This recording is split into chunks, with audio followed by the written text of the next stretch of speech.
Welcome back, brothers, to Ammo Lore. Tonight we're diving into the lore of the last Iron Warrior. Before we get into the madness, be sure to like and comment any videos and topics you want to see in the future. Be sure to subscribe from the Emperor. I want to thank you guys for the support. You have been killing it like always. Now, let's get into the madness. The world had refused compliance for 109 days. That was not defiance, not to the Iron Warriors. Defiance suggested spirit, and spirit was a quantity for remembrancers, iterators, and other soft-handed architects of lies.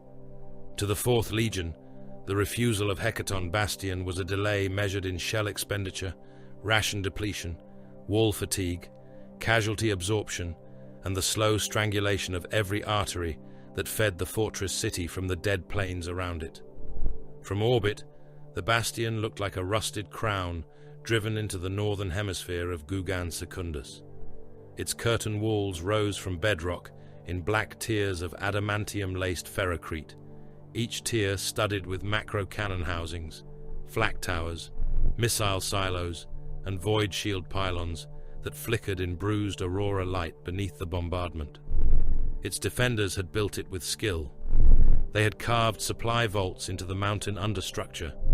They had buried reservoir catacombs beneath the lower districts.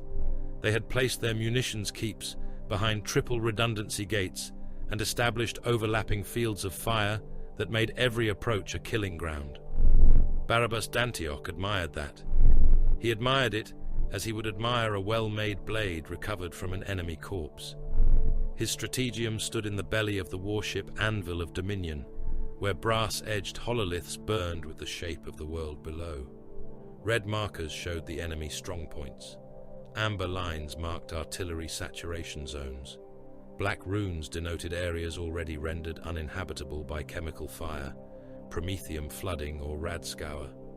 White glyphs crawled forward in disciplined formations, each one representing cohorts of the Imperial Army, bonded armor divisions, siege engineers, armor columns, and the smaller, heavier markers of the Legiones Astartes. Dantioch stood among them without motion. He wore iron and hazard stripes, the colors of warning and inevitable death. His armor was not ornate. It bore no angelic wings, no gilded laurels, no sculpted nobility. Its plates were scarred, dense and functional, the ceramite pitted by shrapnel, and the blackened kiss of las fire. His helm hung at his hip, and the face above the gorget was severe, blunt, and pale beneath the cold lumen glow. His eyes did not leave the hololith. "Third breach attempt failed," said Iron Palatine Zygmunt Tarash. Tarash stood to Dantioch's left, helm mag-locked to his thigh, his dark eyes reflecting the siege map. He was tall even among the warriors of the Legion, broad in the brutal way of all Perturabo's sons, and there was something almost reverent in the way he studied enemy defenses. Not softness, never that. The Iron Warriors did not confuse appreciation with mercy. "Failure was expected," Dantioch said. Across the strategium, an Imperial Army colonel turned from the Vox Bank. Colonel Marduk Solon still had blood on one cheek from when the command deck shook under return fire, and a shard of lumen glass had killed his adjutant beside him. He had not wiped it away. He looked older than he had when the siege began. Most mortals did, near the Iron Warriors. "My Lord Warsmith," Solon said, forcing the title out through a throat gone raw from issuing orders into slaughter. "The second assault wave is still forming. Their officers report the same firing lanes remain active. If they advance now, they will be massacred." Dantioch did not look at him. The first wave already proved the wall gun's reload cycle. Solon stared at him. "They were men, Lord." "They were data," said Dantioch. "They were also men. The categories are not exclusive." The colonel's jaw clenched hard enough to tremble. Around him, the human officers pretended not to hear. They had learned the lesson of the 4th Legion. Protest was permitted only when it improved the war. Emotion was not protest. Emotion was weather. Chaplain Genève gave a low, voxed growl from the edge of the hololithic light. He wore black over iron, his skull-faced helm fixed beneath one arm, his crozius chained across his back like an executioner's tool. Weakness speaks before ruin. Let the army bleed. Let the bastion spend its teeth. The bastion has teeth enough for another 16 hours at current expenditure, Dantioch said. Then the eastern wall will starve for shells. Our infantry will enter through the wound at the 17th hour. Tarash studied the projection. Their lower embrasures are slaved to a central cogitator? Likely. You intend to blind them before the breach? No. I intend to teach them to trust the cogitator, then kill it. Tarash smiled faintly. It was not a pleasant expression. There is beauty in that. Dantioch finally turned his eyes toward him. There is utility. Beauty is what lesser legions name a thing when they cannot articulate its function. Then the function is beautiful, Warsmith. For a moment, something almost human passed between them. Then the deck shook as the anvil of Dominion loosed another orbital strike. The sound reached them as a distant metallic groan, like a god dragging chains through the bones of the ship. Below, on the surface of Gugan Secundus, the world was becoming an equation written in blood and fire. The Imperial army advanced first, because flesh was cheaper than ceramite. They came through trenches cut across the ash plains in zigzag scars that stretched for leagues beneath a sky beaten black by smoke. Men in grey coats and rebreather masks climbed from the earth into killing wind. Their banners snapped and burned. Their officers raised chainswords and power sabers. Vox horns barked catechisms of compliance, duty, and sacrifice. Behind them crawled armor columns in grinding procession, Malkador heavy tanks and Lehman Russ battle tanks grinding over corpse mud, their hulls painted in ash and old blood. Earthshaker rounds screamed overhead from basilisk batteries far behind the lines. Medusa siege guns fired with deep concussive hatred, each shell punching the air flat before it burst against the enemy wall. The wall answered. Macro shells fell among the advancing battalions and erased platoons at a time. Men came apart in red steam and fragments of blackened bone.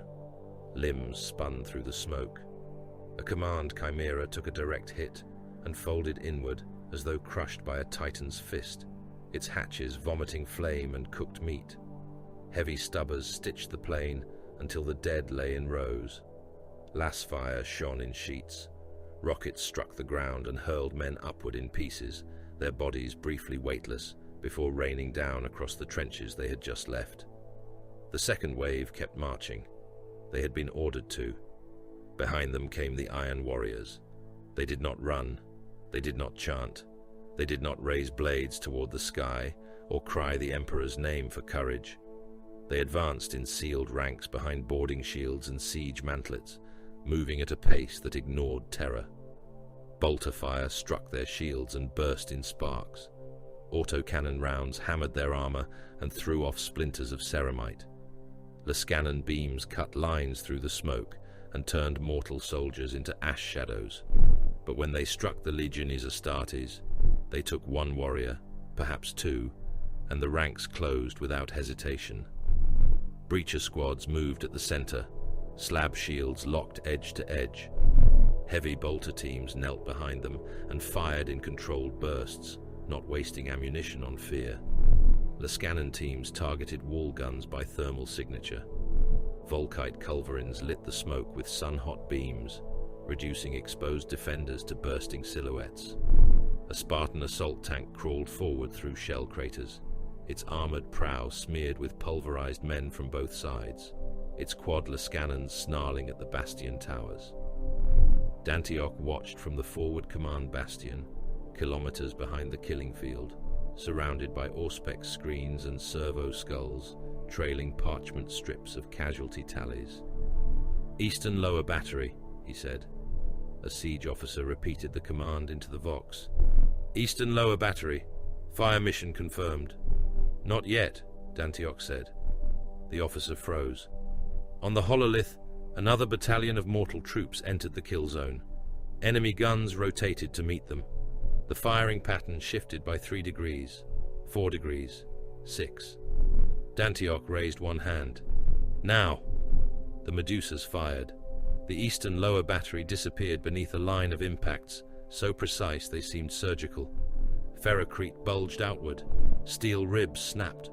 A section of wall the height of a hab block vomited flame from every firing slit.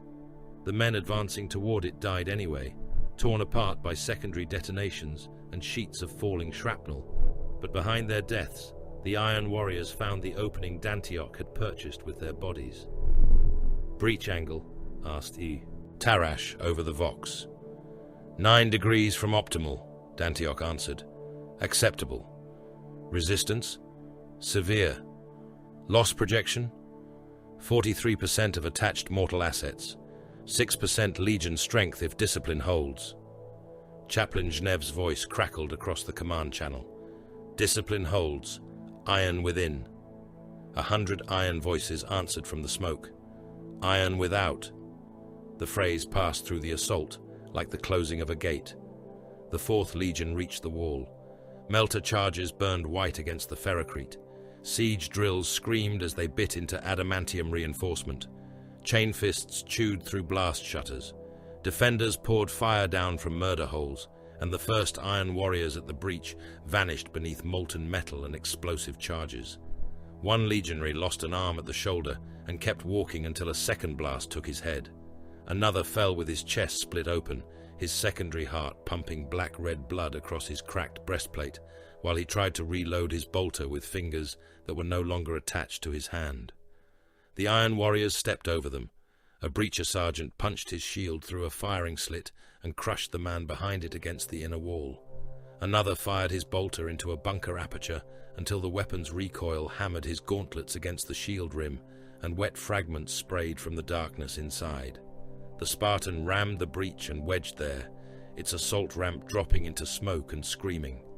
Terminator-armored veterans strode down into the opening, cataphractii plate grinding, combi bolters raised, power fists crackling. Hecaton Bastion began to die from within. Dantioch entered after the 3rd internal gate fell. By then, the lower citadel was a throat full of blood. The corridors were built for human defenders, and the Legions Astartes filled them like walking execution towers. Their pauldrons scraped the walls. Their bolters fired at chest height and turned men into bursts of meat against plasteel doors. The air was wet with blood mist, propellant smoke, and the burned metal stink of melter fire. Vox grills embedded in the ceiling still screamed evacuation orders, prayers, coded tactical instructions, and dying static. Somewhere deeper in the bastion, a wounded officer had tied himself into the command net and was ordering dead units to counterattack. Venerable Vastapol came through the western gallery like a walking shrine to annihilation. The Contemptor Dreadnought's sarcophagus was blackened by last scoring, his iron hide marked with kill tallies and hazard stripes. His power claw opened and closed with hydraulic patience. A multi-melter glowed beneath his other arm. He had once been a warrior of the Legion, before his flesh was reduced to a ruined relic suspended in amniotic bitterness. Now he was older than most ships in the fleet, angrier than any mortal army, and revered because he had become nothing but war. Warsmith, Vastapol voxed, his voice deep and distorted by the machine coffin.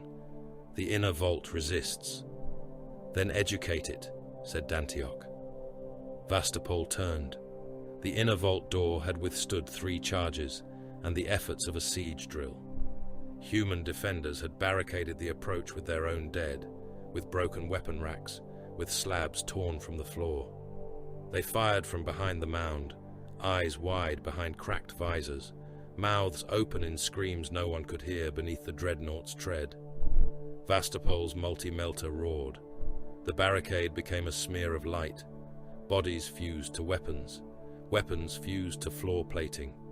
Men who had been crouched behind the dead were welded into the defense they had built, their armor and flesh liquefying together before the blast pressure hurled them backward through the vault door as it sagged inward. Dantioch watched the door fail. Poor reinforcement distribution, he said. Tarash looked at him through the smoke. That is your judgment? That is my first judgment." They walked through the conquered bunker, while the last of the fighting guttered out around them. The defenders had not lacked courage. That made the waste more instructive. Dantioch moved past bodies stacked in firing alcoves, past a shrine to local war saints blasted apart by a frag grenade, past a medici station where the wounded had been abandoned and then killed by pressure change when the outer wall ruptured.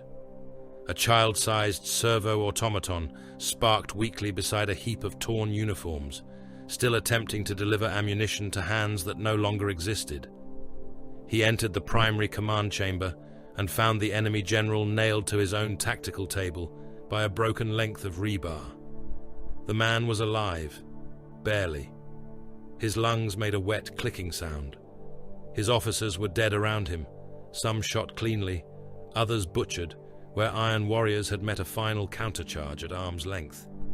The general looked up as Dantioch approached. "You monsters," he breathed.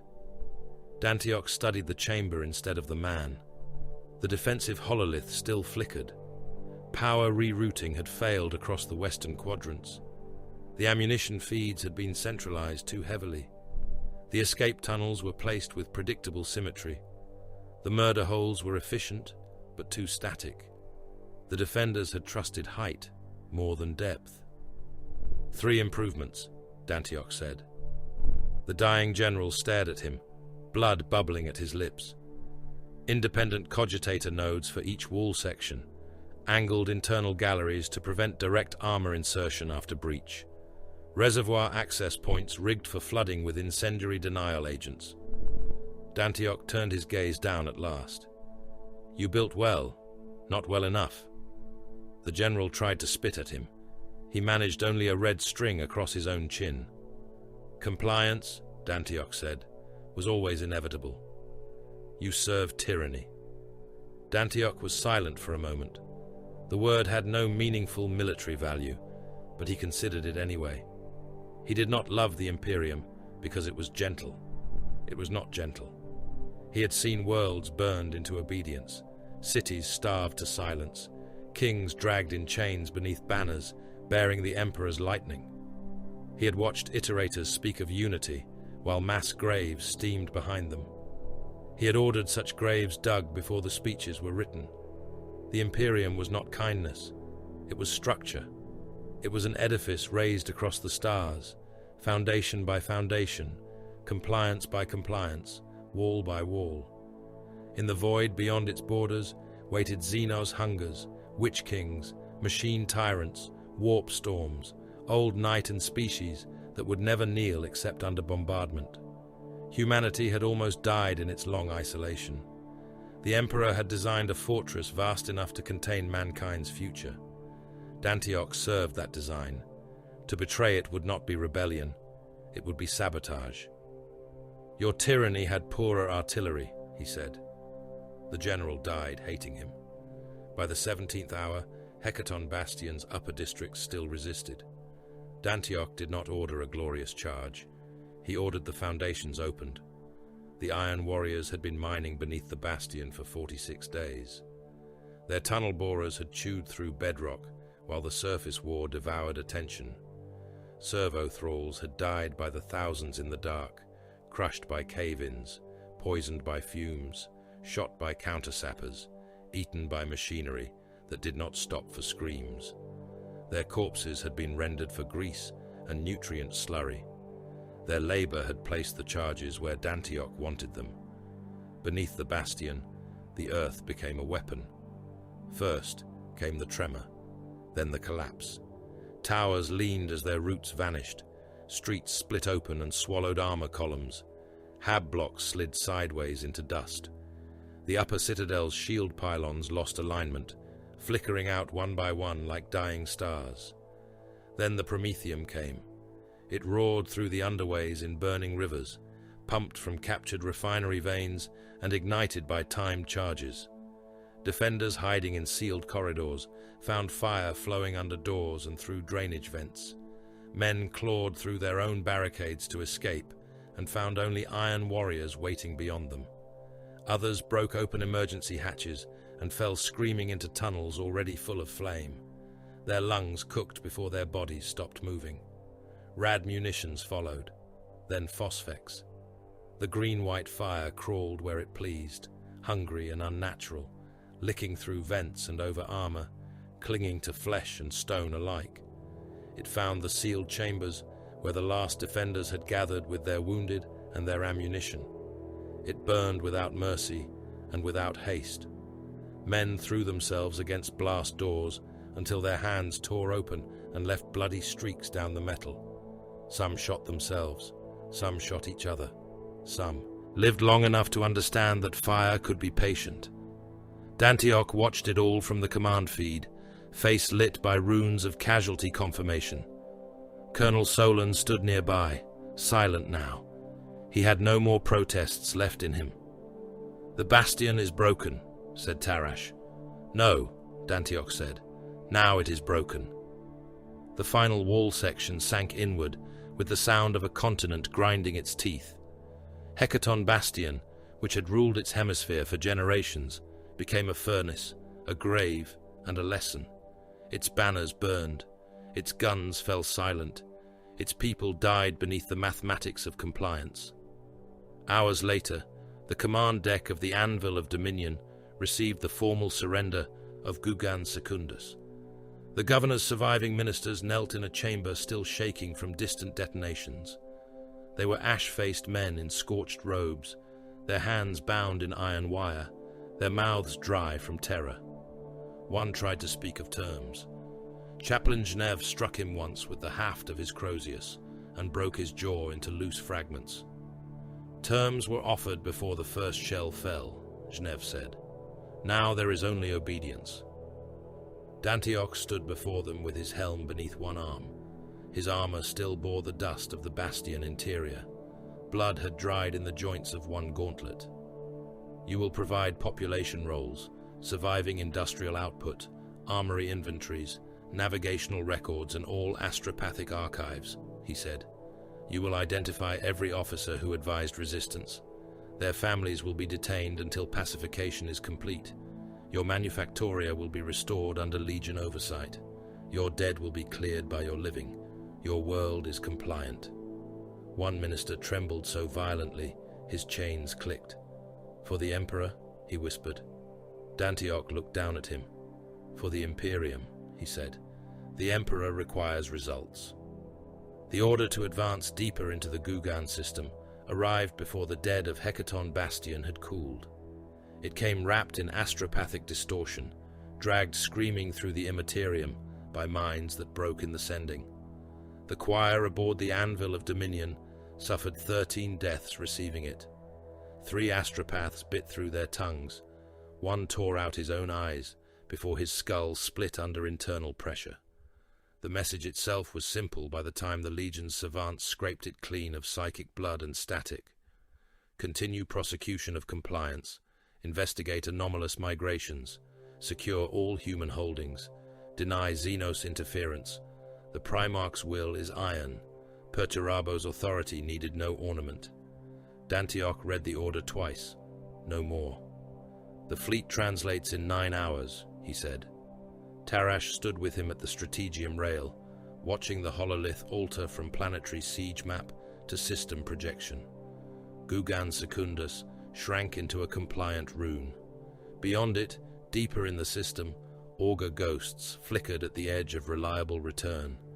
They appeared and vanished in impossible patterns, not ships, not debris, not radiation bloom. They moved like stains under skin. "Xenos?" Tarash asked. "Unconfirmed." "Warp echo?" "No." The deck chronometers clicked out of sequence. Dantioch noticed it before the mortal officers did. One brass-faced clock above the strategium arch lost 6 minutes. Another gained 12. A third spun backward with a faint insectile whir before its hands stopped altogether. A servitor at the Auspex bank began to shake.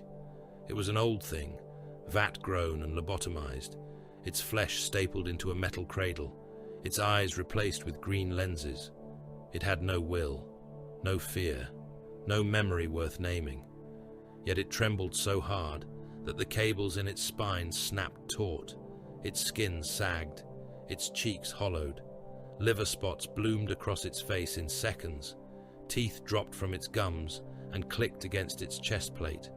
The wet machinery of its throat produced a sound like a dying infant and an ancient man breathing through the same ruined mouth. Then it collapsed into dust inside its harness. No one spoke. Across the strategium, the astropathic choir began screaming again. This time, there was no message, only pain. Dantioch watched the augur ghosts gather at the edge of Gugan's dark, and for the first time since the Compliance War began, the siege calculus refused to resolve cleanly in his mind. Iron endured, iron advanced, iron obeyed, but something was moving through the system that did not care for walls, guns, oaths, primarchs, or the measured cruelty of the Fourth Legion. Something older than compliance and stranger than fear. Something that made clocks lie and dead flesh age before it fell.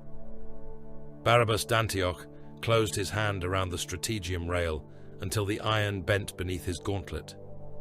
"Prepare the fleet," he said. "We go deeper." The first fortress died before a shell touched it. It stood on the third moon of Gugan Tertius, a square bastion of black ferrocrete and iron ribs raised in haste by Dantioch's own engineers. It had been planned according to the soundest principles of the Fourth Legion. Layered curtain walls, retractable gun nests, armored ammunition vaults, interlocking fire corridors, subsurface magazines, redundant cogitator cores, void mines deployed in the high debris belt above it, orbital guns triangulated with the anvil of Dominion and her sister ships, and 3 mortal regiments dug into trenchworks around the outer perimeter to serve as the first flesh offered to the enemy's teeth. Dantioch had approved every angle. The fortress lasted 6 minutes. The Hrud migration came over the horizon like a bruise spreading through reality. Augurs did not see them as bodies at first. They registered as temperature failure, pick distortion, clock death, vox lag, machine spirit terror. Then the shadows arrived, dragging time with them. Men began screaming before they saw the enemy. On the outer trench line, a company of the Carcassian 32nd stood at firing readiness beneath fluttering compliance banners and chemical rain. Their lasguns were clean. Their bayonets were fixed. Their officers had been told they were facing Xeno's migration forms, likely subterranean, likely nocturnal, likely susceptible to overlapping fields of disciplined fire. The first rank aged into corpses while still standing. Skins sagged from faces in folds. Eyes filmed white. Teeth dropped from gums and rattled against breastplates. Hair grew long, greyed, and fell away in handfuls. One sergeant shouted an order and lost his voice halfway through the word as his throat collapsed into a wet red hole. Another raised his lasgun and watched the weapon's casing blister with rust, the power cell rupturing in his hands and taking his fingers off in a flash of blue fire. The men behind them broke, not because they lacked courage, but because courage had no doctrine for seeing a friend become an ancient skeleton between one heartbeat and the next. The Hrud moved through the gunsmoke. They were not an army in any sane sense. They were hunched shapes under darkness, slick-backed and half-glimpsed, surrounded by a field of wrongness that made Auspec's returns smear and picked-feed ghosts multiply. Their bodies seemed to occupy more than one moment at once, a crawl of limbs and hooded heads, and impossible angles. Bolter fire passed through where they had been, struck where they might be, and detonated in masonry that had not yet cracked. The fortress walls split from age, not from bombardment, not from siege engines. Time itself gnawed through the bonding agents, dried the reinforcement fibers, spread rust across buried iron supports, and cracked ferrocrete as though centuries of weather had passed in breaths. A tower leaned inward, its gun crews screaming as their skin blackened and split. The ammunition hoists failed. Shells cooked off in magazines whose seals had rotted to powder.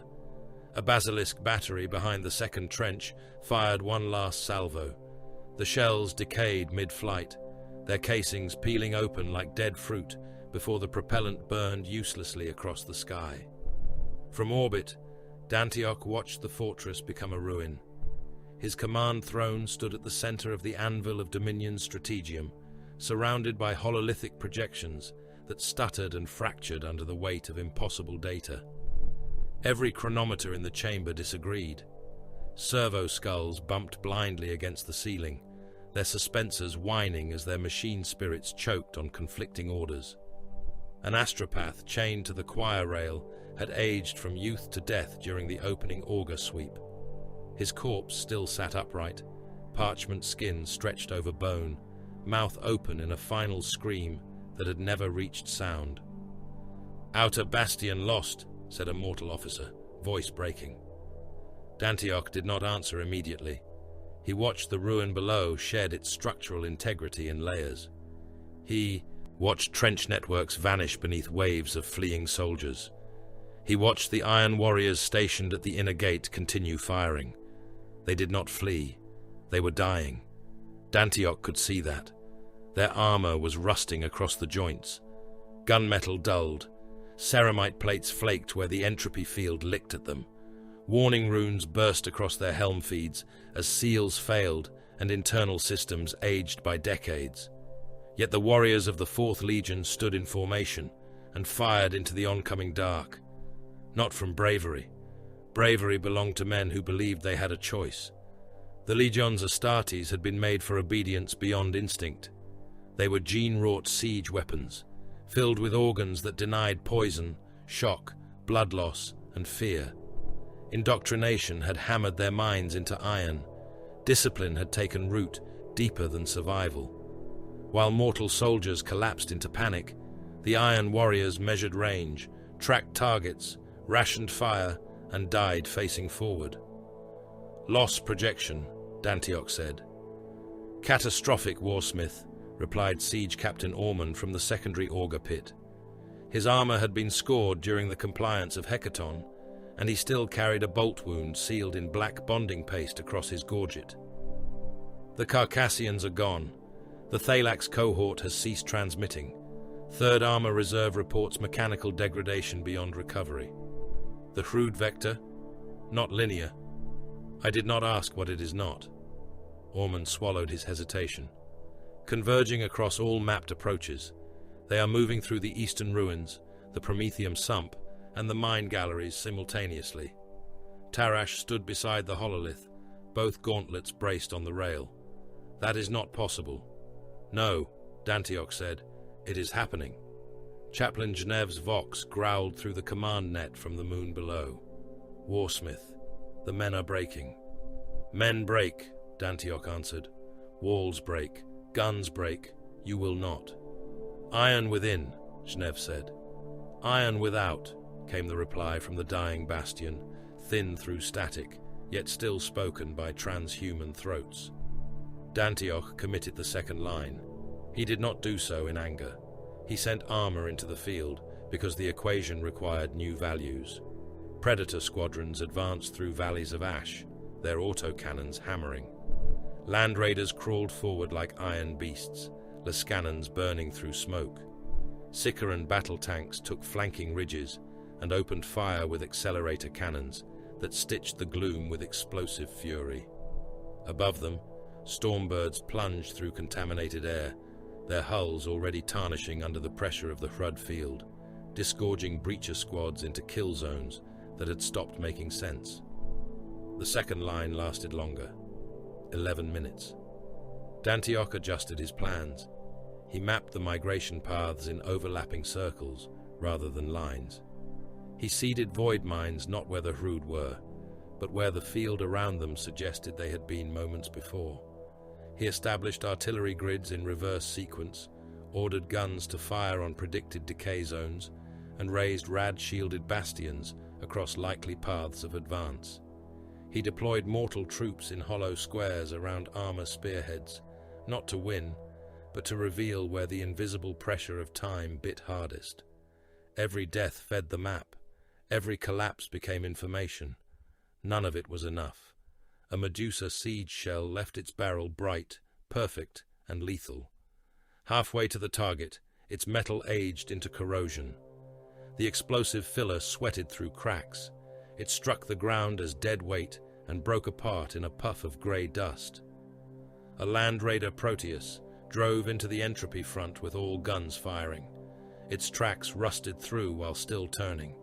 Its engine howled as lubricant became black sludge in the feed lines.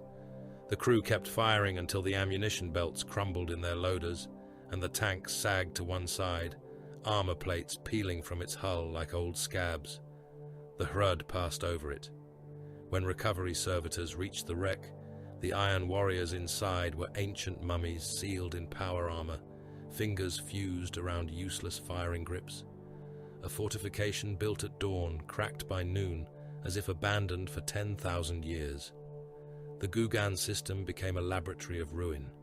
Days lost meaning. Chronometers could not be trusted. Vox reports arrived before they were sent, or long after the speakers were dead. Ships in orbit registered hull fatigue measured in centuries. Machine spirits became senile, looping forgotten prayers to the Omnissiah, misidentifying their own crews as hostile boarders, or refusing to open blast doors because they believed themselves still under construction in Martian dry dock. Mortal armies ceased to be armies. They became meat waves thrown against a tide of age. Some regiments shot themselves rather than deploy. Others marched under threat of Iron Warrior guns and died with prayers freezing on their tongues. Trenches filled with men who had lived entire lifetimes in seconds, their uniforms hanging from stick limbs, their bones too brittle to lift rifles. Medici tents overflowed with soldiers whose organs had failed from age, while their minds remained young enough to understand every second of it. The screams changed in those places. They became thin, reedy, elderly things, coming from mouths that had been shouting battle hymns only hours before. Through it all, the 4th Legion fought. They rusted, they bled, they endured. Brother Sarek of the 7th Breacher cohort held a tunnel mouth for 4 hours, while his armor aged around him.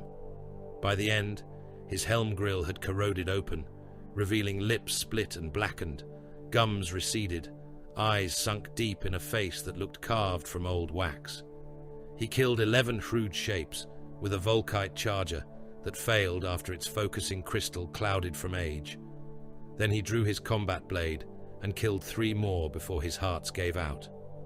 Brother Kolvan kept firing a heavy bolter after the casing cracked and the recoil broke both his wrists.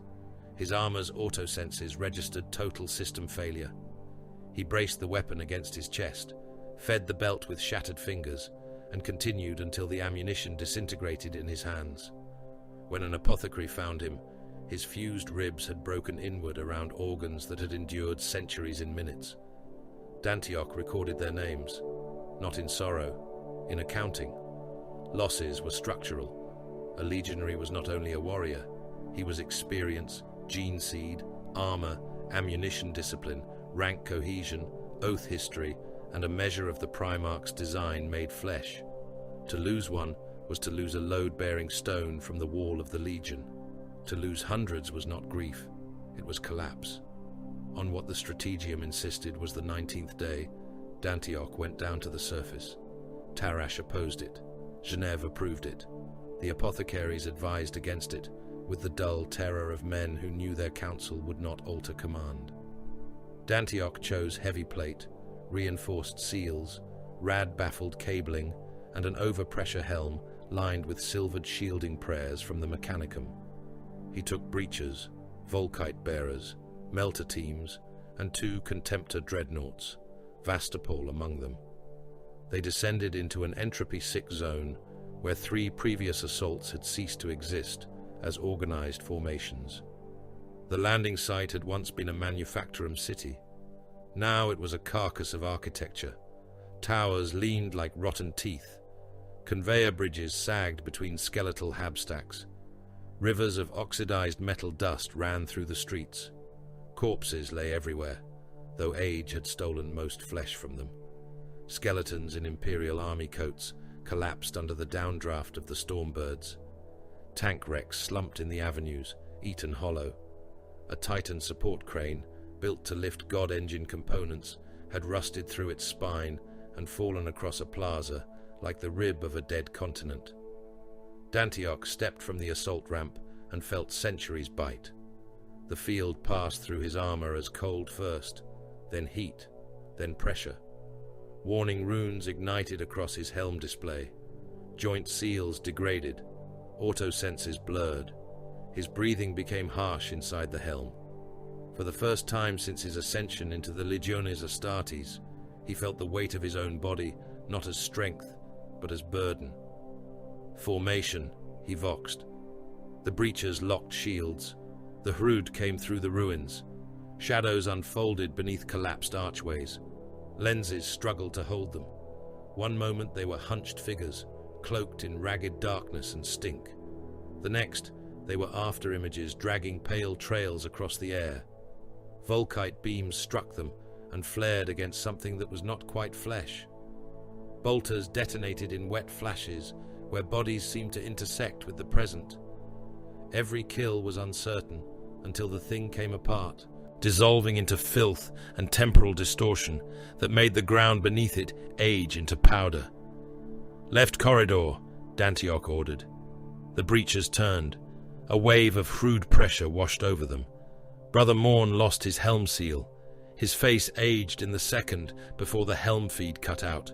Skin cracked like old parchment. His black hair whitened, lengthened, fell away in strands. His cheeks collapsed inward, yet his finger held the trigger, and his bolter fired until the Hrud shape ahead of him burst against a wall in a spray of dark matter and stinking fluid. Then Morn's secondary heart failed. Then the first. He dropped without a sound, armor kneeling before it fell. "Recover gene seed if viable," Dantioch said. "No viability in this field," came Apothecary Voss through static. "Then mark him." The counterattack pushed through 3 streets and a manufactorum nave filled with dust that had once been men. Vastapol led the center. His Contemptor chassis strode through the entropy wake with ancient fury, power claw tearing Hrud bodies apart whenever they flickered close enough to grasp. His multi-melter turned shadows into white ruin. Time gnawed at his sarcophagus, tarnishing the iron, cracking purity seals, dimming honor markings from campaigns older than most of the fleet's ships. "I have fought worse than age," Vastapol thundered. Then a Hrud distortion passed over his left side, and the dreadnought staggered. Armor plating sloughed away. Servo bundles snapped. Amniotic fluids boiled in the sarcophagus vents.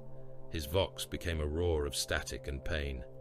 "Vastapol," Dantioch voxed. The dreadnought rose. "Still functional. Withdraw to the second line." Denied. That was not counsel.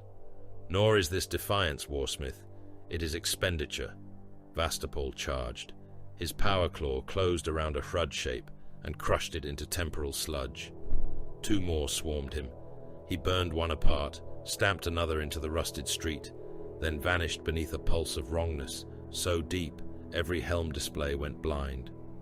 When the picked feed returned, his chassis was on one knee, ancient, ruined, smoking, but alive.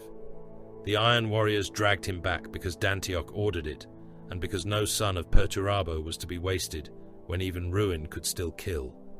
They found the source of the local distortion beneath the manufactorum, in a transit vault where the Hrud had gathered in numbers too dense for augurs to count. The chamber seemed to breathe. Pipes sagged. Rock strata split. The air was full of whispers spoken by machines dying of age. Dantioch looked into the dark and understood that no breach existed here. No wall, no command node, no supply line, no fortress heart to cut out. The enemy was not defending territory. It was passing through the system as a migration, and everything around it rotted because it existed. "Charges," he said. The melter teams moved forward and planted sun-hot death along the transit supports. Half of them died before the sequence armed. Brother Dyrach's armor split open along the spine, exposing flesh that shriveled grey as ash. Brother Holst became so ancient inside his plate that his bones broke under the pressure of his own movement. Yet he crawled the last 3 meters and locked the final charge with one hand. The breacher beside him tried to pull him back. Holst waved him away and aimed his bolter into the dark. "Go," Holst voxed. His voice sounded like gravel poured over bone. "Iron within." The blast took the vault, the Hrood mass and 3 city blocks above it. It did not stop the migration.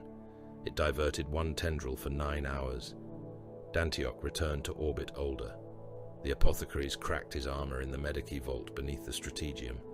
They used cutting tools first, then servo-assisted clamps when the breastplate refused to release. The seals had fused. The joints were clogged with corrosion and powdered ceramite. When the plate finally opened, the mortal serfs in the chamber looked away. Dantioch's flesh had aged, not with the soft decay of a mortal lifespan, but with violence. His skin had drawn tight across the reinforced bones of his face. Deep lines cut around his mouth and eyes. Scars that had been sealed for decades had reopened as livid seams. His hair had gone iron grey at the temples. Black veins marbled his chest, where the Laraman cells had fought clotting wars inside his blood. Beneath the rib, plates! His hearts beat out of rhythm for 3 seconds before correcting. Apothecary Voss worked without expression. His narthecium drilled into Dantioch's side and drew a sample of blood so dark it looked almost black. "Report," Dantioch said. "Systemic temporal trauma. Cellular degradation inconsistent across organ groups. Ossification stress. Primary heart arrhythmia corrected by secondary cardiac response. Lung tissue scarred. Susan membrane unstable. Catalepsian node inflamed. You have endured what would have rendered a baseline human to dust, Warsmith." That was not a report. That was reverence. Voss paused. "You are biologically ancient in several measurable respects." "How ancient?" "Impossible to state with precision." "Estimate." The apothecary looked up. "Thousands of years, in isolated structures, less in others, more in the exposed dermal and connective tissues." Tarash stood at the edge of the chamber, helm under one arm. His expression did not move, but Dantioch knew him well enough to read the silence. "Say it," Dantioch said. Tarash shook his head. "No. That is an order. You look like a corpse that refused burial." Dantioch considered the words. Then he nodded once. "Accurate." The apothecaries opened other suits of armor that day. They found legionaries who had died of old age inside warplate that still held firing posture. They cut through breastplates and discovered organs blackened, shrunken or swollen grotesquely out of proportion. Secondary hearts had burst. Osmodular strengthened bones had become brittle and fused to inner armor braces. A warrior's fused ribs cracked apart like relic bone under the saw. Another's progenoid glands had calcified into useless stones. One living iron warrior begged to be returned to the line, while his lungs disintegrated in wet handfuls beneath Voss's surgical tools. Dantioch ordered mercy only when gene seed extraction was complete. Mercy before utility was waste. The fleet died by degrees around him. The Iron Dirge suffered a Geller field cascade after its machine spirit aged through 17 projected maintenance cycles in under an hour. It translated half into the warp, half out, and became a bleeding line of metal and screaming souls across the void before the escorts burned it apart. The Mantle of Wrath lost its reactor shielding and cooked 3 decks of crew into dripping paste. The siege barge Dominus Ferrum reported hostile boarding, then corrected itself, then transmitted a recording dated 9 days in the future, in which its captain apologized for a failure that had not yet occurred. When its hull finally split, Dantioch had already marked it dead. Ships, legionaries, armor reserves, mortal regiments, orbital assets, ammunition stores, dreadnought chassis, tech priest cadres, stormbird wings, tank cohorts, auxiliar battalions, all entered the ledger, all bled red. On the 31st day, or what the fleet accepted as the 31st day for lack of better truth, Dantioch convened his remaining command cadre. The Strategium was dimmer than before. Several hololithic projectors had failed, and replacement components aged too quickly under residual distortion. The system map hung incomplete, its outer regions lost beneath static and ghost returns. The proud runes of the 51st Expedition Fleet had thinned into a broken constellation. Genève stood with his Crozius grounded before him. Tarash wore his helm now. Voss was present because there were not enough senior officers left to exclude apothecaries from War Council. Vastapol attended through a damaged Vox link from his repair cradle, his voice slowed by wounded machine systems. "We cannot destroy them," Dantioch said. The words should have been impossible in that chamber. They landed harder than any shell. Genève's skull helm turned toward him. "No enemy is beyond destruction." Incorrect. That is weakness speaking. That is analysis speaking. Tarash did not move. Dantioch gestured to the hololith. The Hrud migration routes crawled across it in sick, uncertain arcs. They do not defend fixed positions. They do not maintain supply lines we can sever. They do not rely on morale. They cannot be starved, intimidated, pinned or besieged in any conventional manner. Every engagement degrades our material faster than theirs. Every hour of proximity costs us more than any tactical victory returns. Then we increase expenditure, Genève said. We lack the assets. We are iron warriors. We are not infinite. Silence answered him. There it was. The sentence no son of Perturabo wished to hear. Not because it was false, because it was true. Dantioch continued. The correct response is containment. Evacuate viable forces beyond the principal entropy corridors. Establish distant monitoring stations. Use void-borne bombardment only at extreme range. Deny populated worlds in their path through extermination protocols if necessary. Preserve the Legion. Preserve fleet elements. Accept the system as lost. Genève's voice became colder. You would advise withdrawal. I would advise strategic containment. You would advise withdrawal, the chaplain repeated. Dantioch looked at him. I would advise not feeding the Legion into an event we cannot compel to die. Vastapol's damaged vox crackled. The Primarch will not favor such counsel. No, Dantioch said. He will not. He knew Perturabo in the way all sons knew their fathers, incompletely, reverently, and with fear buried beneath loyalty. The Lord of Iron did not forgive failure. He endured insult like a furnace endured fuel, turning it into heat that burned anything close. To tell Perturabo that a war could not be won by stubbornness would be to place a flaw before the master of all iron. Yet the flaw existed. The Hrud did not care for endurance. They ate it. Dantioch dismissed the council and remained alone after the others left. On his workbench lay the beginning of the mask. It was not ceremonial, not yet. It was a plate of iron and reinforced alloy shaped to cover what the Hrud had made of him. Serfs had offered to bring artificers. He had refused. This would not be art. This would be function, a denial given shape. He took the unfinished mask in both hands. Its inner surface was lined with pressure seals. Its outer face was blunt, severe, expressionless. It would hide the sag of aged flesh, the cruel lines, the evidence of entropy written into him. It would keep mortal weakness from mortal eyes. It would keep his brothers from pity. It would keep his Primarch from seeing how time had marked one of his tools. Not shame, he told himself. Fortification. A face was a wall. His had been breached. He would rebuild it in iron. When he fixed the mask into place for the first time, the pain was immediate. The clamps bit into scar tissue. The seals pressed against old wounds. His breath sounded harsher behind it, metallic and enclosed. He looked into the polished steel of the workbench and saw not Barabas Dantioch as he had been, nor the ruin the Hrud had made of him, but something between corpse and fortress. It would suffice.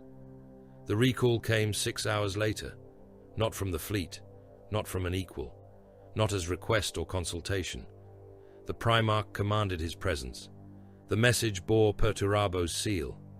Dantioch stood in the strategium as the order burned in amber light before him. Around him, the surviving officers of the 51st Expedition Fleet waited without speaking. They knew what the numbers meant.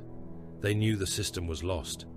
They knew the proud fleet was effectively broken, not by cowardice, not by incompetence, but by a foe no siege doctrine had been made to master.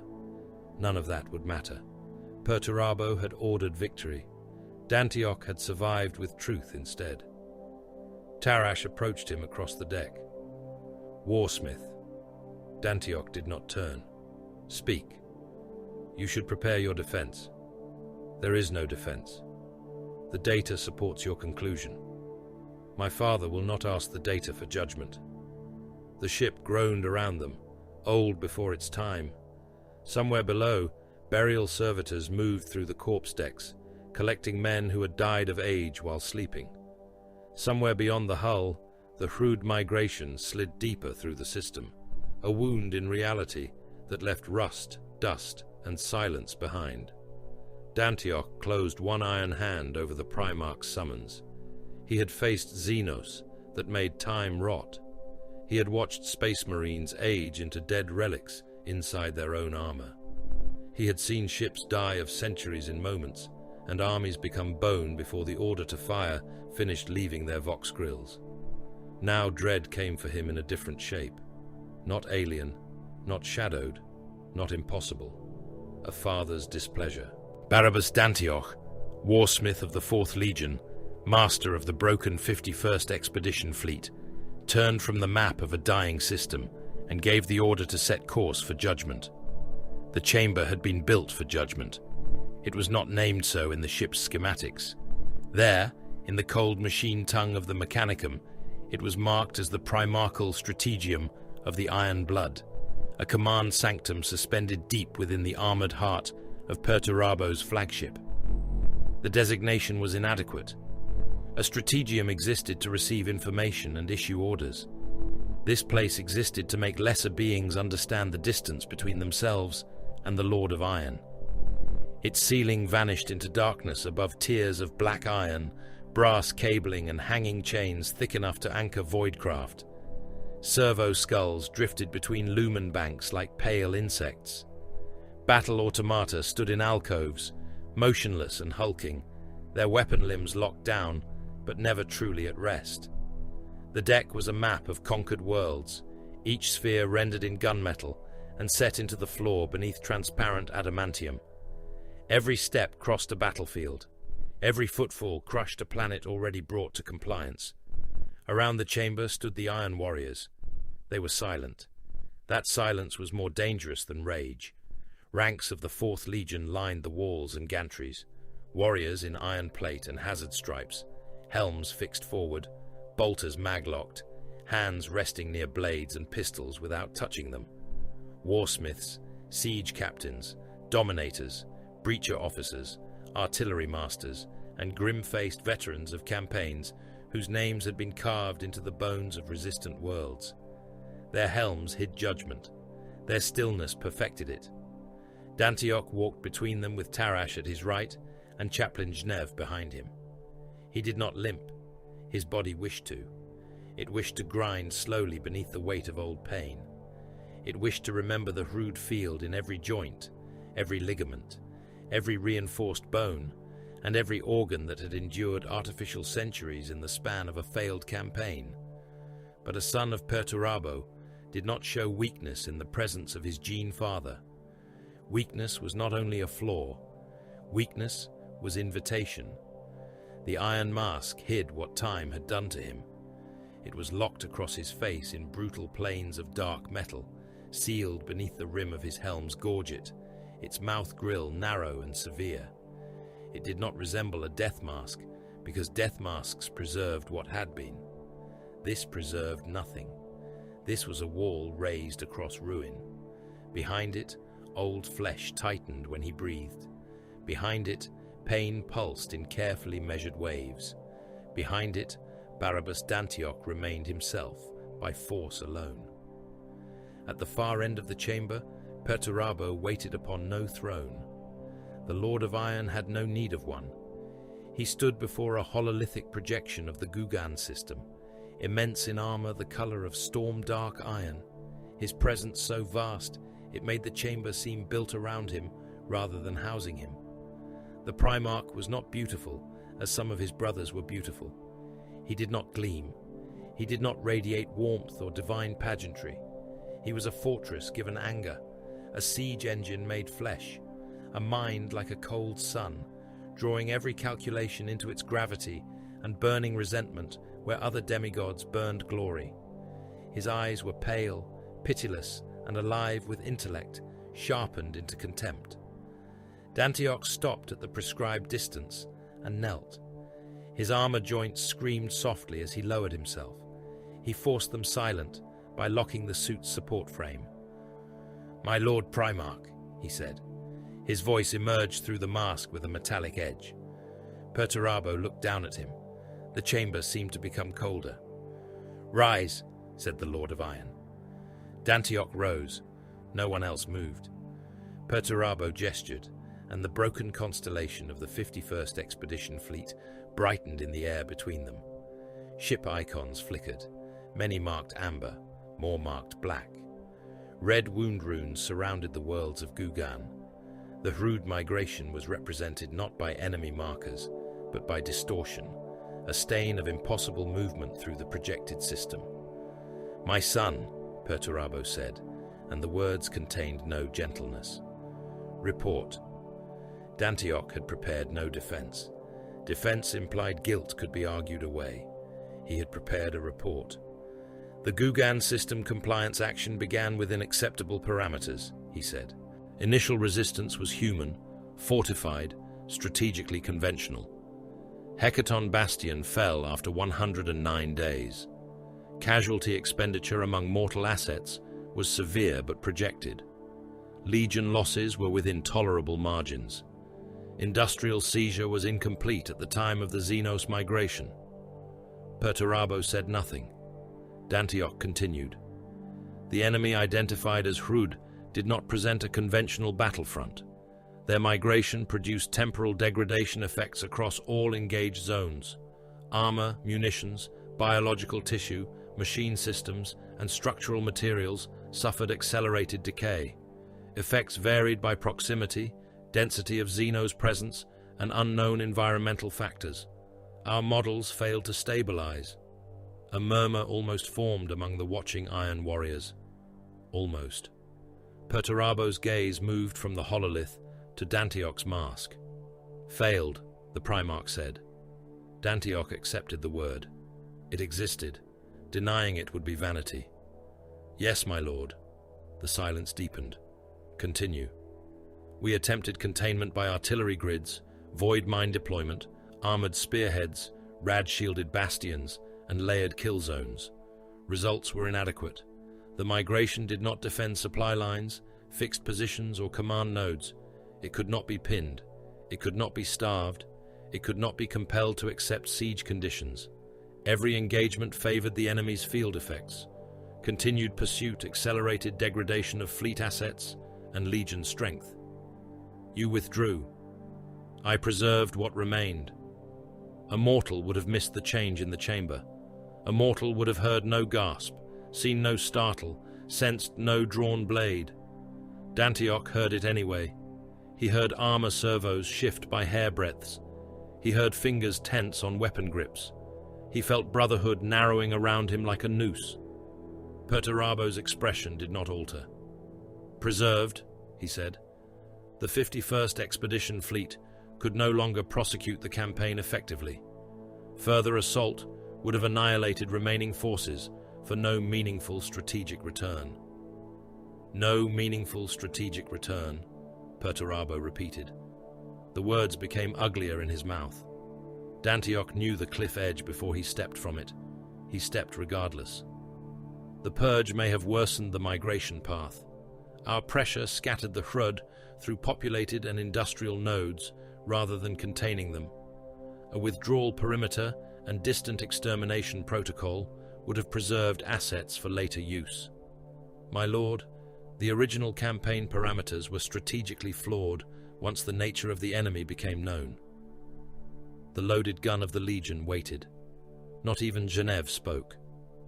Dantioch could feel Tarash beside him, a presence like a locked shield. He could feel the old chaplain behind him, perhaps condemning him, perhaps admiring his willingness to walk into the guns. It did not matter.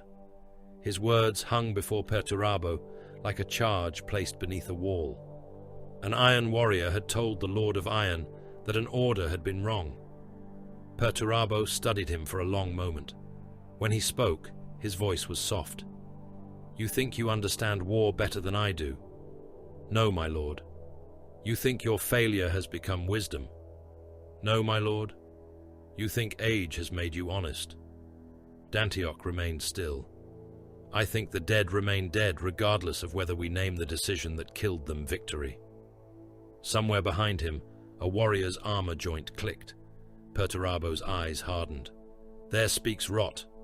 The words struck with more force than a gauntlet. Dantioch said nothing.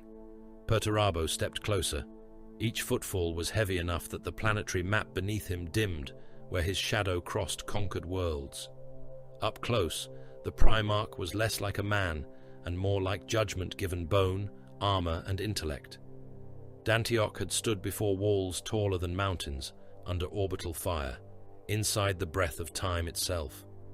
None of it equaled standing beneath his father's displeasure.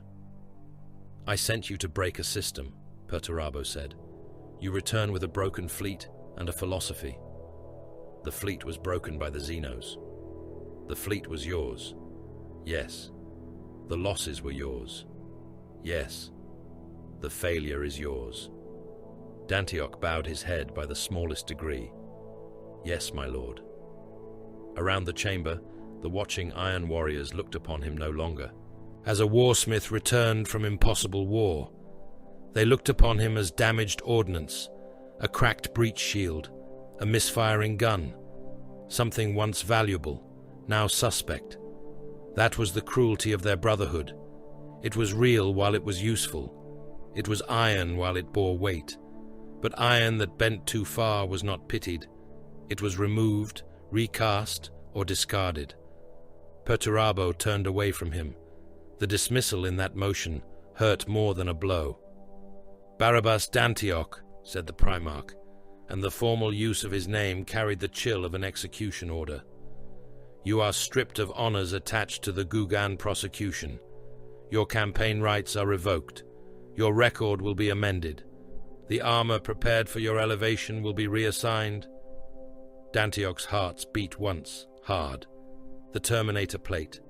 He had known of it, though no ceremony had yet been held. Cataphractii war plate, wrought for a warsmith, a fortress of ceramite and iron to carry him into the heaviest breaches. It had been less gift than recognition of function, a statement that he remained useful to the Legion at the highest point of assault. To take it away was not deprivation of equipment, it was erasure. "To whom, my lord?" Dantioch asked. Perturabo looked over one shoulder. "Barban Folk." Several warriors in the chamber turned their helms slightly toward another officer in the ranks. Folk stood without movement, iron-faced beneath his helm, accepting what had been cut from Dantioch as if it had always belonged to him. Dantioch felt no hatred toward him. Hatred was wasteful. The wound went deeper than hatred. "Your name will remain where it must for logistical necessity," Perturabo continued. "Elsewhere, it will be removed. Your failures need not instruct those who do not already understand them." There it was. Not death. Death would have been simpler, cleaner. Death would have left a record, a casualty rune, an accounting entry in the Legion's endless ledgers. This was symbolic execution. He remained alive, but his place in the Fourth Legion's future had been cut away with an archivist's blade. Genève stepped forward one pace. "My Lord Primarch." Perturabo's gaze moved to him. The chaplain stopped. That was enough. Even zeal had limits when faced by its source. Perturabo turned fully back to Dantioch. "You will take the remnants of your command. You will proceed to Lesser Damantine. You will bring it into compliance. You will hold it until called for, if that day merits the expense." Dantioch listened. Obedience had not left him. Not yet. Perhaps it never would. Perhaps that was the tragedy already forming beneath his armor. The world is of little worth, Perturabo said. Its conditions are corrosive. Its approaches are poor. Its depths contain resources that may be rendered useful if one has patience for filth and darkness. It suits you. Dantioch bowed his head. Perturabo's voice became colder than void iron. And you will never show me your face again. The chamber did not echo. It swallowed the words whole. Behind the mask, the old muscles of Dantioch's face tightened, and pain moved through him like a blade. He did not reach for the mask. He did not protest. He did not plead that the face beneath it had already been taken by the Hrud. He did not say that no son should hear such words from his father and be expected to remain whole. He only lowered himself to one knee once more. "As the Primarch wills," he said. The words were ash in his mouth. He rose, turned, and walked back through the ranks of his brothers. They made way for him. Some watched with disgust, some with satisfaction, some with the dead stillness of warriors who feared disgrace might pass like contamination through proximity. A few, those who had bled in Gugan and knew what had followed them through the dark, did not look away. That was not comfort. Iron warriors did not comfort, but acknowledgement had weight. Tarash fell in beside him once they crossed the threshold. Genev followed several paces behind. Only when the blast doors sealed and the judgment chamber was behind them did anyone speak. "He shames himself," Tarash said. The words were quiet, dangerous. Dantioch stopped. The corridor was long and dim, ribbed with power conduits and guarded by silent automata. Far below, engines throbbed in the flagship's iron gut. The air tasted of machine oil and reprimand. "You will not speak treason because you are angry on my behalf," Dantioch said. Tarash's jaw worked. "It is not treason to name injustice.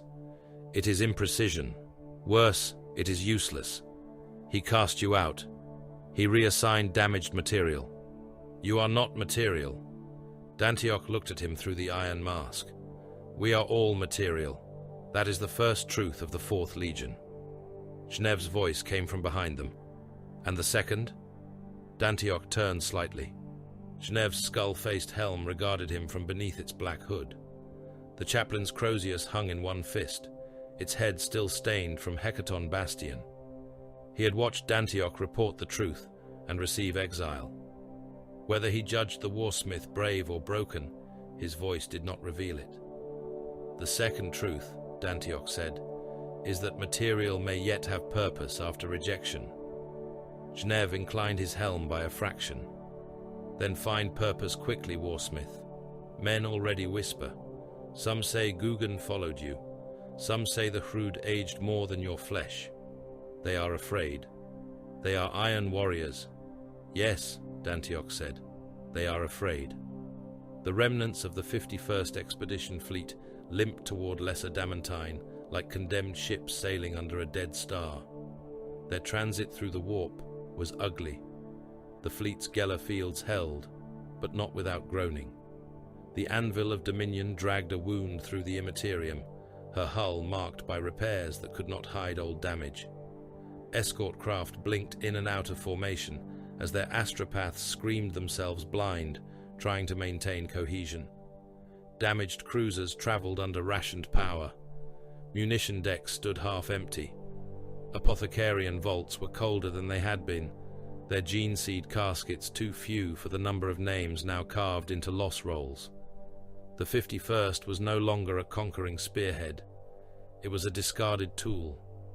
Dantioch did not mourn in the way mortals understood mourning. He did not sit in darkness, did not speak to ghosts, did not carve verses for the dead. He summoned records. He reviewed geological scans.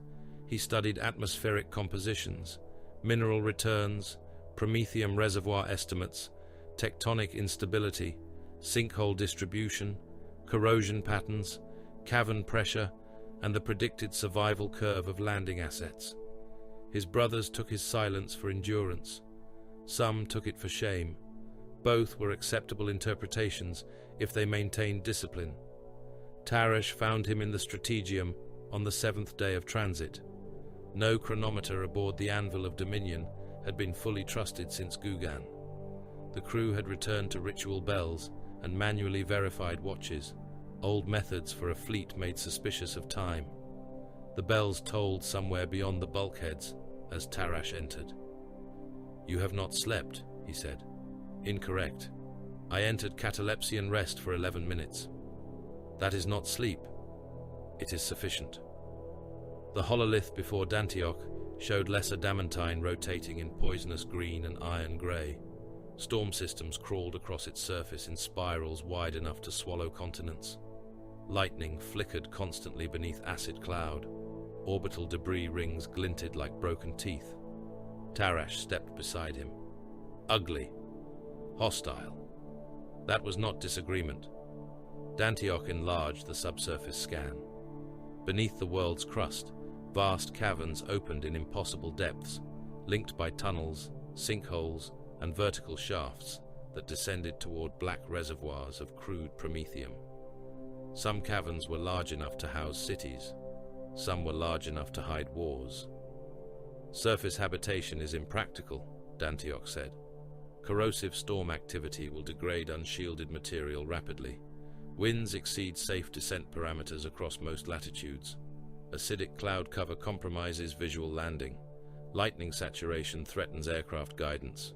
Sinkhole instability renders ground fortification unreliable without deep anchoring."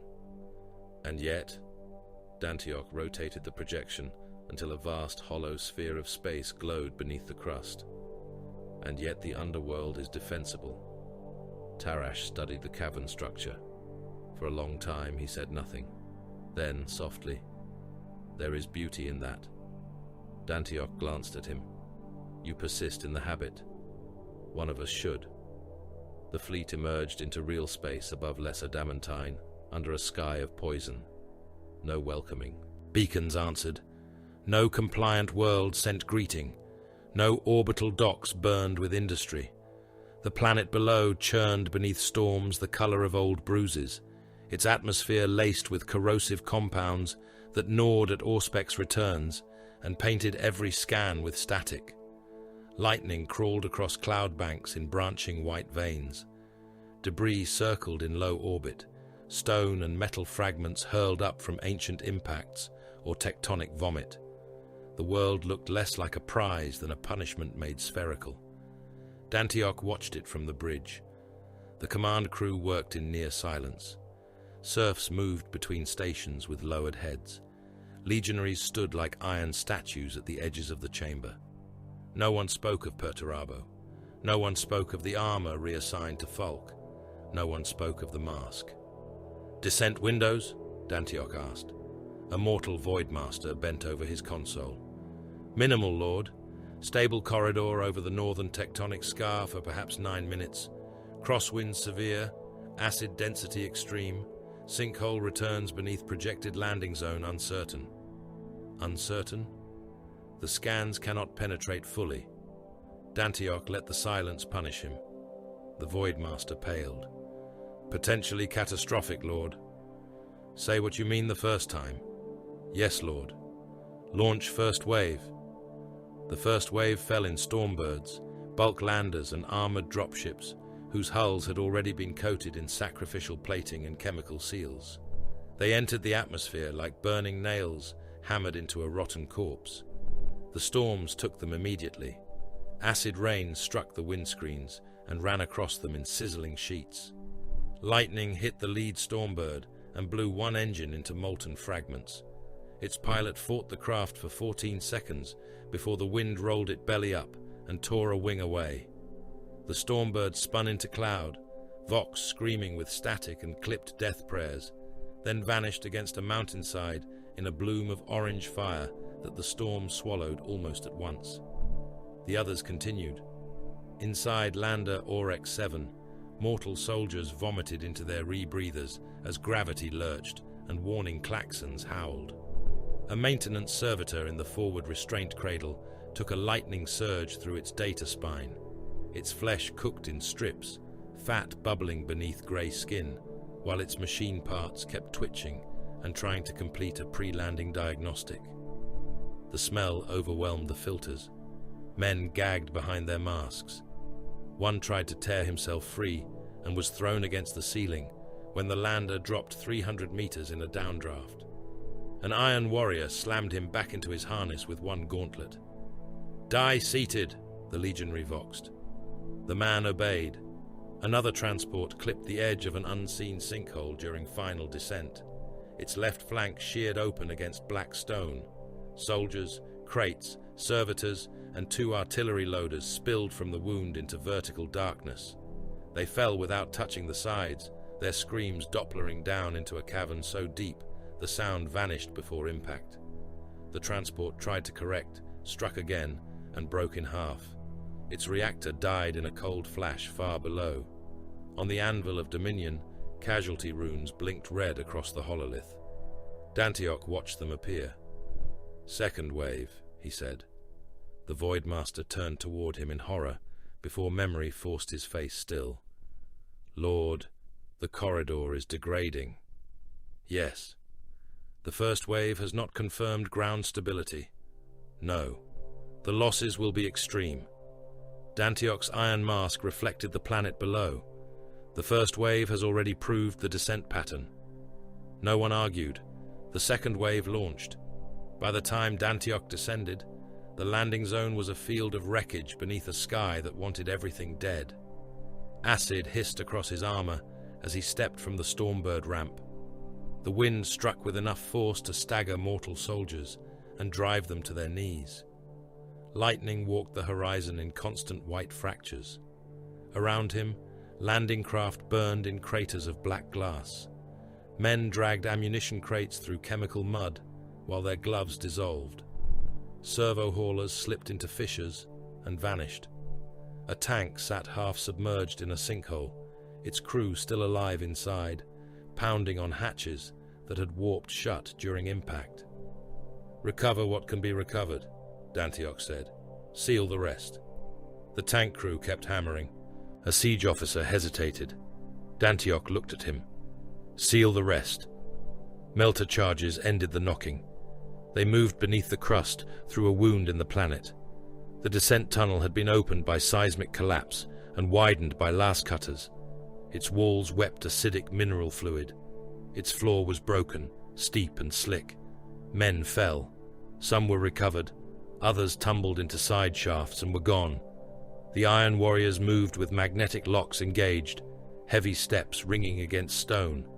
Vastapol was lowered by grav cradle and chains, his damaged Contemptor chassis growling murder at the indignity of being carried. Then the tunnel opened, and Lesser Damantine revealed its true face. The cavern beyond was immense. It stretched farther than the eye could follow, a hollow world beneath the world, its ceiling lost in shadow and mineral haze. Stalactites hung like the teeth of dead gods. Far below, black promethium lay in a vast lake, its surface thick and lightless, except where chemical fires burned in slow blue patches. Stone columns rose from the depths, like the ribs of a buried titan. Winds moved through the hollow space with a low organ moan. In the distance, something vast shifted under the oil-black surface and sent ripples rolling across the lake. The mortal soldiers fell silent. Even the iron warriors paused. Dantioch walked to the edge of the precipice. Acid rain still ticked against his armor from above, but here beneath the crust, the storm was reduced to distant thunder. The surface was death. The descent was death. The caverns were filled with unknown hazards, unstable stone, poisonous vapors, possible Xenos presence, and promethium depths that could turn the underworld into a furnace if mishandled. Exile, punishment, discard. Dantioch saw angles. He saw gun towers inverted from the ceiling. He saw kill corridors carved through hanging stone. He saw bridges that could be retracted, collapsed or mined. He saw searchlights sweeping darkness. He saw murder holes cut into vertical walls. He saw artillery firing downward into armies forced to climb. He saw an enemy advancing beneath him, exposed, confused, dying in pre-measured layers. He saw supply vaults protected by geology, machine halls hidden behind stone ribs, command chambers suspended above a lake that could become the largest promethium trap any attacker had ever entered. Tarash came to stand beside him. The Iron Palatine said nothing for a while. Behind them, the remnants of the 51st Expedition Fleet began unloading equipment into the cavern mouth. Men shouted, machines growled, the wounded screamed as chemical burns were cut from their skin. Vastopol's chains rattled as the dreadnought was lowered onto stable ground.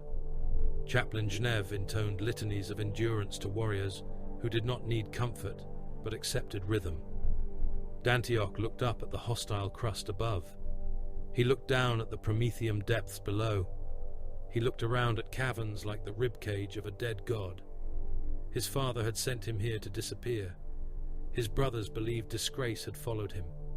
His body was old before its time, his face hidden behind iron, his fleet broken, his honor stripped, his future cut from the Legion's records and handed to another. Yet stone remained, iron remained, purpose remained. Dantioch raised one gauntlet and pointed toward a colossal spur of rock hanging from the cavern ceiling, vast enough to hold a citadel, positioned above the black lake like a blade over an open throat. "Here," he said. Tarash looked at the hanging stone.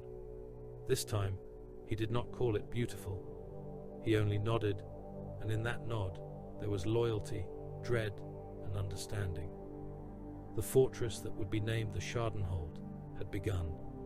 The underworld fought before the first stone was cut. Lesser Damantine had no intention of surrendering its depths to men, transhumans, or the discarded sons of a distant Primarch. Its surface had tried to kill them with acid, wind, and lightning. Its throat had tried to swallow them through sinkholes and breaking descent shafts. Now its belly revealed the things that had ruled there long before the fleet of the 51st Expedition crawled into orbit with its wounded ships and disgraced warsmith. They came from the black Promethium Lake first. The Auspex returns named them as motion, then mass, then threat. The Iron Warriors named them obstruction. The creatures rose from the crude oil depths on. Limbs that were not limbs, great ropes of glistening muscle as thick as support columns, slick with tar and acidic slime. Their bodies were hidden below the lake surface or back in the flooded caves, but their tentacles came questing through the dark with obscene patience. They wrapped around drilling rigs, crushed rockcrete pylons, tore apart scaffold towers, and dragged screaming labor crews into the black. Men vanished by the dozen, then the 100, pulled down so quickly that their terror only reached the Vox as wet clicks and broken prayers. One creature surfaced near the western construction shelf on the 17th day of excavation. It was all maw and pallid flesh, a vast bulbous horror with eyes like drowned moons and a beak large enough to bite a tank in half.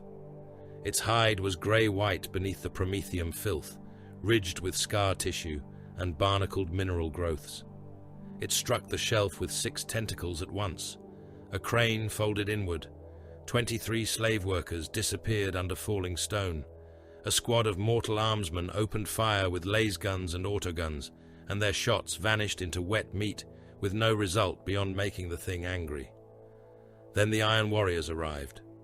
Breacher Squad Kala advanced in locked formation, shields forward, boots magnetized to the trembling shelf. The megacephalopod lashed at them.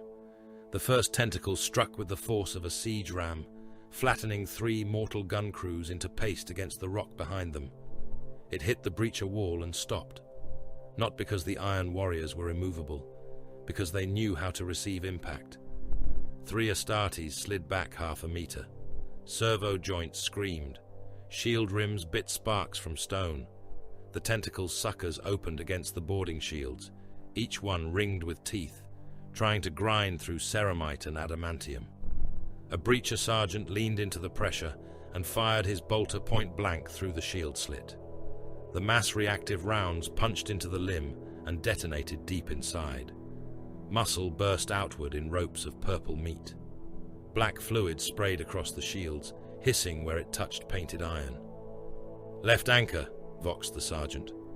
A Volkite team stepped into position. The beams struck as one. Wet flesh cooked. Then it ruptured.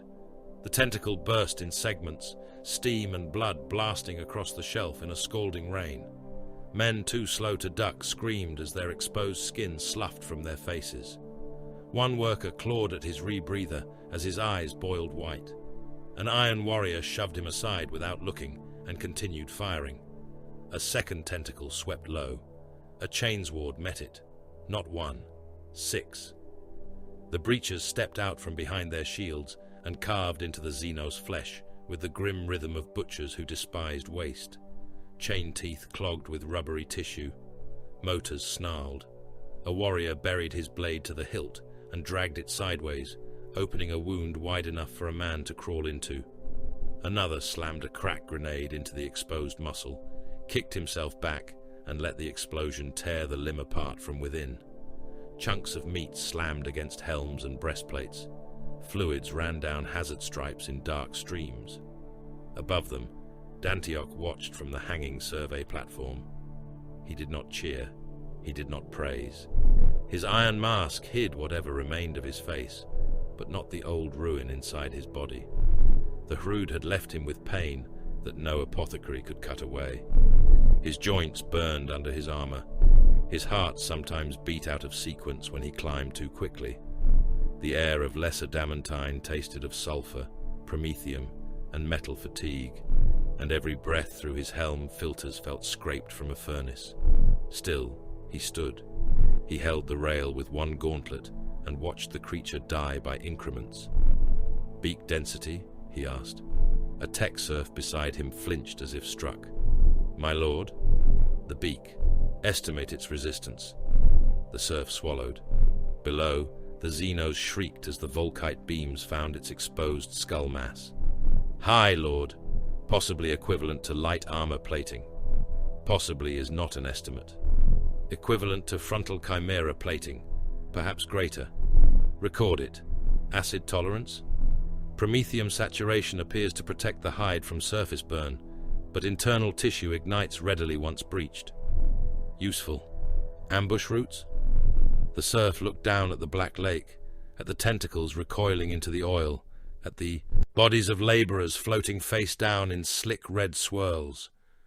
"Submerged access, lord. Vibration sensitive. They respond to drilling patterns. Then drilling patterns will become bait." Dantioch turned away before the creature finished dying. The Underworld campaign lasted for months, though the chronometers still had to be corrected by hand and prayer after Gugan. In the caverns beneath Lesser Damantine, the Iron Warriors made war as engineers make decisions. Every brood nest was marked on the map as a structural hazard. Every tunnel the creatures used became an approach vector. Every corpse was measured. Beak density, hide thickness, acidic secretions, reaction to light, reaction to vibration, burn time, impact force, preferred angle of attack, depth tolerance, nest spacing, breeding chambers, pressure pockets, ventilation risks. Terror became diagram. The Iron Warriors sealed whole caverns and flooded them with burning promethium. The method was simple and therefore pleasing. Worker gangs drove adamantium shutters into the tunnel mouths. Servo rigs welded the seams. Breachers held the line while the Xenos hurled themselves against the closing gates, tentacles thrusting through narrowing gaps, tearing workers in half, snatching men by the legs and smashing them against the walls until their bones emptied through their skin. Once sealed, the promethium pumps opened. The first time, the screams lasted 40 minutes, not human screams. Those had ended quickly. The Xenos shrieked in the dark as the burning lake water climbed the sealed brood vaults. Flames moved through tunnels, vents, and submerged channels. Superheated vapor burst from cracks in the stone. Tentacles hammered the inner doors with such force that the hinges warped outward. Dantioch ordered the doors reinforced, not opened. Heat readings rose. Internal pressure exceeded safety margins. Mortal overseers begged permission to retreat from the outer platforms. He denied them until the data was complete. When the chamber finally ruptured, it did so downward. The stone floor collapsed into a lower hollow, and thousands of tons of burning Xenos meat, promethium, and shattered rock poured into the abyss. The shockwave blew men from gantries and turned their bodies into smears across the cavern wall. 3 iron warriors were crushed under falling support beams. 2 were recovered alive. 1 was not worth opening. Dantioch noted the failure. "Secondary pressure vents next time," he said. Chaplain Zhnev stood beside him, Crozius grounded, helm lenses burning in the firelight. "They die without honor." "They are Xenos," Dantioch said. "Honor does not enter the calculation. Nor hatred. Hate wastes heat." Zhnev gave a low vox click that might have been amusement. "You become colder with age, Warsmith." Dantioch looked over the burning cavern, where malformed shadows writhed in the flames. "Incorrect. I become more efficient." The sons of Dantioch were born from that efficiency. They came from the gene vaults, labor vats, and crude enhancement theaters installed in the first secured hollows beneath the crust. They were not Astartes. No one with knowledge would make that mistake. They were broader than baseline men, taller, heavier in the shoulders, with thick bones, slab jaws, and the dull eyes of creatures made to obey. Their spines were reinforced with industrial plugs. Their muscles grew dense around implanted support fibers. Many could not speak beyond simple command phrases. Some had faces that resembled unfinished statues. Others bore deformities the medici serfs called acceptable deviation, until the apothecaries corrected them and named it useful tolerance. They wore slab armor, mining harnesses, rebreathers, and crude helms stamped with the sigil of the warsmith. They carried rock drills, heavy chain axes, boarding mauls, shot cannons, breaching hooks and cutting torches modified for close combat. They worked until their hands split. They fought until their bones came through their skin. They died without understanding anything except that Dantioch had ordered them to stand. They worshipped him because they had been made in his shadow. Not with hymns, not with theology. They worshipped in labor. When Dantioch passed through the excavated galleries, they lowered their heavy heads. Some touched the floor with their knuckles. Some pressed bloodied palms against their chest plates.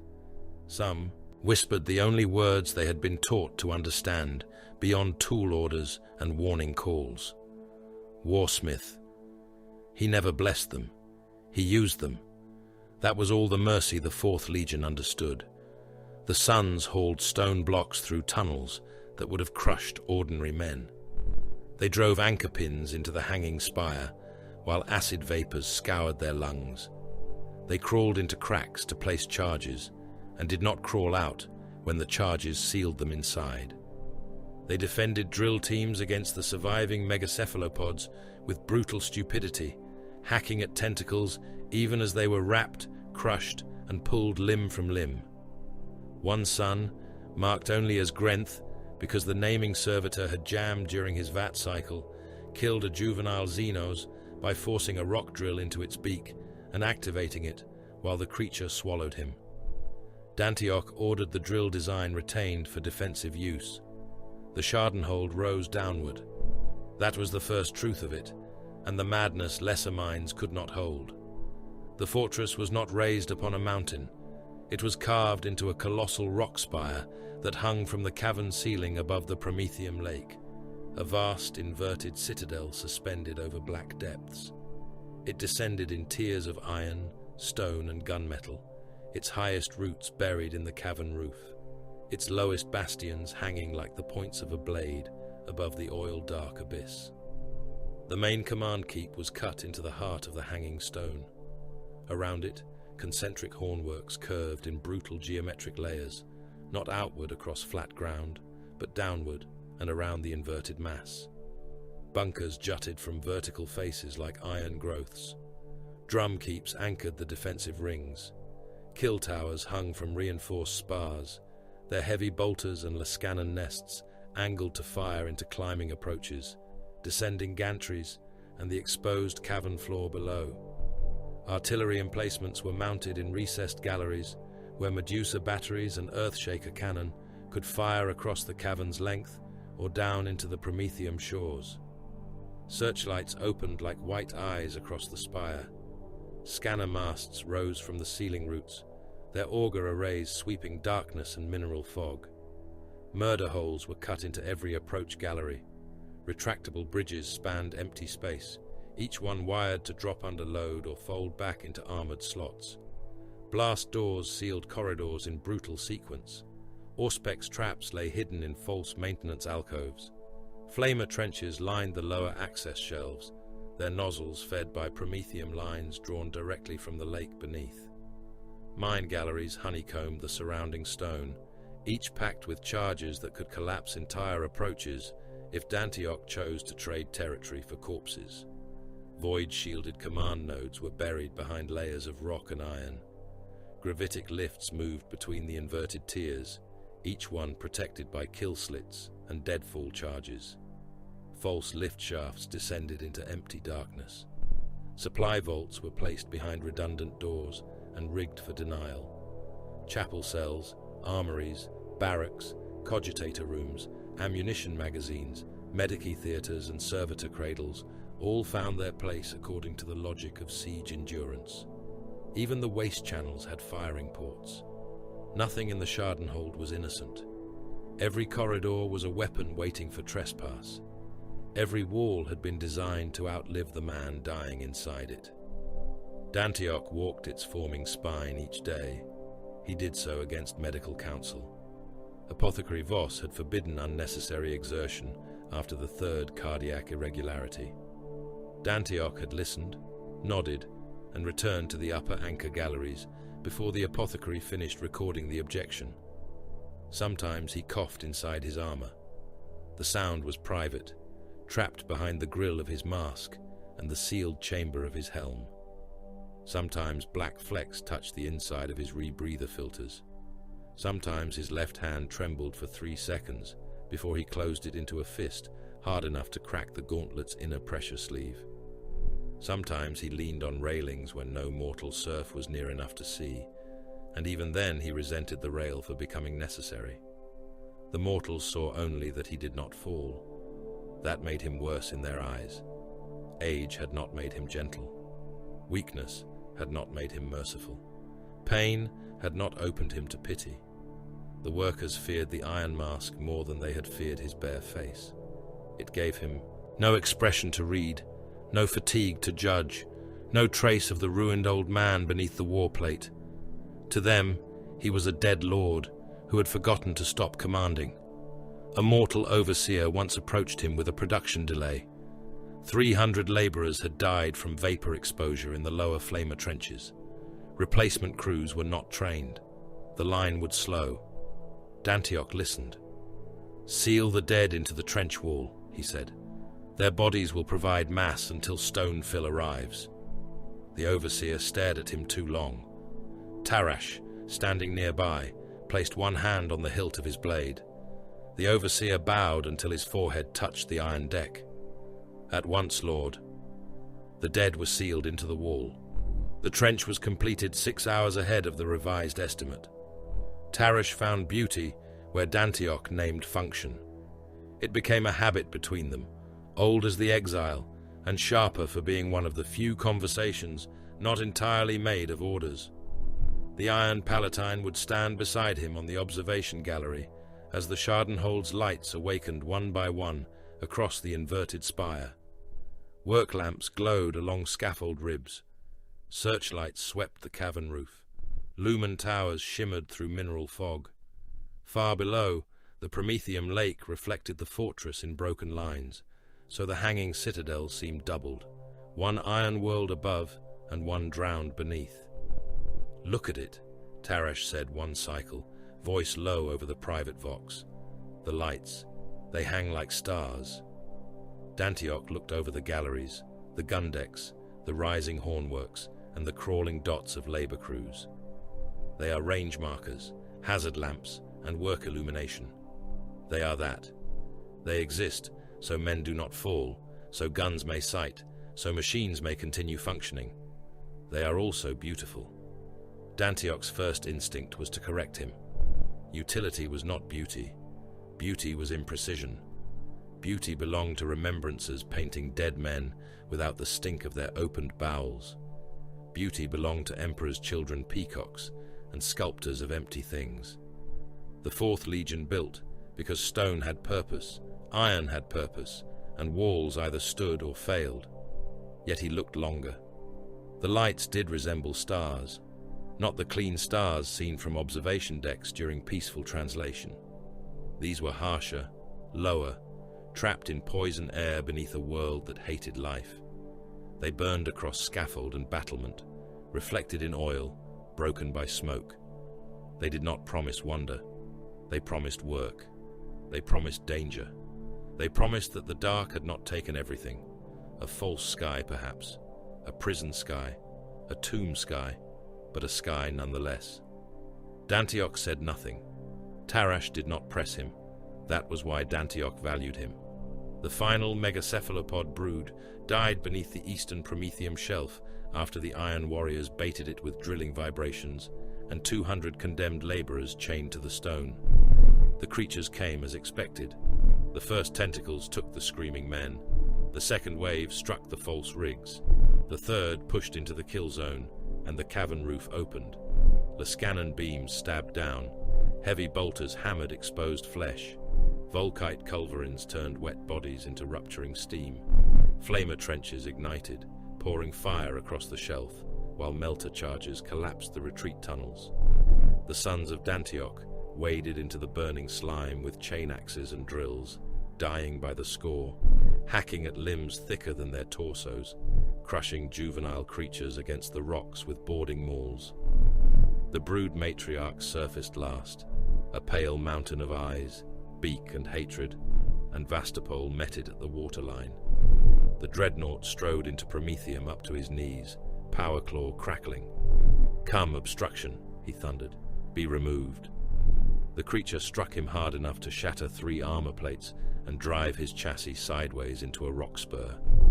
Vastapol rose, seized the tentacle pinning him, and dragged himself forward along it, while the multi-melter under his other arm glowed white. He fired into the beast's exposed beak from 5 meters away. The explosion lit the cavern like dawn inside a corpse. When the fire dimmed, the brood matriarch was dead, half its head vaporized, the rest sinking into the burning lake. Vastapol stood amid the flames, one leg damaged, sarcophagus venting, his vox emitting a grinding laugh of static.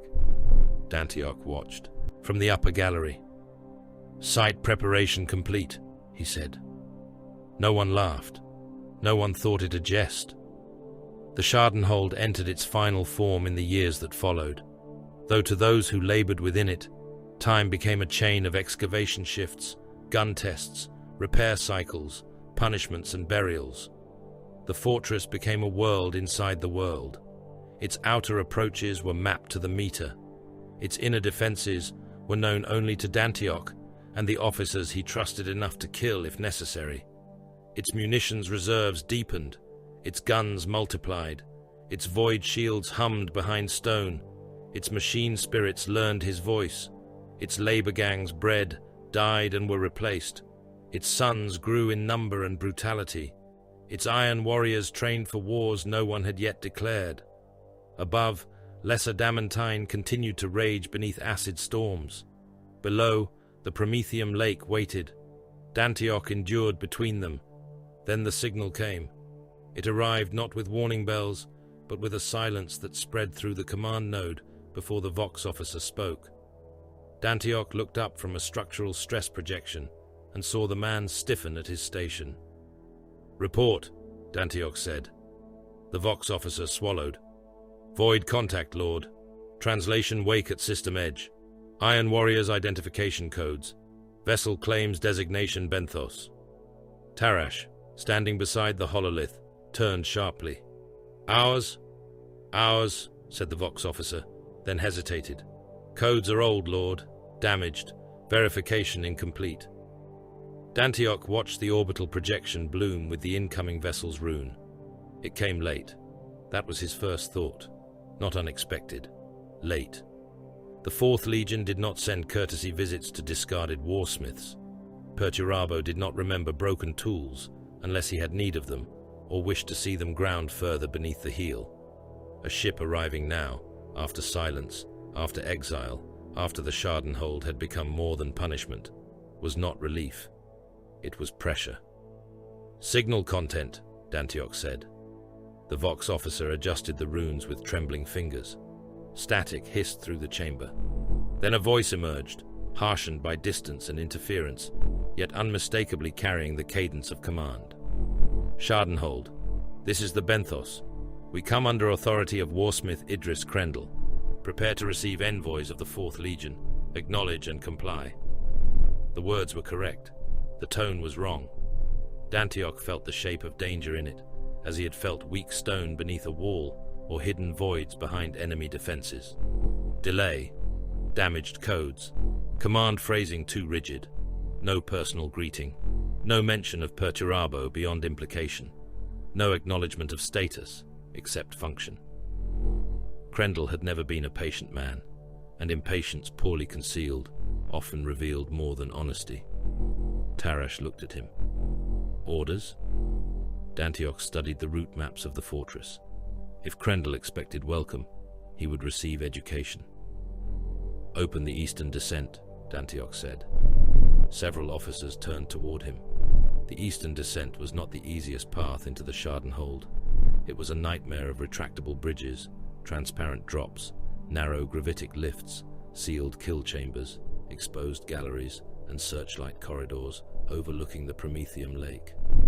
It had been designed to exhaust, intimidate, and measure anyone forced to traverse it.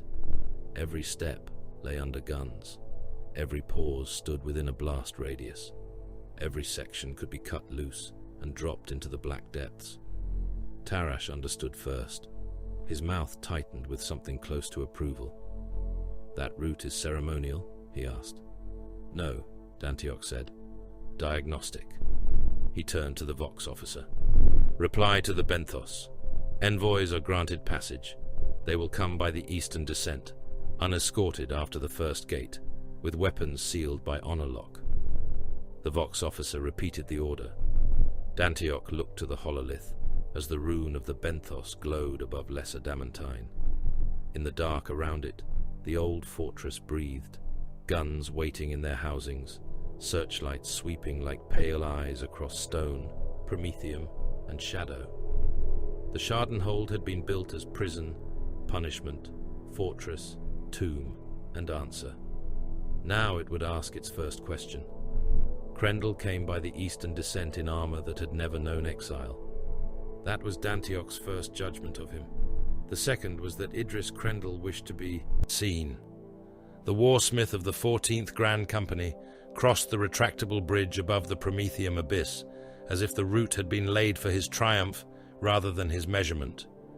The bridge was narrow, black iron underfoot, slick with condensation from the furnace-wet air rising out of the lake below. On either side, nothing waited but distance, darkness, and crude promethium glimmering far beneath, like the eye of some buried god. Searchlights followed him from kill tower to kill tower. Heavy bolters tracked his escort. Lascanon lenses glowed dull red in recessed murder galleries. Auspec's veins rotated in silence as the Schadenhold tasted the newcomer's armor, weapons, gait, heat output, vox leakage, and pulse rhythm. Krendel did not look afraid. That was either courage or performance. Dantioch suspected the latter. His armor was immaculate iron, edged with fresh hazard striping and black lacquer. Every plate had been polished. Every kill mark was deliberately placed. His helm was carried by a Legion serf who struggled beneath its weight, and Krendel's bare face wore contempt, as naturally as Dantioch wore his mask. He was younger than Dantioch, in all the ways that mattered to the eye, broad with the cruel confidence of a warrior whose failures had not yet followed him into mirrors. Behind him came a small honor guard, Iron warriors in sealed plate, their weapons locked as commanded, but their hands near enough to grips to prove insult had been received. Tarash stood on Dantioch's right. Chaplain Genev waited to his left with his Crozius grounded, its skull head turned toward the envoys like a witness to an execution not yet declared. Venerable Vastapol, attended from the upper bastion by Voxlink, his damaged contemptor frame too massive for the receiving gallery and too irritable for ceremony. Sons of Dantioch lined the walls in slab armor, hulking and malformed, each carrying a drill axe or boarding maul, each watching the immaculate warriors with simple bred devotion to the iron-masked lord before them. Krendel reached the end of the bridge. He looked past Dantioch first, at the fortress. That was sensible. The Schadenhold demanded it. The inverted citadel hung around them, and above them, and below them, in brutal geometry. Hornworks curved from the stone like iron ribs. Kill towers jutted into black air. Searchlights made pale rivers through vapor. Far beneath, the Prometheum lake muttered and shifted, reflecting the fortress in broken fire. Gravitic lifts crawled through vertical shafts. Drum keeps clung to the hanging spire. Every visible wall implied another behind it. Every bridge suggested collapse. Every corridor offered welcome only to the dead. Krendel's mouth tightened. "You have made a prison into a fortress," he said. Dantioch's mask gave him nothing. "Incorrect. I have made a fortress from a sentence." A flicker crossed Krendel's face. Irritation, amusement, disgust. Dantioch catalogued it and set it aside. "You look worse than rumor promised," Krendel said. Tarash shifted by a fraction. Dantioch did not. Rumor is rarely competent. Krendel laughed once. It was a sharp, joyless sound that did not carry far in the cavern air. "Still the same, then? Still counting insults as inefficiencies?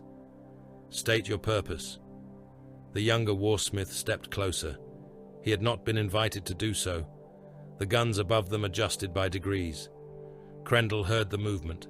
Dantioch knew he heard it. "Direct," Krendel said. "Good. We have no time for the courtesies of the Dead Age." The Dead Age? Krendel smiled now, and this time there was hunger in it. "You have been buried too long beneath this miserable crust. The galaxy has moved while you have played Castellan over slaves and oil.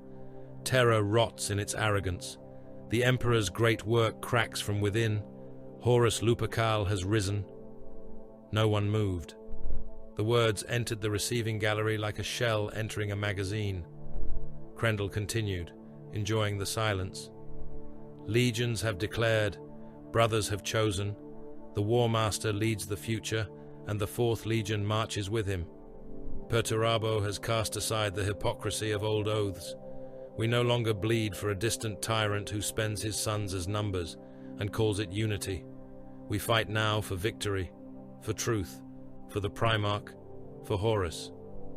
Dantioch listened. He did not gasp. He did not denounce. He did not reach for a weapon. He examined the statement as he would examine a fault line beneath a wall. Horus risen, legions divided, Perturabo with Horus, the 4th Legion in rebellion, terror not merely distant but designated enemy, old oaths called dead, new alignment claimed inevitable. Treason then, not anger, not politics, treason, sabotage of the edifice. "What is your authority?" Dantioch asked. Krendel's smile faded. "You heard me. I heard claims. I asked for authority." The honor guard behind Krendel bristled. One of them let his gauntlet rest too close to a bolt pistol. A searchlight fixed on him. A heavy bolter chambered with an audible clack from the nearest murder gallery. Krendel lifted one hand without looking back. His warrior stilled.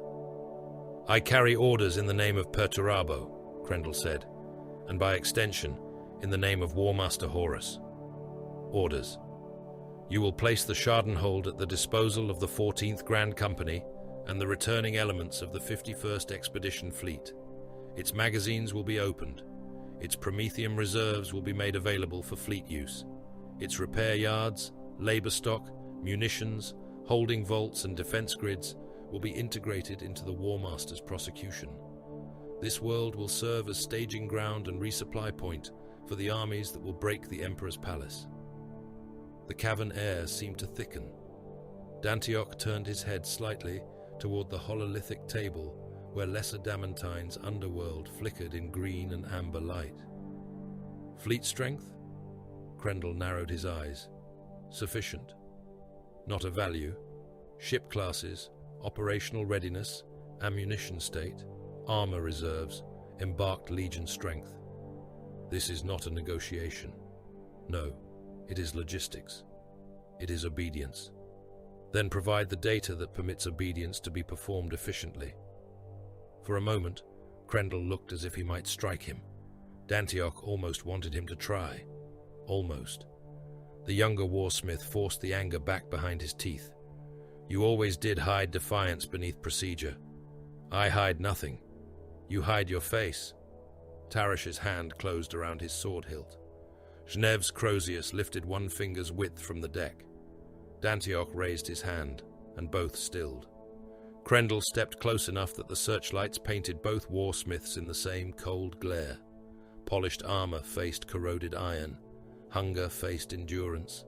Ambition faced ruin. The galaxy has no place for your caution now, Krendel said. The old Imperium is done. The Emperor sat above us all and called his silence wisdom. Horus acts. Perturabo acts. We follow the Primarch into a war worthy of us at last. No more thankless compliance. No more bleeding in the dark while others take glory. No more building walls for lesser men to admire. Dantioch's voice emerged from the mask as iron dragged over stone. You mistake grievance for strategy. Krendel's eyes hardened. Dantioch continued. The Emperor is not a kindness. The Imperium is not mercy. It is structure, foundation, wall, bastion. Without it, mankind returns to Old Night, atomized into prey. To turn the guns of the Imperium upon its foundation stone is not liberation. It is demolition. The foundation is rotten. Then repair it. Horus will replace it. Horus will break it. The War Master will break what must be broken. Dantioch looked at him for a long moment. So will I. Krendel heard it then. Everyone did. The refusal had not yet been spoken, but it had already entered the chamber. It moved through the sons of Dantioch, who tightened their grips on drill axes. It moved through Tarash, whose loyalty became a physical thing beside his lord. It moved through Genev, whose skull helm inclined toward Krendel as if scenting blood. It moved through the walls of the Schadenhold itself, through gun servitors and locked blast doors, through machine spirits waiting for the voice they had learned to obey. Krendel's face lost all pretense of amusement. You will comply. No. The word closed like an armored gate. Krendel stared at him. You refuse the Primarch? I refuse treason. You refuse Perturabo. I remain his son. I do not become Horus's dog. One of Krendel's honor guards snarled and moved. He died before the movement became attack. The murder gallery above opened with a single bolt round. The shell struck the warrior at the base of the helm, punched through the gorget, and detonated inside his throat. His head did not come off cleanly. It leapt upward in a burst of armor fragments, teeth, spinal shards, and black-red spray, then bounced once from the bridge rail and vanished over the edge into the abyss. His body stood for 2 seconds, blood pumping from the ruin, then crashed to its knees. The sound of the corpse hitting the bridge was wet and heavy. No one else moved. Dantioch looked at Krendel. Weapons remain honor-locked, he said. That was not an invitation to reconsider. Krendel's voice became a blade. I will crush this fortress in the War Master's name. You may attempt it. I will drag you from your hole and lay your mask at Perturabo's feet. You may attempt that also. The 4th Legion will remember you as a traitor. The 4th Legion may soon have difficulty defining the word. Krendel's hands clenched. He was furious now, and beneath the fury Dantioch saw satisfaction. The younger warsmith had wanted this. Perhaps not the danger, Not the humiliation of a dead guard bleeding on the bridge, but the clarity. A siege required an enemy. Crendel had come to collect stores, and found instead a chance to prove devotion through destruction. "Then hear me, Barabas Dantioch," he said. "By order of warsmith Idris Crendel, by the will of Perturabo, by the authority of Horus Lupercal, I declare this garrison forfeit. Open your gates, or be buried inside them." Dantioch inclined his masked face by a fraction. "We are already buried." He turned away. That was the dismissal.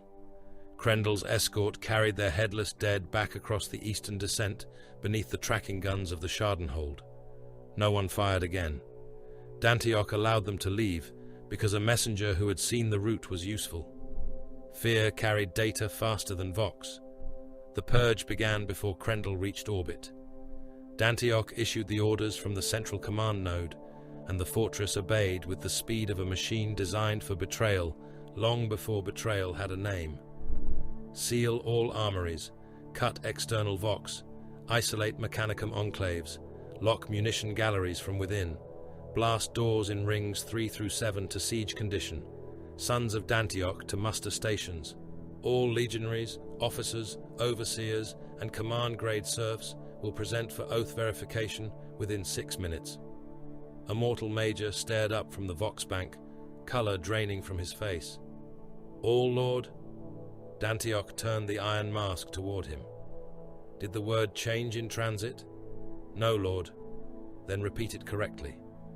"All personnel to oath verification," the major said, voice shaking into the Vox. The Schadenhold split itself into compartments. Doors slammed down with guillotine force. Corridors turned from passageways into cages. Lifts locked between decks. Gun servitors woke in ceiling recesses. Auspex shrines blinked from amber to red.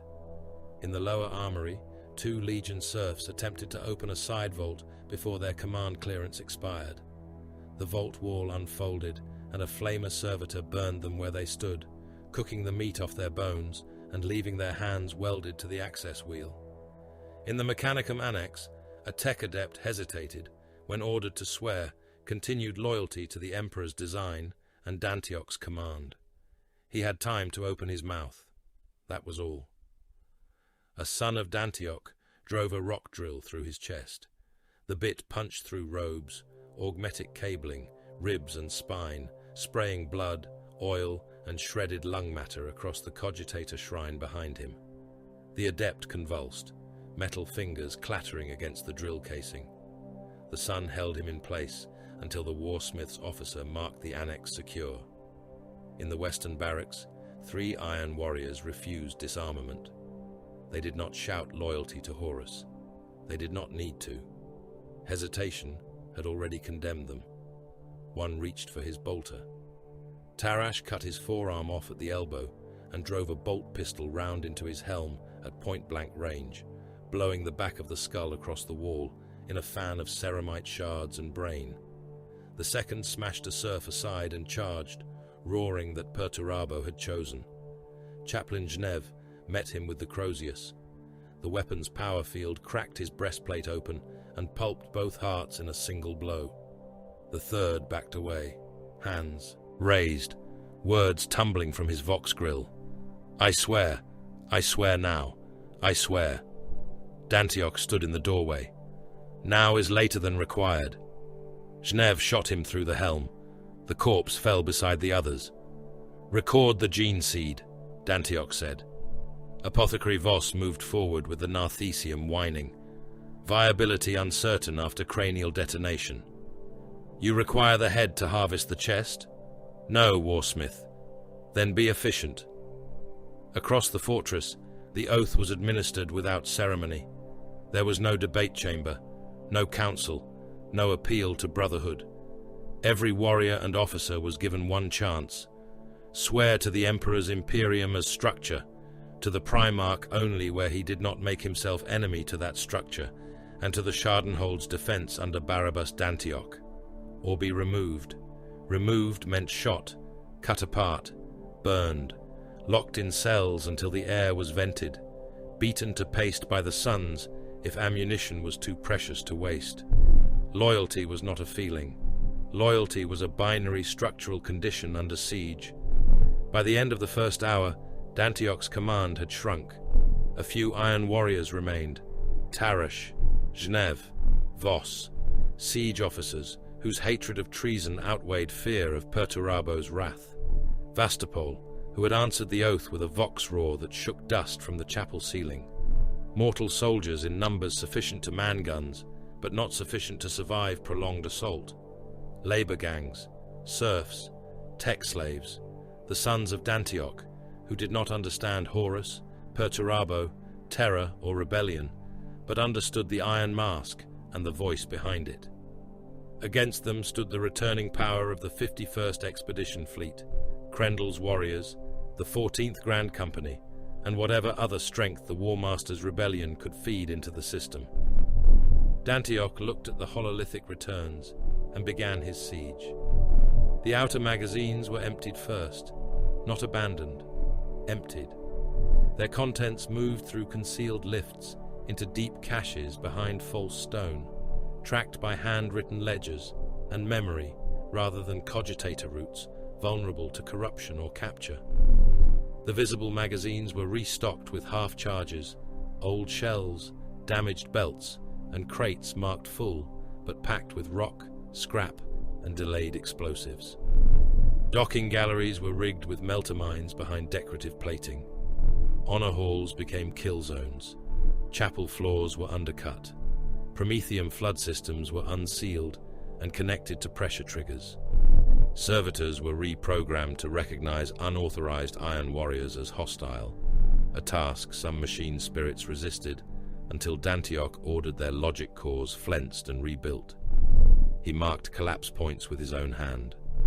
Tarash followed him through the inverted citadel, receiving orders and assigning them to execution crews. "Every defender has 3 deaths," Dantioch said. Tarash looked at him. "Clarify. Where he fights, where he falls back, where his corpse becomes useful." Tarash was silent for a moment. Then he nodded. "Understood. Do not bury bodies unless disease risk exceeds obstruction value." "Understood. Do not permit heroic stands where withdrawal yields higher attrition." Tarash's mouth tightened. "Some will object. Those who object may spend their lives in the first category." The first assault came through the storms. Krendel wasted little time. That was either confidence or impatience. Dantioch accepted both as advantages. Traitor dropcraft punched through Lesser Damantine's acid cloud under cover of orbital fire. Their hulls burned as they descended. Lightning clawed them. Debris tore at them. Some died before the fortress fired a shot, spiraling into the crust, or vanishing down sinkholes with their assault ramps still closed. Others reached the cavern shafts, engines screaming as they forced passage through storm wounds and broken stone. The Schadenhold waited. Its first greeting was silence. The traitor craft descended through the eastern and southern shafts into pre-measured darkness. Their pilots saw no active batteries, no searchlights, no flak burst, no panicked defense, only the inverted fortress hanging above the Prometheum lake, black and immense, apparently asleep. Then Dantioch spoke one word. "Begin." Searchlights ignited. The cavern became white. Heavy bolters opened from 3 tiers at once, converging on the lead craft as it flared for landing on the lower access shelf. Its armor burst under sustained fire. The cockpit disappeared in red flashes. The craft slewed sideways and smashed into the shelf wall, spilling traitor Iron Warriors from the ramp into a storm of frag mines. The charges detonated waist-high. Boarding shields flew apart. Legs vanished. One warrior crawled forward with both arms, his lower body gone, dragging intestines and shattered armor behind him, until a flamer washed over the shelf and turned him into a black, twitching shape. Another drop craft survived long enough to disgorge a full breacher squad. They formed well. Dantioch noted that. The traitors locked shields, advanced beneath heavy bolter fire, and returned disciplined bursts into the nearest murder gallery. One of his gun servitors died in sparks. Another lost an arm and kept firing until its ammunition feed jammed. The traitor sergeant barked orders across a tight vox, pushing toward the blast door. The floor beneath them opened, not collapsed, opened. The shelf plates withdrew on oiled pistons. Half the squad fell screaming into the Prometheum abyss. The rest slammed mag boots down in time and hung from the retracting metal like insects on a blade. Sons of Dantioch emerged from wall alcoves with boarding mauls and chain axes. They did not duel. They battered the hanging Astartes loose. One son had his head crushed by a power fist and continued swinging for 3 more seconds because his body had not yet understood death. Another jammed a drill into a traitor's knee joint and held the trigger until the leg came off in a shower of sparks and blood. Flamers ignited across the shelf. Packed assault troops became silhouettes. Their armor blackened. Seals burst. Men inside ceramites screamed as heat found them through damaged joints. Those who tried to fall back met the second trap, a curtain of fragmentation charges hidden in the access columns. The blast filled the corridor with shrapnel, broken teeth, armor fragments, and wet scraps of human and transhuman meat. Above it all, Dantioch watched from the command node. "Enemy casualty estimate," he said. "Severe," replied Tarash. "Insufficient." Revised. "Enemy first wave rendered combat ineffective." Better. A red rune marked another assault craft, forcing entry through the northern shaft. Dantioch touched the hololith. "Let that one land." Tarash looked at the position. "That grants them access to Ring 4. "Yes." "Why?" "Because Ring 4 is hungry." The craft landed. Its warriors advanced. The ring swallowed them. Blast doors sealed before and behind. Vox jammers screamed. Ceiling turrets unfolded. Prometheum poured from wall vents and ignited in a rolling sheet. The traitors fired into the flames, into the walls, into the doors. It changed nothing. The corridor became a furnace. Ammunition cooked off.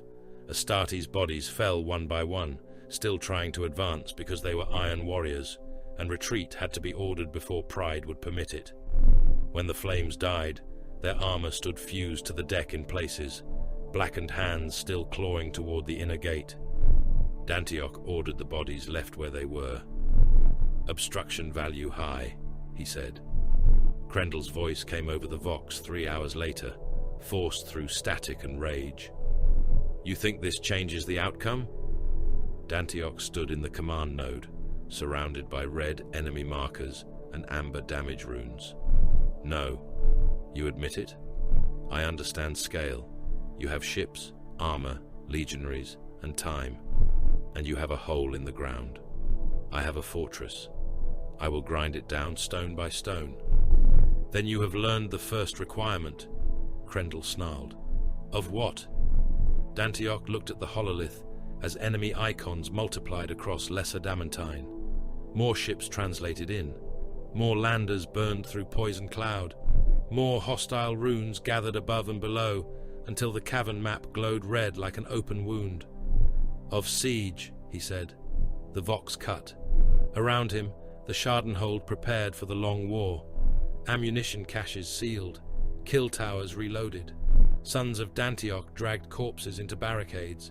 Apothecaries harvested gene seed from loyal and traitor dead alike, because waste was still waste even in civil war. Mortal gunners whispered prayers to an emperor who would never hear them beneath the crust of a condemned world. Iron warriors stood at their posts, few against many, loyal to a structure their own Primarch had chosen to demolish. Dantioch placed both hands on the command rail. His body ached. His hearts beat unevenly. Behind the mask, the old flesh of his face pulled tight with pain. He began the unbreakable litany, not softly, not as prayer, as a firing solution. Iron in the blood, iron in the bone, iron in the wall, iron in the will, breach denied, expenditure counted, attrition accepted, compliance refused. The fortress stands while one stone remains. The oath stands while one warrior breathes, iron within. The voices answered from every vox grill, gun pit, Murder gallery, medici slab, blast door, and blood-slick corridor of the Schadenhold.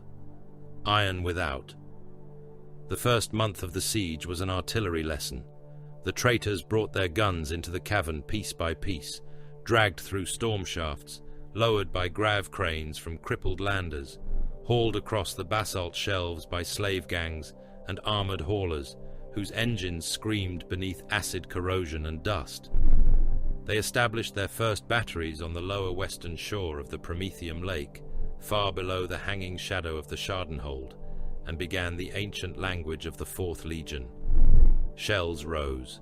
The fortress answered. From below, Krendel's siege guns fired upward through cavern haze and mineral fog, their trajectories calculated to strike the inverted citadel's lower bastions and hanging gun decks. Medusa shells burst against void shields in dirty blossoms of flame. Earthshaker rounds slammed into stone spars and iron revetments, shaking dust from galleries carved centuries deep into the rock. Mortar batteries walked fire along suspended causeways, searching for structural weakness. Heavy Lascanon emplacements burned red lines through the gloom. Tunneling engines chewed into the cavern walls, their drills howling as they sought blind approaches beneath the fortress roots. From above, Dantioch returned fire without haste.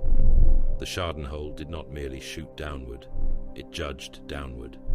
Macro cannon mounted in recessed galleries cracked open the cavern with every discharge, their shells falling like iron judgment into artillery parks below. Lascanon nests cut enemy armor from angles no sane battlefield should have allowed, spearing through roof plates, turret rings, and engine decks. Kill towers extended from the inverted spire on reinforced spars, sweeping the lower shelves with heavy bolter fire.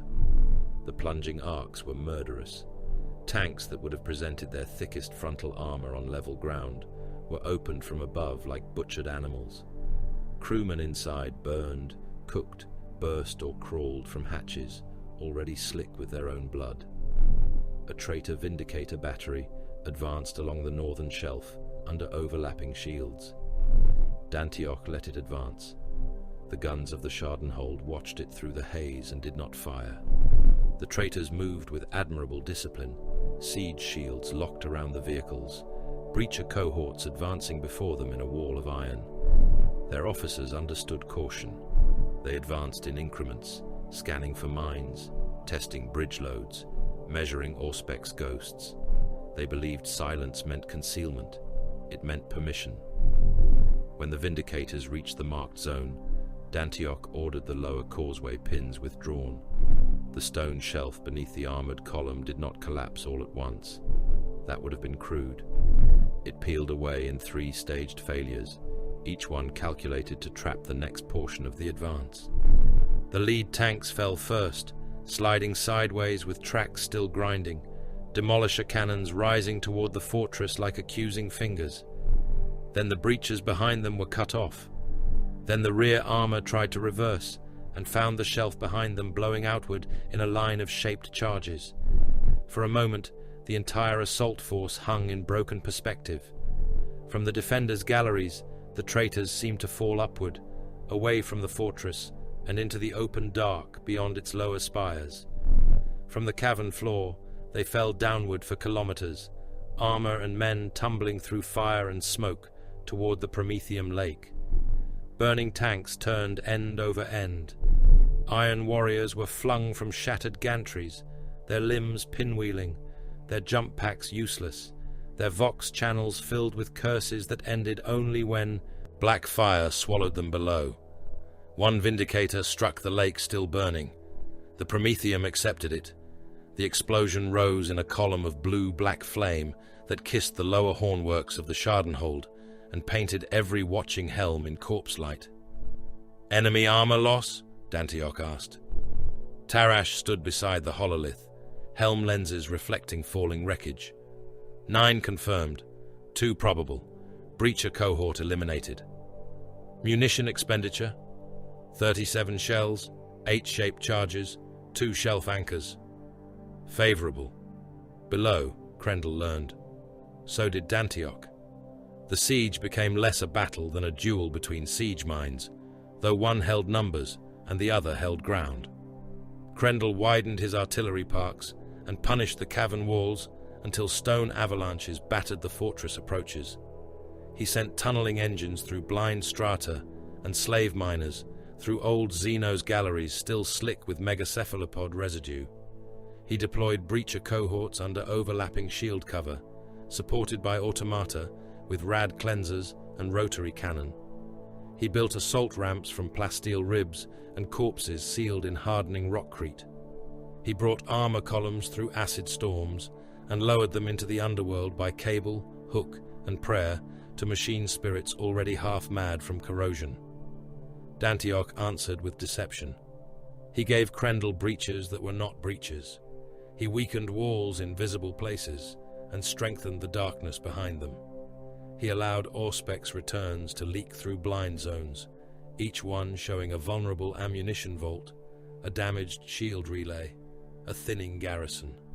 He transmitted false command signals through dead Vox channels, then waited for traitor assault squads to follow them into sacrificial corridors where blast doors sealed at both ends and the ceiling descended on hydraulic rams until power armor, bone and organs became layered paste across the floor. He rationed ammunition with the severity of starvation. No gun fired without return. No shell was spent on insult. No mortar wasted wrath on a target that flame, gravity, pressure loss, or fear could kill more cheaply. Whole batteries remained silent for weeks, so the enemy would believe them destroyed.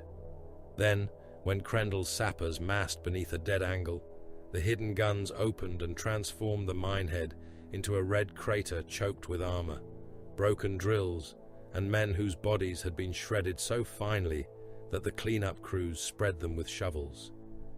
The mortal defenders endured because there was nowhere else to go. Imperial army remnants, adamantifracts, gun crews, labor cohorts, indentured mine workers and serfs, taken from dead ships, lived in the hot arteries of the Schadenhold. They slept beside ammunition hoists. They ate nutrient paste that tasted of rust and recycled fat. They breathed air that always carried promethium stink, blood, old smoke, and the sour tang of too many bodies in too little space. Their skin cracked from heat. Their eyes yellowed. Their ears bled from artillery concussion.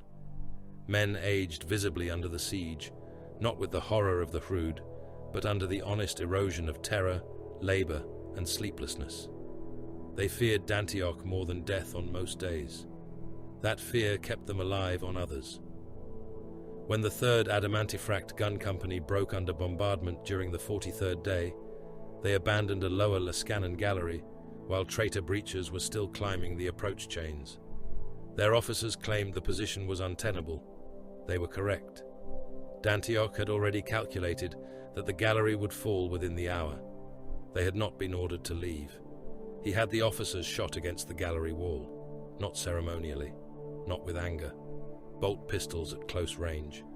3 officers became 3 wet bursts across iron plating, their torsos opened by mass reactive detonation, their medals and ribs scattered together across the deck.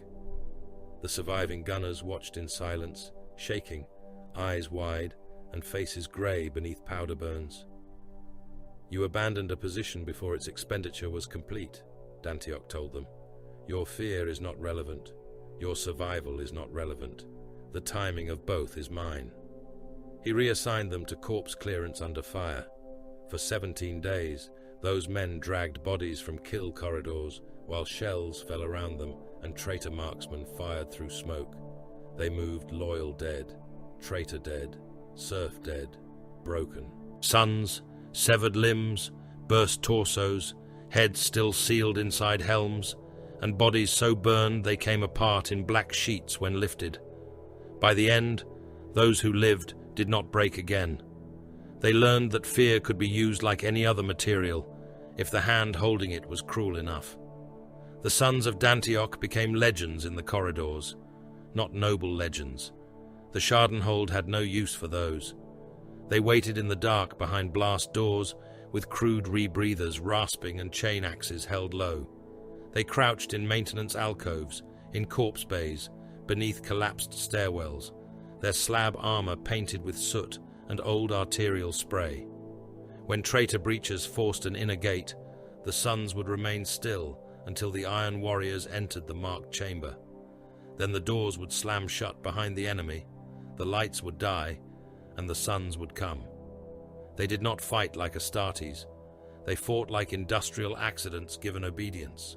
Drill hammers punched into knee joints, boarding mauls crushed helms flat, chain axes bit into exposed cabling and armor seals, chewing until they found meat. Shot cannons fired into visors at arm's length. The suns died in ruinous numbers. Power fists caved in their chests. Bolters blew them in half. Chain blades opened their bellies and spilled ropes of steaming gut across the floor. Still they dragged Iron Warriors down by weight of bodies, clinging to limbs, jamming tools into joints, biting through gloves with reinforced teeth when both hands were gone. One kill corridor came to be named the Maw by the defenders. Krendel sent 30 traitor breachers into it behind a siege ram. None emerged. When Dantioch inspected the chamber after the vents cleared, he found the floor knee deep in blood and broken armor. 16 sons lay dead, some in pieces, some still locked around the bodies of traitor Astartes. One had been cut in half at the waist, but had crawled far enough to wedge his drill into the ram's track housing before dying. Another hung from a traitor's backpack, cabling by his teeth, skull split open, brain matter running down his own face, fingers still buried in the gap under the warrior's helm. Tarash looked over the carnage. They worship you. They obey me. To them, that is the same. Dantioch did not answer. Krendel was not wasteful by the standards of another legion. By the standards of the Iron Warriors, he was severe, inventive, and increasingly enraged. He mutilated captured defenders and sent them back through unsecured vox feeds. Men appeared on picked screens flayed, blinded, dismembered, nailed to hazard-striped panels with their own bayonets. One captured gun captain was kept alive long enough to have his hands removed finger by finger, while a traitor apothecary described the procedure in calm, technical detail. His screams were broadcast through the fortress chapel during a ration cycle. Dantioch listened for 11 seconds. Then he ordered the channel isolated and used it to triangulate the transmitter. The next macro shell destroyed the broadcast nest, the torturers, the prisoner, and the surrounding platoon. "Why not mute it sooner?" Tarash asked. "Because screams carry range data." Krendel punished failure in the same language. When a traitor assault cohort became pinned beneath the second lower hornwork, unable to advance or withdraw under crossing fire, Dantioch expected smoke, armor support, or night assault. Krendel instead opened fire on his own warriors. Heavy shells walked across the pinned formation, obliterating loyalist murder slits and traitor bodies alike. The blasts tore Iron Warriors apart, ripped open the hornwork face, and created a wider breach through the mound of dead. The next assault wave advanced over their brothers, while the remains were still steaming. Shnev watched from a chapel gun pit. "He spends them boldly. He spends them angrily," Dantioch said. "Difference? Anger overpays." The siege widened until the cavern became a world of war. Above the crust, ships burned in poisonous orbit. The remaining loyal assets of Dantioch's command hid under false transponder ghosts and debris screens, while Krendel's fleet hunted them. Lance strikes punched through cloud and hammered the fortress shield canopy when alignment permitted. Dropcraft came and died. Supply caskets fell through lightning and shattered against stone. Slave battalions labored in acid storms to bring more guns to descent shafts. Traitor Mechanicum engines crawled across the surface on insect limbs, lowering cables, cranes, and ammunition into the underworld. Below, artillery parks spread along the Prometheum shores like iron fungus. Armored columns waited in hollowed staging caves. Mortal auxiliaries built roads from crushed stone and corpses. Siege automata stood in rows beneath hanging banners, their dead machine minds waiting for orders to kill. Legion assault cadres formed and reformed in the red dark, their armor marked by the ashes of repeated failure. The 51st Expedition Fleet and the 14th Grand Company hurled strength into Lesser Damantine, as if the world were a wound they could pack with bodies until it closed. The Schadenhold bled, its outer galleries cracked, its lower kill towers fell silent one by one. Ammunition elevators jammed, water reclamation failed in the lower eastern barracks, and men drank condensed vapor scraped from vent plates. One shield node overloaded and cooked its crew into blackened shapes around their consoles. The chapel wall split during bombardment, exposing stacked dead sealed behind it for obstruction mass. The smell was magnificent in its horror, a hot wave of rot, metal and corpse gas that sent mortal acolytes retching through their masks. Dantioch kept the fortress alive by refusing every demand that did not serve exchange. A wounded company begged reinforcement. He sent mines instead. A lower gate requested permission to counterattack. He ordered them to retreat 2 chambers and vent the one they had held. A loyal Iron Warrior trapped behind enemy lines requested extraction. Dantioch asked his remaining ammunition count. When told, he ordered the warrior to hold fire until traitor officers entered the room, then detonate his reactor pack manually. The warrior obeyed. His death killed 7 traitor Astartes, 3 serf officers, and a siege adept carrying updated tunnel charts. "Favorable," Dantioch said, and entered the name. On the 189th day, his body failed. The bombardment had lasted 9 hours without pause. Krendel had concentrated 3 artillery parks, 2 captured macro drills repurposed as seismic hammers, and orbital fire through a storm break so narrow the lance strikes came in molten threads. The command node shook until cogitator banks tore loose from their mounts. Crewmen died under falling machinery. A hololith burst and filled the air with glass needles. One shard struck Dantioch beneath the gorget, sliding into the old flesh where armor had shifted under impact. He remained standing for 6 minutes. Then his hearts fell out of rhythm. Tarash saw him grip the command rail, saw the iron fingers tighten, saw the mask dip by a fraction. "Warsmith?" Dantioch tried to answer and vomited blood inside his helm.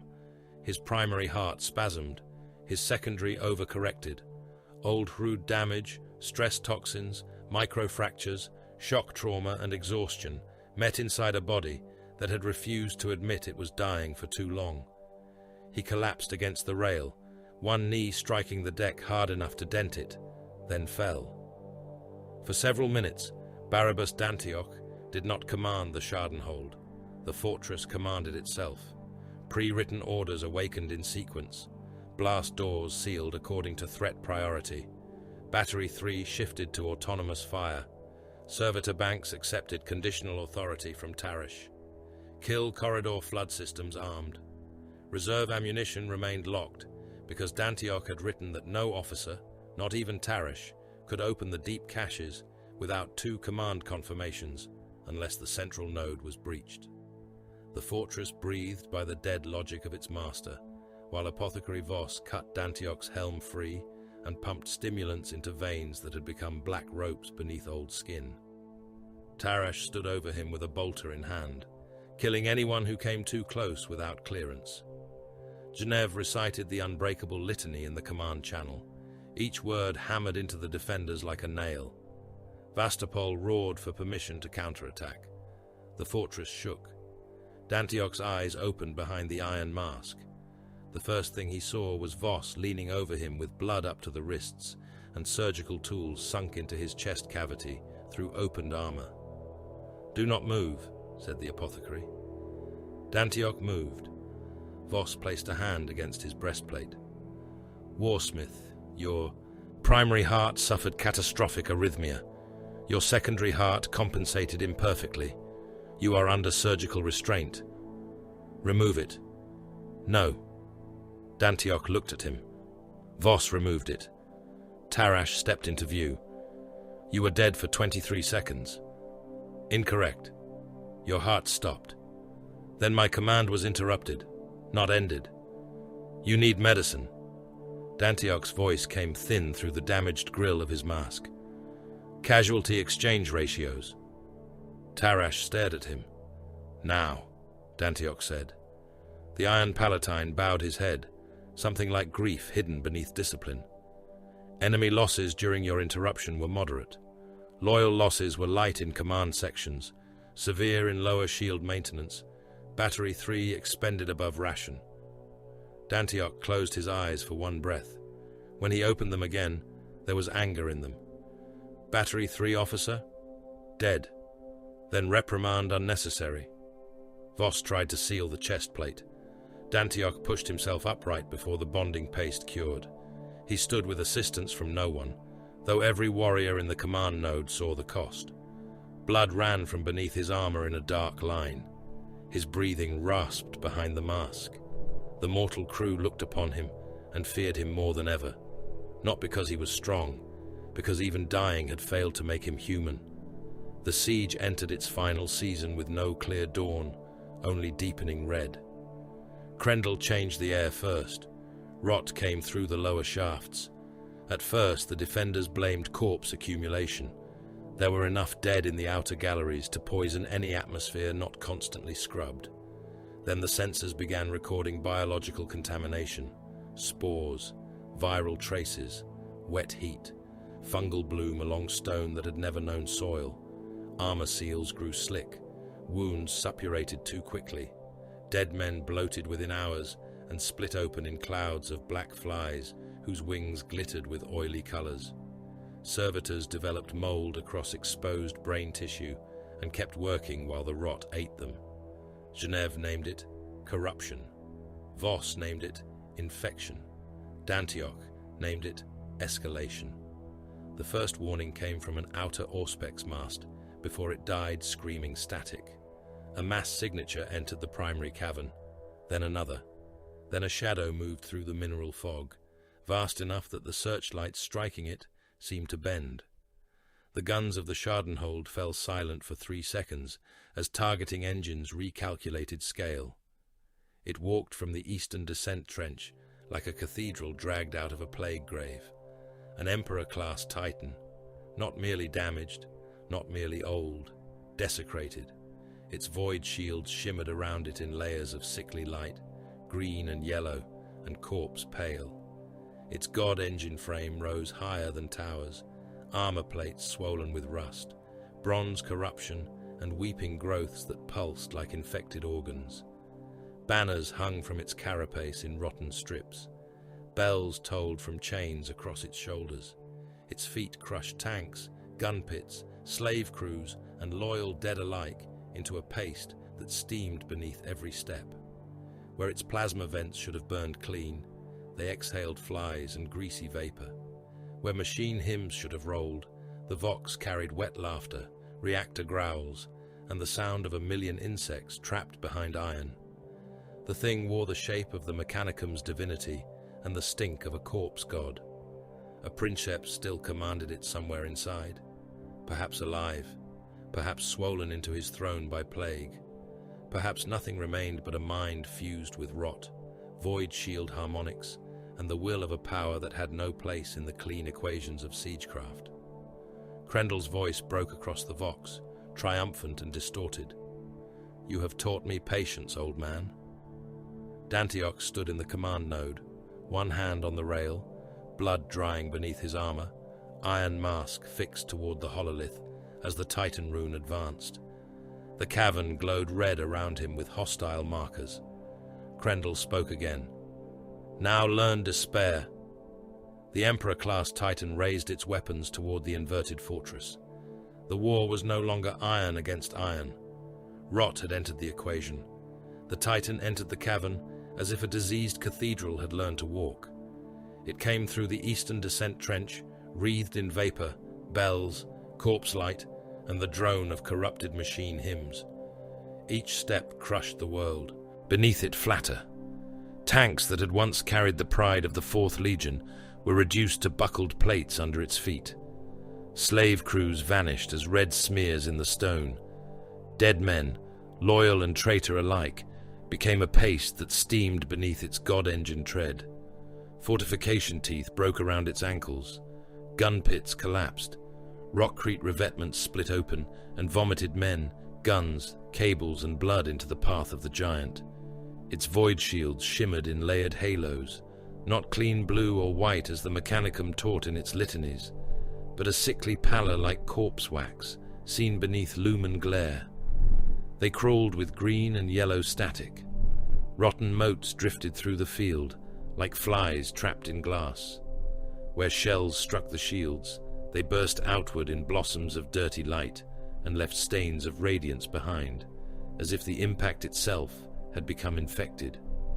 The Titan's carapace rose into mineral fog and shadow. It was too large for the cavern, and yet the cavern made room for it through violence.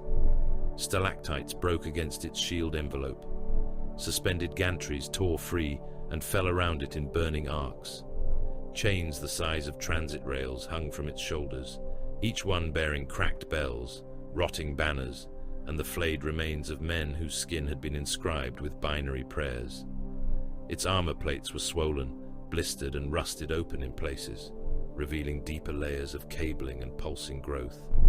Grease, pus, and reactor coolant wept down its legs in long, shining streams.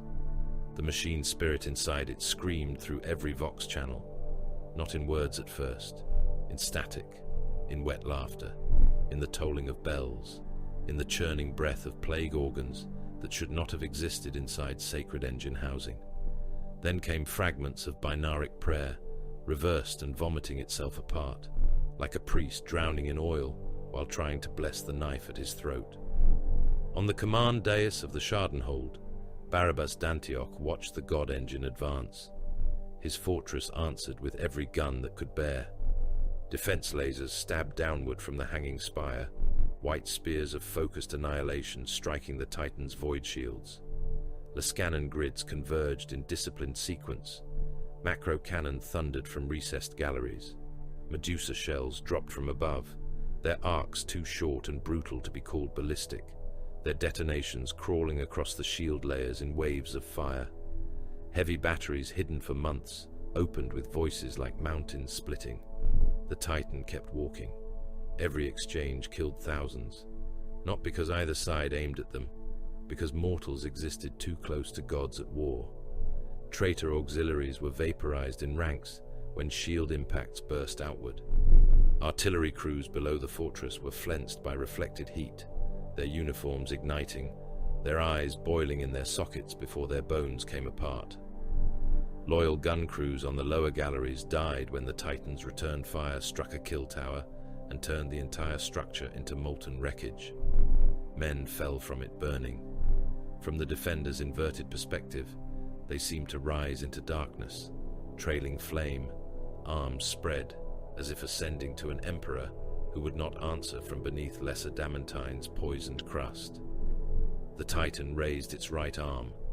The weapon mounted there had once been a plasma annihilator, sacred in the way only the Mechanicum could make mass destruction sacred. Now its coils pulsed with fever light. Its containment rings were black with rot. The reactor hymn that preceded firing emerged from the Vox as a choir of choking throats. "Shield harmonic collapse in lower ring," called a mortal officer. Dantioch did not turn. "Divert power from dead galleries." "They still contain personnel, Lord." "Then they are not dead galleries. Correct your report." The officer swallowed. "Lower gallery 6, structurally compromised but occupied." "Evacuate?" "No time, Lord." "Then divert power." The plasma annihilator fired. A sun bloomed in the deep. The beam struck the lower western hornwork and erased it. Stone, iron, guns, and men became incandescent vapor. The void shield above that segment flashed, shrieked, and failed. Heat rolled through the fortress. Armor warning runes burst across Dantioch's helm feed. Mortal crewmen screamed as their skin blistered where they stood. A gun captain at the edge of the command dais caught fire inside his flak coat and kept trying to report until his tongue swelled black and filled his mouth. Dantioch watched the damage runes spread. The Schadenhold could wound armies forever. It could bleed cohorts, eat tanks, shame warsmiths, and turn arrogance into corpses by the thousand. It could not endure that titan indefinitely. The fortress was going to fall. The conclusion arrived without panic. Panic was the mind objecting to arithmetic. Dantioch had no patience for it. He accepted the answer and began the next calculation. Defeat was not an ending. Defeat was material. "Open final defense layers," he said. Tarash looked at him from the secondary command rail. His armor was scorched, one pauldron split, helm lenses dimmed by soot. All of them? All. The inner rings will become accessible. They will become hungry. Across the Schadenhold, doors sealed for the whole siege opened for the first time. Corridors that had appeared to be storage vaults unfolded into slaughter tunnels. Chapel floors dropped away to reveal heavy bolter nests. Shrine walls split open, exposing flamer arrays, fed directly from the Prometheum lake. Dead-end passages became funnels lined with fragmentation charges. Auspec's blind zones awakened, not to reveal the enemy, but to blind him further. Servitors whose logic cores had spent months waiting in silence opened their gun mounts and began chanting targeting solutions in cracked machine voices. The Titan fired again. A kill tower snapped loose from the inverted spire, burning as it fell. Its ammunition cooked off in a chain of detonations, each one lighting the cavern in flashes of white and red. The tower struck an assault ramp below, crushing traitor breaches, mortal troops, and siege automata beneath thousands of tons of iron. The ramp buckled. Those still climbing it slid screaming into the Prometheum dark. Dantioch marked the loss. "Favorable secondary effect," he said. Apothecary Voss, standing near him with blood drying on his narthecium, said nothing. The Loyalists tried everything. Lascanon grids hammered at the Titan's knee joints, seeking shield flickers and armor gaps. Servo skull-guided missiles launched from hidden tubes and spiraled through flak, striking the lower void layers in coordinated bursts. Melter charges detonated along access causeways as the God Engine passed, bathing its ankles in white heat that slagged lesser metal and did little more than blacken the Titan's diseased plating. Siege shells struck its hip armor. Remember, don't forget to like, comment, and subscribe. Support helps. Defense lasers burned long scars across its shin. A suspended gantry was cut loose to fall across its weapon arm, only for the void shields to catch the structure and reduce it to glowing debris before it touched sacred steel. Suicide teams went next. Sons of Dantioch and loyal mortal sappers crawled through maintenance wounds in the Titan's lower armor, where old shell impacts and corruption had opened seams. Most never reached the machine. Shockwaves pulped them inside their armor. Defense fire from traitor escorts turned them into red fog. One team made it to the left ankle plating and vanished into a gap rimed with rust and living mold. Their vox carried breathing, chain tools, the shriek of something wet moving in the dark, then detonation. The Titan staggered half a step. "Damage?" asked Tarash. "Minimal," Voss answered from the Auspex feed. "Not minimal," Dantioch said. "Measured." A warhound would have died under such a tension. A reaver would have been crippled. Even a warlord might have limped. The Emperor class endured because it had been made to stride through apocalypse, and because something vile now nested in its sanctified bones. Krendel's assault cohorts advanced beneath its shadow.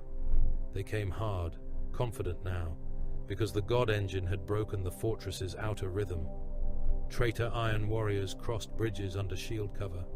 Breacher squads forced blast doors. Siege automata advanced through fire without complaint, rotary cannon churning corridors into storms of metal. Mortal auxiliaries ran behind them with ammunition and charges, dying in clusters when loyal guns found them. The sons of Dantioch waited in darkness. A blast door opened on Ring 5, and the sons came out like a buried minefield given flesh. They crashed into the traitor breaches with chain axes, drill hammers and boarding shields scarred by months of war. The first. Sun took a bolter burst to the chest and became a spray of ribs and organs across the wall. The second hurled himself through the gap and drove a drill hammer into the helm of an iron warrior, holding it there until the visor caved inward and grey brain matter sprayed through the cracked eye lenses. A third had both legs cut from under him by a chain blade, but he clamped one arm around the attacker's boot and detonated the mine strapped to his chest. The corridor disappeared in flame. More suns came through the smoke. They were not brave. They were not inspired. They were made for obedience and had not been given enough imagination to fear the cost. They dragged traitor Astartes down by mass, by teeth, by broken fingers. They died in heaps. They choked the floor with their bodies. They turned the enemy advance into a butcher's labor. Then Vastapol was unleashed. The Contemptor dreadnought had been held in reserve, not because Dantioch doubted his wrath, but because wrath was ammunition, and ammunition required timing. His repair cradle opened in the lower inner ring as traitor breaches forced the Hall of Measures. Smoke poured through the chamber. The old dreadnought stepped from it like an iron tomb, given hatred and memory. Loyalty is not yours to redefine, Vastapol roared through a broken vox. His power claw closed around the first traitor iron warrior and crushed him from helm to pelvis. Armor buckled, bones burst, blood jetted between plates before the body came apart in two wet halves. Vastapol fired his multi-melter into a knot of breaches, reducing them to fused silhouettes. He waded into them, chanting through static, each word distorted by damaged speakers. Iron within, iron without, iron within, iron without. A traitor sergeant struck his sarcophagus with a thunderhammer. The blow cracked the outer plate and sent a shockwave through the ancient warrior interred within. Vastapol answered by ripping the sergeant's helm free, spine and head together, and hurling both into the next rank, hard enough to break another warrior's neck. The Hall of Measures became a charnel furnace of iron, oil, and transhuman meat. While Vastapol held, Tarash led the counterattack. He took 11 iron warriors, 20 sons, and the last disciplined file of adamantifracts from the Central Reserve. Their task was not victory. Dantioch did not insult them with impossible orders. Their task was delay. They moved through Ring 4 into corridors already compromised by artillery strikes. The lights were dead. Fires burned behind the walls. The deck tilted under them, where anchor spars had shifted. Tarash advanced at the center, blade in one hand, combi bolter in the other. His helm cracked across one lens. Traitors met them room by room. The first chamber fell to grenades and bolter fire. Men burst against walls. An adamantifract gunner kept firing his heavy stubber after a shell fragment opened his belly and spilled his intestines down his thighs. He died when a traitor boot crushed his skull, but his weapon had bought 4 seconds, and 4 seconds mattered. The second chamber was worse. A siege automaton waited there, its cortex corrupted, its guns already spinning. It cut the mortal line apart in a roar of shells. Bodies danced, shredded by impact, uniforms and flesh whipping backward in red tatters. Tarash's warriors flanked it through a service crawl and brought melters to bear at close range. One iron warrior lost his face when the automaton struck him with a claw, helm flattening inward, blood spraying through every seal. Another climbed onto the machine's back and drove a crack charge into its reactor housing. The blast tore the automaton open and threw the legionary into the ceiling, hard enough to leave him embedded there, limbs hanging loose. The third chamber became a melee. Tarash killed 3 of his traitor kin with cold precision. One he shot through the knee, then decapitated. One he disarmed, then rammed his blade upward beneath the gorget until the point emerged through the back of the helm. The third he beat to death with the shattered remains of his own combi bolter after ammunition ran dry. Around him, his squad was butchered, armor split, faces pulped. A son of Dantioch jammed his body into a blast door mechanism after being cut apart. stopping it from closing long enough for Tarash to withdraw the last survivors. When he reached a Vox alcove, only 2 of the original Astartes still stood with him. Neither had both arms. "Warsmith," Tarash voxed. Dantioch's reply came through distortion and detonations. "Report. The last inner defense is compromised. Time purchased? 7 minutes." Dantioch was silent for one breath. "Favorable." Tarash leaned against the wall, blood running down his armor in thick black lines. Behind him, traitors hammered against the next gate. "It had better be." "It is." "Then spend it well." Dantioch did. Krendel believed he had won. Dantioch heard it in every intercepted order. Capture the central magazines. Preserve the Prometheum stores. Take the command node intact. Seize Dantioch alive if possible. The old warsmith would be carried to Perturabo in chains. The mask would be laid at the Primarch's feet. The Schadenhold, after all its insolence, would become a trophy and arsenal of the War Master's war. That was Krendel's error. He still wanted the fortress. Dantioch had never needed to keep it. He gathered the surviving loyalists through Vox, not in one chamber, because no chamber remained safe enough, and no time existed for theatre. Their faces appeared in broken-picked windows around the command hololith. Tarash, bloodied and half-buried in smoke. Genev, Crozius cracked, skull-helm blackened, standing amid corpses in a chapel corridor. Voss, one eye dark from shrapnel damage, hands red to the wrist. Vastapol, his contemptor frame wreathed in flame, sarcophagus cracked, but voice still roaring static. Mortal officers, pale and shaking. Sons of Dantioch, too simple to understand that this was an ending. Dantioch spoke plainly. "The Schadenhold is lost." No one contradicted him. Structural charges have been in place since the first year of construction. Outer anchors, root spars, lower hornworks, Prometheum feed vaults, mine galleries, command spine, all load-bearing elements answer to my seal. Genev's Vox rasped. "You built it to die." "I built it to deny victory." Tarash looked up through the picked feed. "And us?" "Teleportarium withdrawal for essential command and surviving gene seed. All others hold assigned deaths." A mortal captain began to weep silently. He did not ask to be saved. That, at least, preserved his dignity. Vastapol's voice thundered. "My chassis cannot translate from this depth." "I know," Dantioch said. The dreadnought was still for a moment. Then he laughed, broken and immense. "Then I remain in the wall." Dantioch inclined his masked face. "You remain in the wall." Vastapol turned from the picked feed, power claw rising toward the traitor shapes closing through smoke. "Iron within." The answer came from every surviving throat. "Iron without." Dantioch left the command rail and walked to the inner wall of the Schadenhold. It was black stone veined with iron, warm from reactor heat and the fires spreading through the fortress. Under his gauntlet, he could feel vibration, the trembling of guns, the labor of machines, the impact of shells, the tread of enemies, and the deeper pulse of the Prometheum lake far below. He had carved this place from punishment. He had fed it stone, blood, slaves, Xeno's corpses, artillery, thought, pain, and time.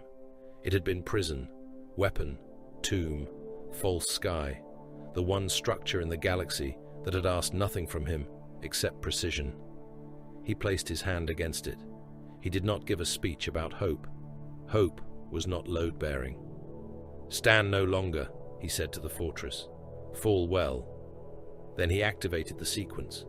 The Schadenhold died in order. First, the outer anchor spars detonated. Charges buried in stone for years awoke with disciplined fury, cutting the inverted citadel from the cavern roof in staged wounds. The sound was too large to be heard as sound. It became pressure. It became pain. It struck men from their feet and shattered teeth inside closed mouths. Then the lower hornworks blew outward. Gun decks snapped loose, still firing as they fell. Kill towers sheared from their mounts and tumbled into the abyss, guns spinning, crews screaming, ammunition detonating in chains of fire. Bridges folded, twisted, and dropped their loads of traitor iron warriors into darkness. Entire assault cohorts vanished as floors opened beneath them. Corridors became avalanches. Blast doors weighing tons flew from their tracks and crushed warriors flat against the walls. The Prometheum systems opened. Burning fuel surged through trenches, shafts, and galleries, not as a flood, but as a detonation waiting to become weather. The lower fortress erupted in blue-black fire. Traitor armies caught inside the approach rings disappeared in screaming silhouettes. Armor ran like wax. Flesh boiled inside ceramite. Men clawed at sealed helms as the heat found their lungs. Sons of Dantioch died where they stood, still swinging. Vastapol's vox thundered the litany until the Hall of Measures vanished in flame and falling stone. The Titans staggered. For the first time, the God Engine halted. The cavern roof above it split as the Schadenhold's root masses tore free. Millions of tons of stone, iron, guns, corpses, and burning fortification began to fall. Void shields flared around the Titan, catching the first impacts, then the second, then the 10th. Defense towers slammed against the shield bubble and exploded. A drum keep struck the left shoulder, its reactors going critical in a sunburst of white heat. The Titan's shield layers overloaded one after another, each failure ringing through the cavern like a dying bell. Krendel's voice came over the vox, not triumphant now. "Dantioch!" The old warsmith stood within the teleportarium chamber as the surviving loyalists gathered around him. Tarash was dragged in by two sons, still conscious, still bleeding, one arm hanging useless. Voss carried gene seed caskets chained across his chest. Genève came last, walking backward, firing his bolt pistol through the door until the magazine clicked empty. The teleportarium shook as its attendants died at their stations, hands fused to controls, faces split by heat and electrical discharge. "Coordinates locked," said a tech thrall, voice slurred through a mouthful of blood. "Execute," Dantioch said. The chamber filled with white violence. As the teleport flare took them, Dantioch saw the last image of his fortress through the collapsing pict feed. The Schadenhold fell into the Prometheum lake like a murdered world. Its towers burned, its walls broke, its guns fell silent only when crushed by their own descent. Traitor armies vanished beneath avalanches of stone and fire. The corrupted Emperor-class Titan reeled beneath the collapse, one knee buckling, carapace split open, bells screaming, void shields dead. Then, the Prometheum lake rose to meet it. Black fire swallowed its legs, its torso, its plague-swollen armor. The God Engine tried to lift its weapons one last time. The cavern became an inferno. Krendel had taken the fortress. Dantioch had given him its corpse. Translation through the teleportarium was not deliverance. It was dismemberment performed by light. Dantioch existed as pain, static and scattered iron. For a moment he had no body, only the memory of one. Old hearts beating out of sequence, black blood burning through ruined vessels, armor seals screaming heat warnings, the iron mask locked across a face that time had already conquered. He felt the Schadenhold die behind him, not as image, not as sound, as absence. The fortress had been an equation in stone, a weapon suspended above the dark, and now the answer had been carried into fire. Then reality took him back. He struck an iron deck on one knee, armor smoking, gauntlets gouging sparks from the plating. The teleport flare died around him in a corona of white afterimages. Men and transhumans materialized in fragments of coherent formation, too few for glory, too many for the traitor's comfort. Tarash appeared beside a bulkhead, staggered, and almost fell before catching himself with his remaining strength. Apothecary Voss landed in a crouch, gene seed caskets chained across his chest, his narthecium already whining as if it wished to cut the universe open for offending him. Genève appeared last, Crozius cracked, skull helm black with soot, his armor bleeding smoke from every joint. A son of Dantioch materialized halfway through a corpse. The corpse had been a Legion serf in work harness, carrying a coil of feeder cable through the chamber. The teleport translation merged flesh with flesh, bone with crude harness, cable with spine. The serf died instantly, his upper body bursting outward in a red splash that painted the deck and nearby consoles. The son did not die at once. His chest cavity had been fused into the dead man's ribcage, and his left arm was gone from the elbow down, lost to the warp or the calculations of failing machinery. He looked to Dantioch with simple devotion through cracked goggles. "Warsmith," the creature gurgled. "Hold still," Dantioch said. Voss shot him through the head to end the error. The chamber around them was not sanctuary. It was a teleportarium aboard a void ship, hot with reactor bleed and lit by warning lamps. The air carried the stink of burned copper, ozone, blood, and too many wounded bodies. The sigils on the walls belonged to the Iron Warriors. The rites etched into the deck were familiar. The warning chimes were Legion standard, but the Vox traffic muttering from the ceiling grills spoke in the new blasphemy. Warmaster, Horus, the Primarch's chosen war. Dantioch rose slowly. His armor complained. His flesh complained more. The teleport had carried him away from the fortress, but not from the price of surviving it. The old injuries inside him shifted like broken foundations under load. For one breath, blackness crowded his sight. He drove it back through will and hatred of inefficiency. "Location," he said. A surviving tech thrall, half his face burned away, crawled to a console. His fingers slipped in blood on the keys. "Shipboard translation confirmed, Lord. Iron Warriors command vessel. Ident returns corrupted. Likely the Benthos or one of her command escorts. Deck, forward teleportarium annex, secondary receiving chamber." Tarash lifted his bolter. Its casing was scorched. Its ammunition counter flickered unreliably. "Enemy ship." "Yes," Dantioch said. Genev gave a rasping Vox laugh. From tomb to throat. Dantioch looked at the survivors. Pitiful numbers. A handful of Iron Warriors. Fewer sons. Voss and his gene seed. Genev with his broken Crozius. Tarash, wounded but standing. The rest were smoke, ash, crushed meat beneath the Schadenhold's fall, or fuel for the Prometheum Inferno, now consuming Lesser Damantine's underworld. Lost. Fortress, artillery, magazines, void shield nodes, mortal regiments, labor stock, the majority of the suns, dreadnought assets, lower armories, orbital mines, route anchors, the false sky.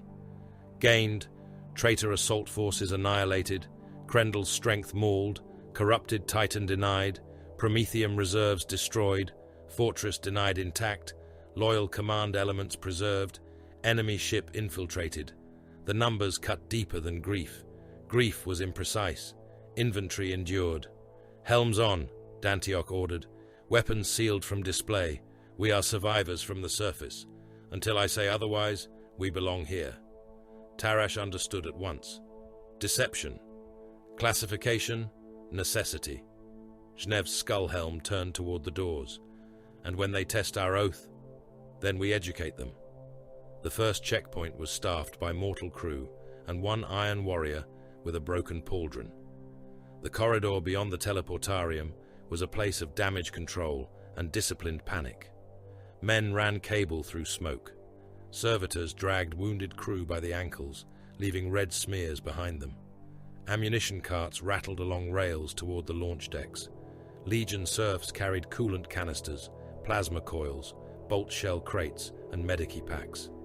The deck trembled under distant impacts or internal detonations. Vox horns barked contradictory orders. "Damage parties to ventral lance control. Prepare recovery bays for returning surface assets. By order of Warsmith Krendel, all Loyalist prisoners are to be secured alive where possible. Warmaster's strength, Primarch's will, iron without falsehood." The lie had infected the ship's air. Dantioch walked through it with the authority of rank and the concealment of ruin. His iron mask hid expression. His scorched armor and the blood of the Schadenhold made him plausible. Around him, the survivors moved like warriors returning from catastrophe, which was true enough to pass for loyalty if no one examined the direction of their hatred. The Iron Warrior at the checkpoint looked him over.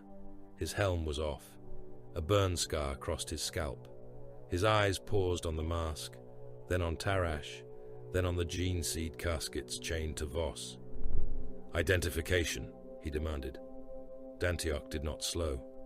Warsmith Barabas Dantioch, Fortress Command, surface translation under emergency seal. Open the route to the bridge. The warrior hesitated. That hesitation saved him for 3 seconds, and condemned him in the 4th. "Dantioch is for capture," he said, "not command." Dantioch stopped. The corridor seemed to narrow around them. Mortals kept working for 1 heartbeat too long, then sensed the change in the transhumans and froze. Dantioch turned his mask fully toward the checkpoint warrior. "Whose order?" "Warsmith Krendel." "Krendel is below." "He commands from—" "Krendel is below," Dantioch repeated, and the words carried enough weight that the mortal crew flinched.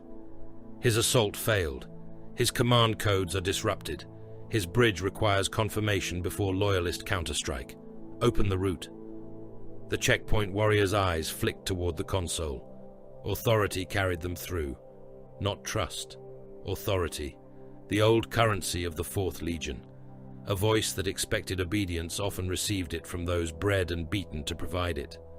The door opened. They moved deeper. The ship was a wounded beast.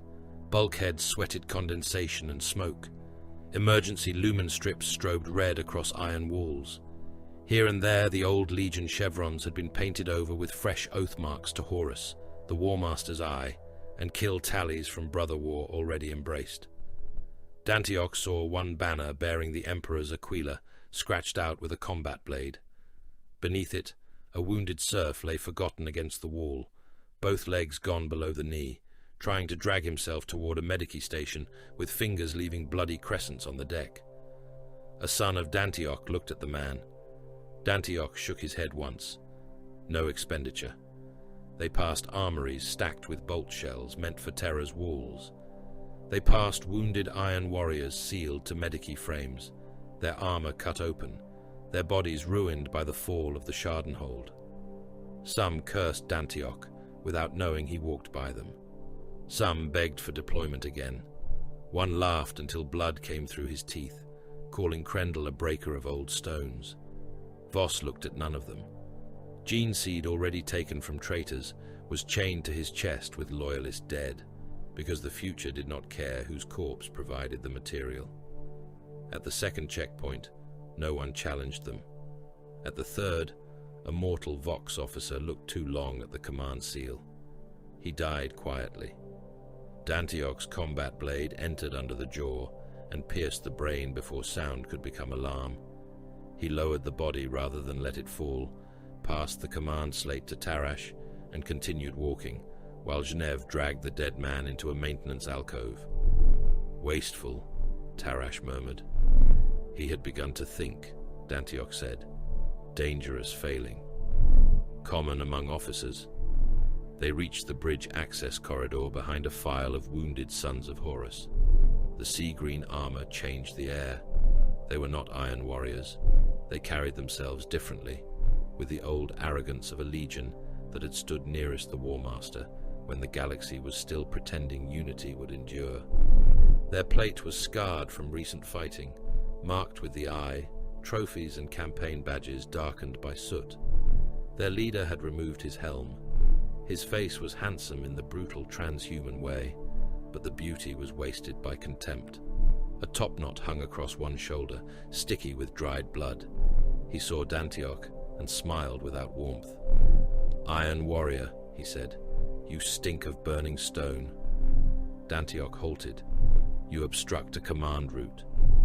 The son of Horus looked him up and down. His gaze settled on the iron mask. "Dantioch." The corridor breathed in. Tarash's bolter came up. The son of Horus was fast. He reached for his blade and shouted, "Loy!" The rest of the word vanished under bolter fire. Tarash's first shot hit him in the chest and detonated inside the breastplate. Dantioch's second hit the throat seal. Geneve's third took the jaw away in a burst of teeth and meat. The son of Horus fell backward, still alive for half a second, choking through a face that no longer had a mouth. The corridor became a butcher's chute. The other sons of Horus opened fire. Bolter rounds filled the passage with thunder. A son of Dantioch in the front rank vanished from the waist up, torso pulped into red mist and armor fragments. Another took a round through the stomach, his intestines blowing out through the exit wound in a wet rope. Yet he kept charging until a sea-green warrior cut him down with a chains word. The confined space favored brutality over numbers. Dantioch advanced into the firing lane with his shield raised from a dead breacher's harness. Bolt impacts hammered the plate, cracking ceramite, driving shock through his aged bones. He fired with his other hand, each shot deliberate. One son of Horus lost an eye lens, then the skull behind it. Another took a bolt round under the arm, the shell detonating inside the torso and bursting both hearts through the shattered backplate. Tarash slammed into a third and drove him through a bulkhead grill, then shot him twice in the abdomen until the armor split and organs spilled steaming onto the deck. Geneve killed like judgment, given a skull face. His Crozius struck a son of Horus in the knee and bent the leg backward. The next blow crushed the warrior's helm inward, the faceplate collapsing until brain matter and blood sprayed from the neck seal. Voss, less ornate, simply cut. His Narthesium punched through armor joints and delivered toxins meant for mercy in doses that turned transhuman blood into clotted tar. The last son of Horus tried to fall back through the bridge doors. Dantioch seized him by the throat and hurled him through. The doors opened on command priority, stolen from the dead Vox officer. The sea-green warrior crashed into the hololithic table beyond, shattering the projection of lesser damantine into static fragments. Bridge crew turned. Mortals shouted. Servitors jerked in their sockets. The son of Horus rolled, reaching for a sidearm. Dantioch stepped onto his skull. Ceramite resisted. Bone did not. The helm cracked under the weight of the warsmith's boot. Dantioch pressed down until the head burst inside the broken plate with a wet crunch, blood and grey matter squeezing out through the fractured lenses and torn neck seal. Then the bridge war began and ended in less than a minute. A handful of space marines in confined quarters were not soldiers among crew. They were catastrophe. Mortal officers died before orders left their mouths. A bridge lieutenant drew a pistol, and Tarash's bolter turned his chest into a red crater against the command throne. A helmsman reached for the alarm rune, and Geneve's Crozius took off both his arms and half his ribs in one swing. A Legion serf tried to shield a cogitator bank with his body. Voss shoved him face first into the keys, then fired a bolt round through the back of his head, spraying bone across the navigation console. Dantioch did not rage. He prioritized. "Vox Master!" Tarash fired. The Vox Master vanished from the waist up, his spine slapping wetly against the wall behind his station. "Blast doors!" A surviving son of Dantioch, one eye hanging loose against his cheek, slammed both fists down onto the bridge lockdown controls. Armored shutters began sealing the command deck. "Astropath!" The astropath sat in an iron cradle near the rear of the bridge, hooded, chained, mouth already opening to scream warning into the immaterium. Dantioch crossed the deck in 3 strides. The Psyker's eyes glowed beneath the hood. "No," Dantioch said. He put a bolt round through the astropath's skull. The psychic scream died as meat and bone burst across the back of the cradle. For one instant, the air tasted of copper and lightning. Then it was gone. "Helm servitors," Dantioch ordered. Voss moved to the control pit and began cutting into the crew servitors without anesthetic or pause. They thrashed in their sockets as he overrode their spinal plugs and command loops. One vomited black nutrient fluid across its chest. Another tore its own jaw loose trying to speak. Voss rewired them into obedience, while the bridge deck grew slick beneath his boots. "External compartments holding reserve boarders," Dantioch said. A mortal deck officer lay crawling away, one leg ruined, both hands raised. "Lord, please, I am only functional," Dantioch said. "You will identify them." The man shook his head, sobbing. Tarash put a bolt pistol against his remaining knee. "You will identify them." He did. Dantioch vented the compartments. Across the ship's flanks, blast shutters opened to void. Hundreds of traitor auxiliaries and several reserve assault squads were dragged screaming into space before they understood the ship had betrayed them. Men clawed at deck grates. Serfs bounced from bulkheads. An iron warrior in half-sealed armor smashed through a closing hatch and vanished into the dark, his vox curse cut off by vacuum.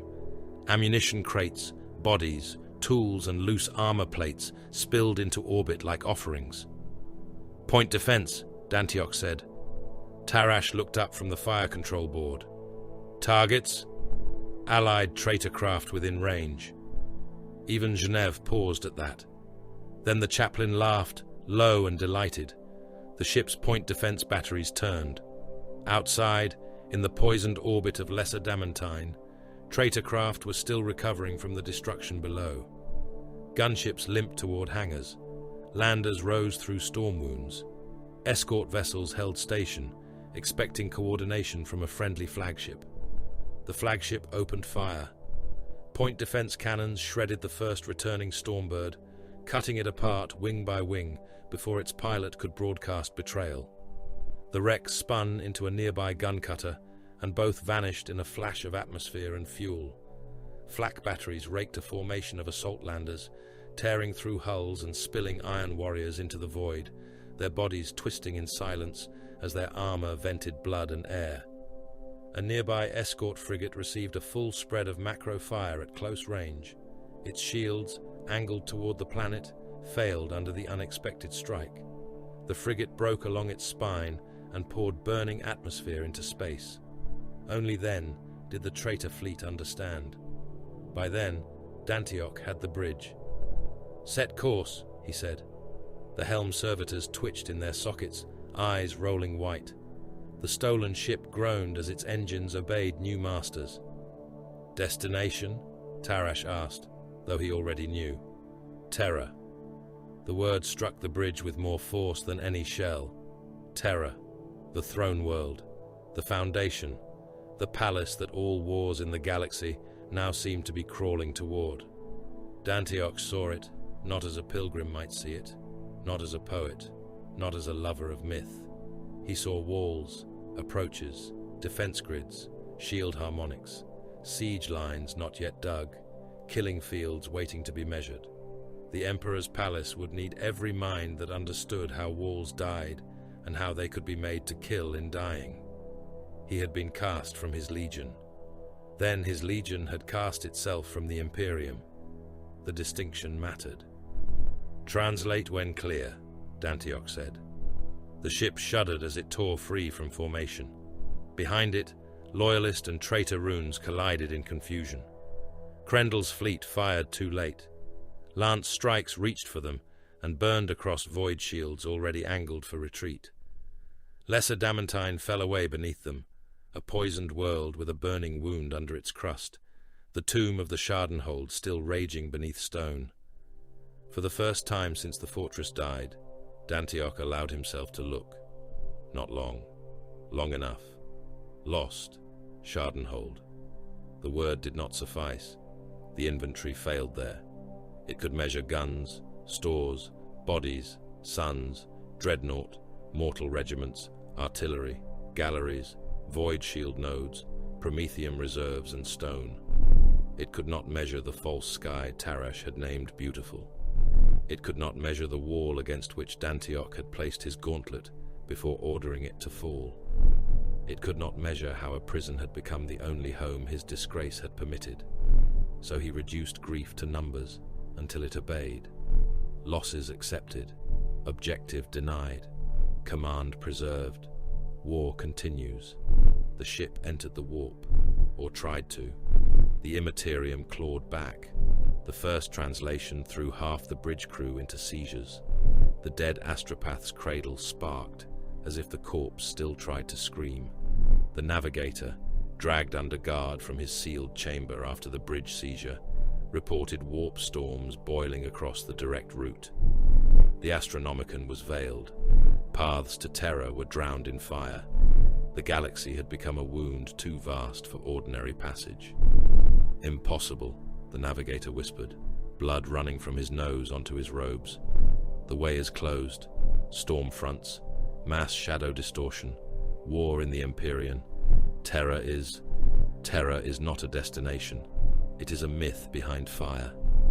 Dantioch stood before him. "Find another route. There may not be one. Then find the least impossible route." The navigator bowed his head. "As commanded, Lord." The stolen ship sailed into a galaxy tearing itself apart. Behind them, the Fourth Legion hunted. Ahead of them, Terra burned behind storms. Around them, the old certainties of compliance, command, Primarch, and brotherhood came apart in the dark. They were no longer exiles waiting beneath a dead world. They were no longer discarded tools. They had stolen the traitor's crown and turned its guns upon the rebellion. Dantioch stood before the forward observation port after the bridge was secured. The warp pressed against the glass in colors that had no right to exist. Shapes moved behind the Geller field, vast and hungry, pressing faces made from memory and malice against the skin of reality. The ship's machine spirit muttered in pain. Somewhere behind him, Tarash approached, armor still smoking, steps uneven from wounds he refused to acknowledge. "We are hunted," Tarash said. "Yes. By our own legion. Yes. By the War Master's allies. Yes. By whatever waits in that storm. Likely." Tarash stood beside him, looking out into the screaming unreal. For a time, neither spoke. Then Dantioch said, "We are not renegades." Tarash's laugh was quiet, broken, and without mirth. "No, Warsmith." The warp flashed across his helm lenses like distant artillery. "We are worse to them. We are loyal." Terror did not open to them. The stolen warship drove through the Empyrean like a wounded predator, its engines howling, its Geller field bleeding light and prayer static across every bulkhead. The navigator had tried 3 routes toward the throne world before his eyes burst black in their sockets, and his attendants dragged him from the sanctum babbling of walls of fire, screaming stars, blind currents, and a golden light drowned behind storms. The astropathic choir could raise no certainty from the warp. Their messages returned mangled, devoured, or answered by voices that knew the names of the dead aboard the ship. Dantioch ordered the choir silenced after one of the astropaths began speaking in Vastapol's voice. The old dreadnought had died beneath Lesser Damantine, buried in the falling corpse of the Schadenhold, yet the astropath croaked his battle litanies from a mouthful of blood until Chaplain Genev split the Psyker's skull with the cracked head of his Crozius. No one protested. The galaxy had become a siege without walls. Warp storms cut the void into isolated kingdoms. Loyalist fleets vanished into unreality. Traitor signals came howling through static, some triumphant, some dying, some dated before the wars that had caused them. The Emperor's dream had not shattered neatly.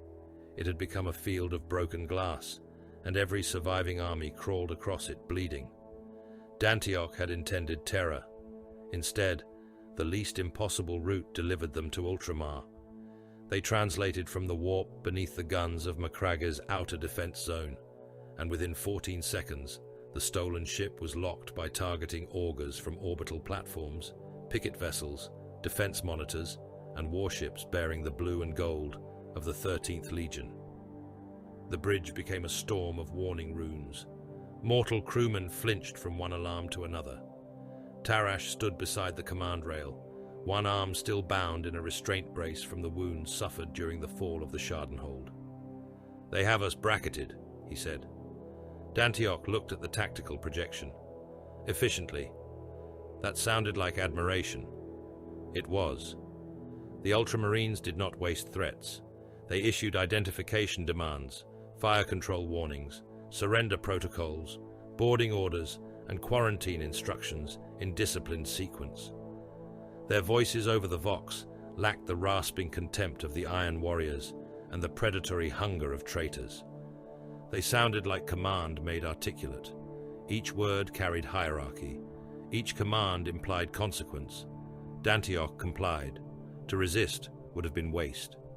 The boarding parties came in ordered ranks, blue ceramite under white lumen glare, bolters held low but ready, helms marked by company and function, kill discipline perfect. They moved through the captured ship compartment by compartment, securing armories, bridge stations, engine access, vox sanctums, medici bays, and the navigator's chamber with a precision Dantioch respected more than he wished to admit. Mortal crew were separated, bound, questioned, and catalogued. The wounded were not comforted, but they were treated. Traitor dead were burned. Loyalist dead were identified where possible. When the Ultramarines found the Iron Warriors on the bridge, every bolter in the chamber rose. Dantioch stood still beneath their aim. His armor was scarred black from the Schadenhold's death. His iron mask reflected the blue warriors as thin distortions. Behind him stood what remained of his command. Tarash, Zhnev, Voss, a few Iron Warriors with armor patched in mismatched plates, and the last surviving sons of Dantioch, hulking in slab armor, too simple to understand that the weapons now trained upon them belonged to allies. The Ultramarines officer leading the boarding action removed his helm. His face was controlled, severe, and unreadable in the clean manner of Guilliman's sons. Name and allegiance: Barabas Dantioch, warsmith of the 4th Legion, loyal to the Emperor's Imperium. The officer's eyes flicked once to the Iron Mask. Your legion has declared for Horus. My legion has committed treason. And you? I have not. A mortal officer behind the Ultramarine made the sign of the Aquila with trembling fingers, not in reverence, but in warding. To him, an Iron Warrior claiming loyalty was like a blade claiming mercy. The Ultramarine did not lower his weapon. You will submit to custody. Dantioch inclined his head. I already have. That answer spared blood. Not trust. Never trust. They were taken under guard through ships and stations, and finally to Macraga, jewel of Ultramar, fortress of order beneath a wounded sky. Dantioch had seen many worlds brought to compliance. He had seen bastions starved, hive spires shelled flat, Xenos nests burned under mountains, rebel kings broken beneath the treads of tanks. Macraga was different, not softer, more dangerous. Its strength did not announce itself with brutality alone. It endured in roads, orbital traffic, manufactoria, arsenals, academies, command towers, reserve structures, defense lines, civil registries, granaries, shipyards, munition quotas, and the invisible discipline of a civilization that had been built to function while dying. Ultramar was not a fortress in the way the Schadenhold had been. It was a system of fortresses disguised as an empire. Dantioch understood why Robuta Guilliman frightened lesser minds.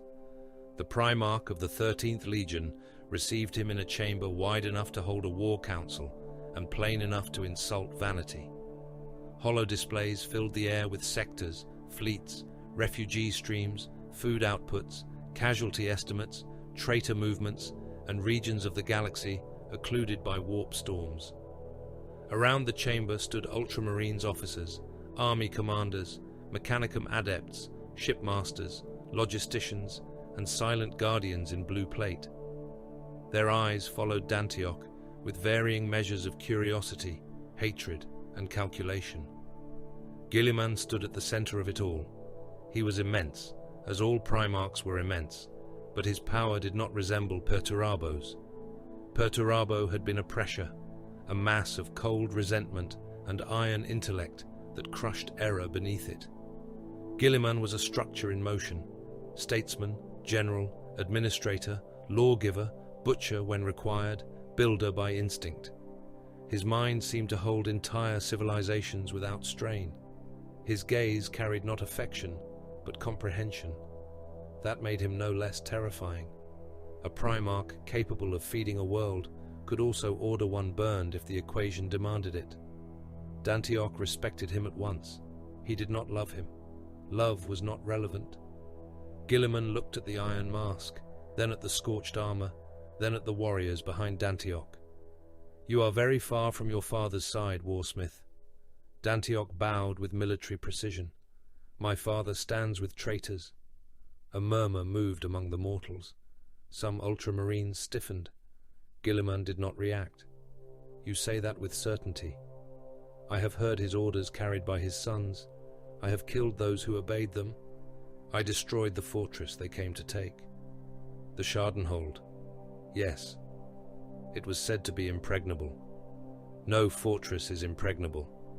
That is a word used by those who have not yet found the correct weakness." Guilliman's expression changed by a fraction. Interest, perhaps. "And its weakness?" "I built it to fall when I commanded. That is a brutal loyalty." "It was a loyal brutality." Guilliman studied him for a long moment. In that silence, every weapon in the room seemed aware of itself. Ultramarines watched the Iron Warriors. Mechanicum Adepts watched Voss and the Gene Seed caskets. Imperial Army officers watched the Sons of Dantioch with naked revulsion. Dantioch accepted all of it. He had no interest in being liked by men who would need his knowledge before they trusted his name. At last, Guilliman said, "You came seeking terror." "Yes. So do many. So do none. The storms have made the throne world a rumor behind fire. Then you build here." The words escaped before caution could rearm them. Several ultramarines looked sharply at him. Guilliman did not. "I preserve here. Preservation is construction under hostile conditions. Perturabo taught you to speak in walls. Perturabo taught me to see where walls fail." The Primarch's gaze hardened, but not with anger. "Then you may yet be useful." Useful. The word steadied Dantioch more than kindness would have. Kindness would have been suspect. Use could be measured. His usefulness did not erase suspicion. It magnified it.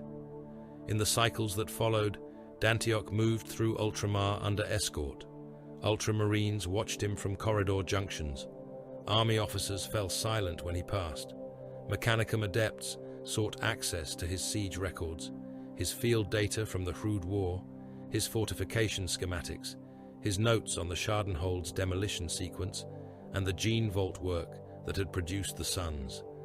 They asked in the language of cooperation. Their mechadendrites twitched with appetite. Voss refused them twice. On the third request, Dantioch answered personally. "The Fourth Legion's sins are not yours to replicate without understanding." A tech priest clicked binary irritation. "Knowledge is not sin, Warsmith. Neither is a blade. Place one in the wrong hand and count the bodies." The Mechanicum delegation withdrew after that, not satisfied, but temporarily instructed.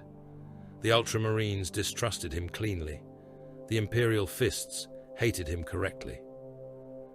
Alexis Pollux arrived with the bearing of a wall that had learned to walk. He was massive in yellow plate, scarred and blunt, helm carried beneath one arm, eyes grey and hard beneath a brow shaped by war and stubborn duty.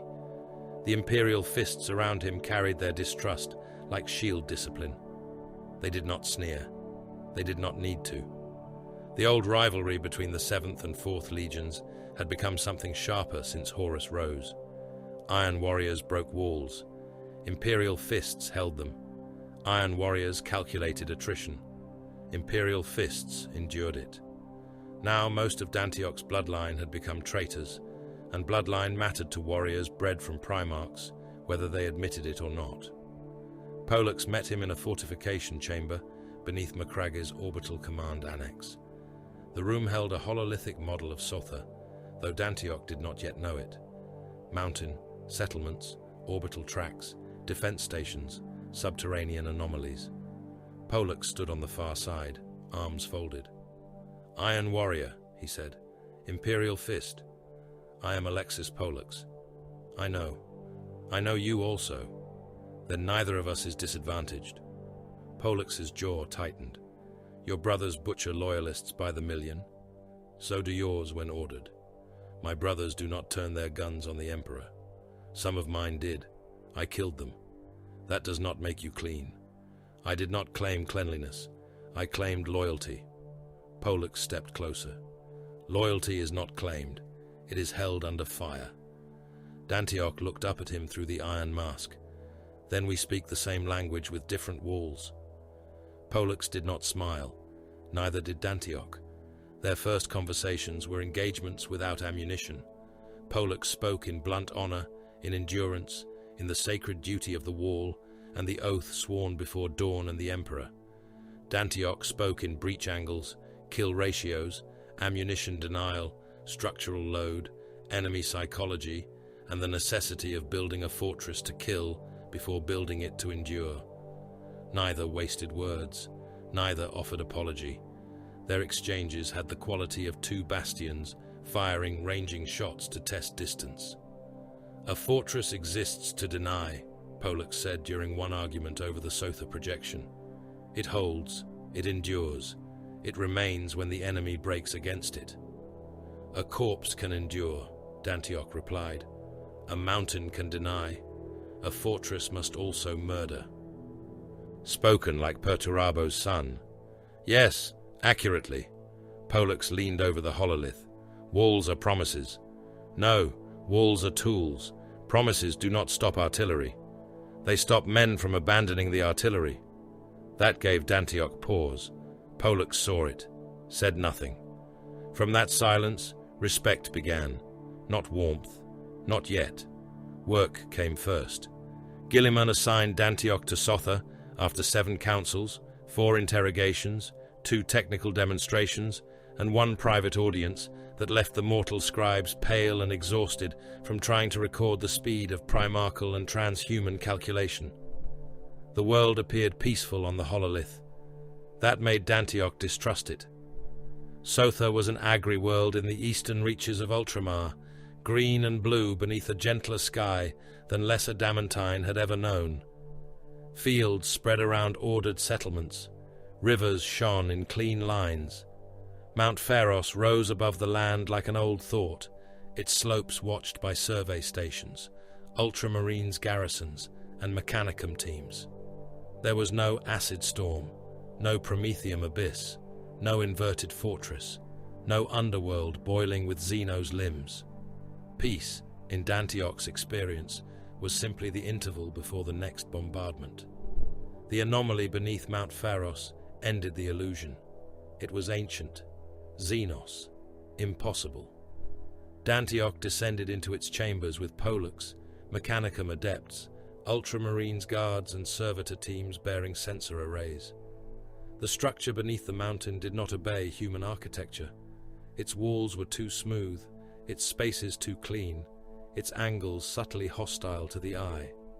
Light moved through surfaces without visible source. Energy passed through conduits that were not cables. The air was dry, cold, and electrically alive. Every Auspex reading contradicted the last, yet not with the madness of the Hrud. This was order beyond imperial comprehension, alien order, functional, elegant in a way Dantioch resented. "This is not a fortress," Pollux said. "No," Dantioch answered. "It is worse." "Explain." "A fortress tells you what it fears by where it puts its strongest walls. This tells us nothing." The pharaohs did not yield to prayer. It did not yield to threat. It yielded, slowly and dangerously, to experiment. Dantioch approached it not as a mystic, not as a priest, not as a supplicant before lost wonder. He approached it as an engineer facing impossible science and refusing humiliation. He mapped responses. He tested activation harmonics. He compared energy flow to void shield behavior, astropathic resonance, teleportarium logic, and noospheric signal transmission. He slept rarely.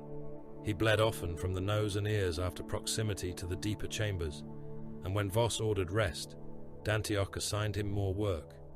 The device could send messages across impossible distances. Then, under guarded conditions, more than messages, matter. The implications were grotesque in scale. In a galaxy where warp storms had cut civilization into screams and shadows, the Pharos offered a blade of light through the dark. Command could return, fleets could be summoned, armies could coordinate.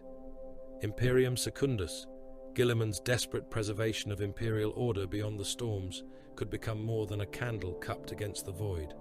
It could become a structure. Dantioch became necessary. Necessity deepened suspicion. Ultramarines tolerated him because Guilliman commanded it. Mechanicum Adepts obeyed his technical restrictions because the Primarch endorsed them. Imperial army staff avoided him whenever possible. Pollux remained. The Imperial Fist had been assigned as guard, liaison, and perhaps executioner if the Iron Warrior proved false. Dantioch knew this. Pollux knew he knew. Neither discussed it. They worked. They argued over void defense around Sotha. Orbital platforms need overlapping kill authority, Dantioch said. Your proposed line leaves blind corridors near the Mandeville approach. The platforms are not intended as the first wall. Then they are placed incorrectly. They are placed to draw the enemy toward fleet response. A response that may be delayed by the same storms that made the Pharos necessary. Pollux grunted. You assume isolation. I survived it. They argued over Mount Pharos. Entrances must be trapped, Dantioch said. They are evacuation routes for personnel. They are enemy routes wearing loyalist names. They must function if the mountain is compromised. If the mountain is compromised, personnel are already expenditure. Pollux stared at him. You say that too easily. I say it before the enemy teaches it with blood. They argued over whether a fortress existed to endure or to kill, until the argument ceased to be argument and became craft. Pollux would draw a defense line. Dantioch would break it. Dantioch would design a kill zone. Pollux would make it hold longer. Between them, the Pharos became less exposed, Sotha less innocent, and the mountain less like a secret waiting to be stolen. One night, or what the Sothan chronometers insisted was night, they stood outside the primary access chamber while the Mechanicum teams recalibrated the beacon array. Above them, Mount Pharos slept beneath stars that were visible without poison cloud, without cannon smoke, without the false glare of underworld searchlights. Tarash would have called it beautiful. The thought came unexpectedly. Dantioch did not speak it. Pollux stood beside him, arms folded, helm clipped to his belt. You dislike the open sky. I distrust any position with no roof. That is not the same. It is close enough. Pollux looked toward the stars. Dawn says a wall is strongest when the men upon it understand why it must stand. Perturabo would say the wall is strongest when it has been correctly built. And you? Dantioch considered. Old pain moved behind his mask. The Hrud, Perturabo's judgment, Lesser Damantine, the Schadenhold dying as commanded, Vastapol remaining in the wall, Krendel's voice over the Vox, Terror lost behind fire, Guilliman building an empire against darkness, Pollux, a son of dawn, standing beside an iron warrior without reaching for a weapon.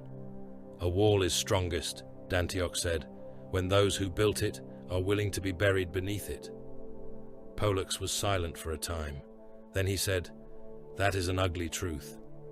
Most true things are. They returned to work. The Pharos activated at dawn, not with thunder, with light. It began beneath the mountain, a pale pulse through alien conduits that had never known human hands until war forced trespass. The Mechanicum adepts cried out in binaric awe and terror. Servitors convulsed in their harnesses. Auspex arrays overloaded in cascading bursts. Dantioch stood at the primary control nexus with both hands braced against a console that was not a console, iron mask lit from beneath by radiance older than mankind's empire.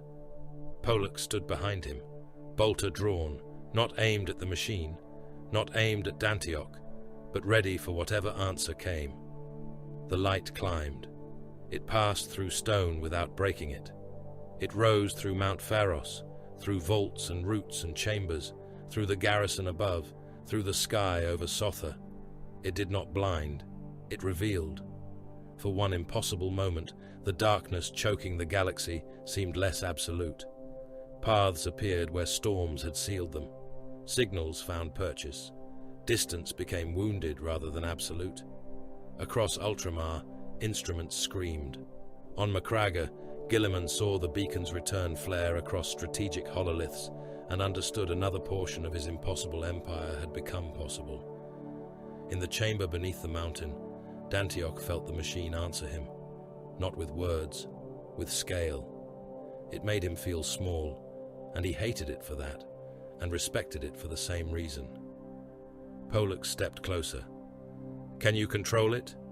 "No." The Imperial Fist looked at him sharply.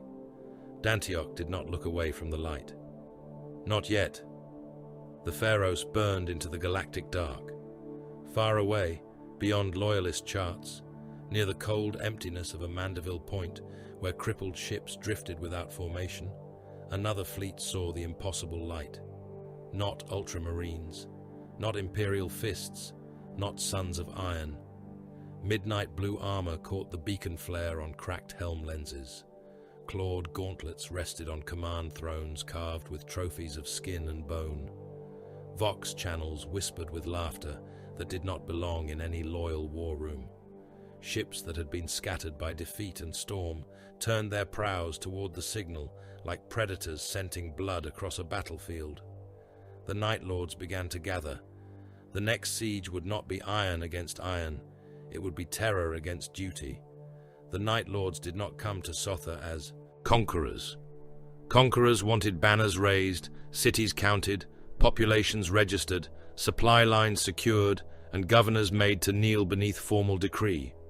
Conquerors brought order after the killing, even if that order was slavery, starvation, ruin, or the silence of compliance. The Sons of Kurz came as punishment without trial. Their ships gathered in the outer dark, where the beacon light of the Pharos had cut across the void and given shape to paths that should have remained blind. They came wounded, scattered, resentful, and hungry. Hulls scarred by previous defeats limped through the cold near the Mandeville edge. Strike cruisers bore plating torn open by loyalist fire and repaired with black iron, slave labor, and spite. Escorts drifted with their lights dead, waiting like knives under cloth. In their command decks, the air was low, red and wet with the stink of old blood.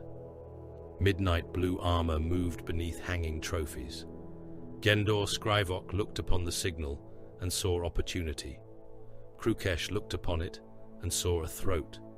Others among the gathered companies named it bait, miracle, Xenos witchcraft, or imperial desperation.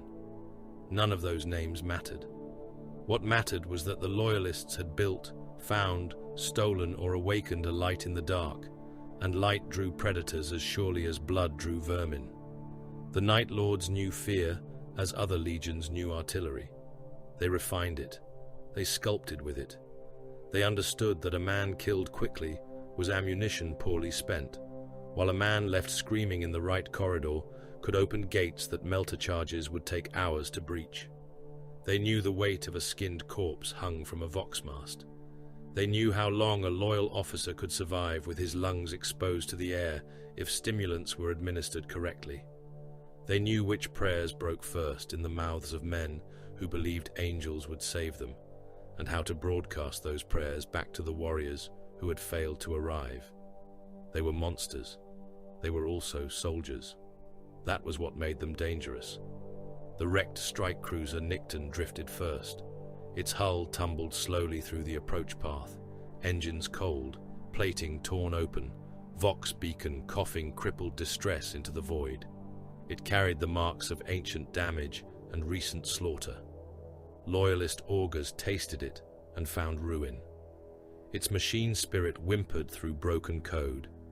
Its transponder identified it as wreckage, salvage, warning, and perhaps prize. The destroyer Probity moved to investigate under strict protocol, guns hot, boarding parties sealed, Ultramarines alert behind disciplined helms. The Night Lords let them board. They let them see enough. Corridors without pressure, bulkheads scarred by old fire, bodies frozen to walls.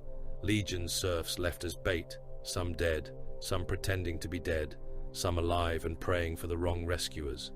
Helm-picked feeds showed empty passages. Auspex returns fluttered. The boarding commander requested confirmation twice. The second request reached Sotha with minor static corruption. The first had already been captured.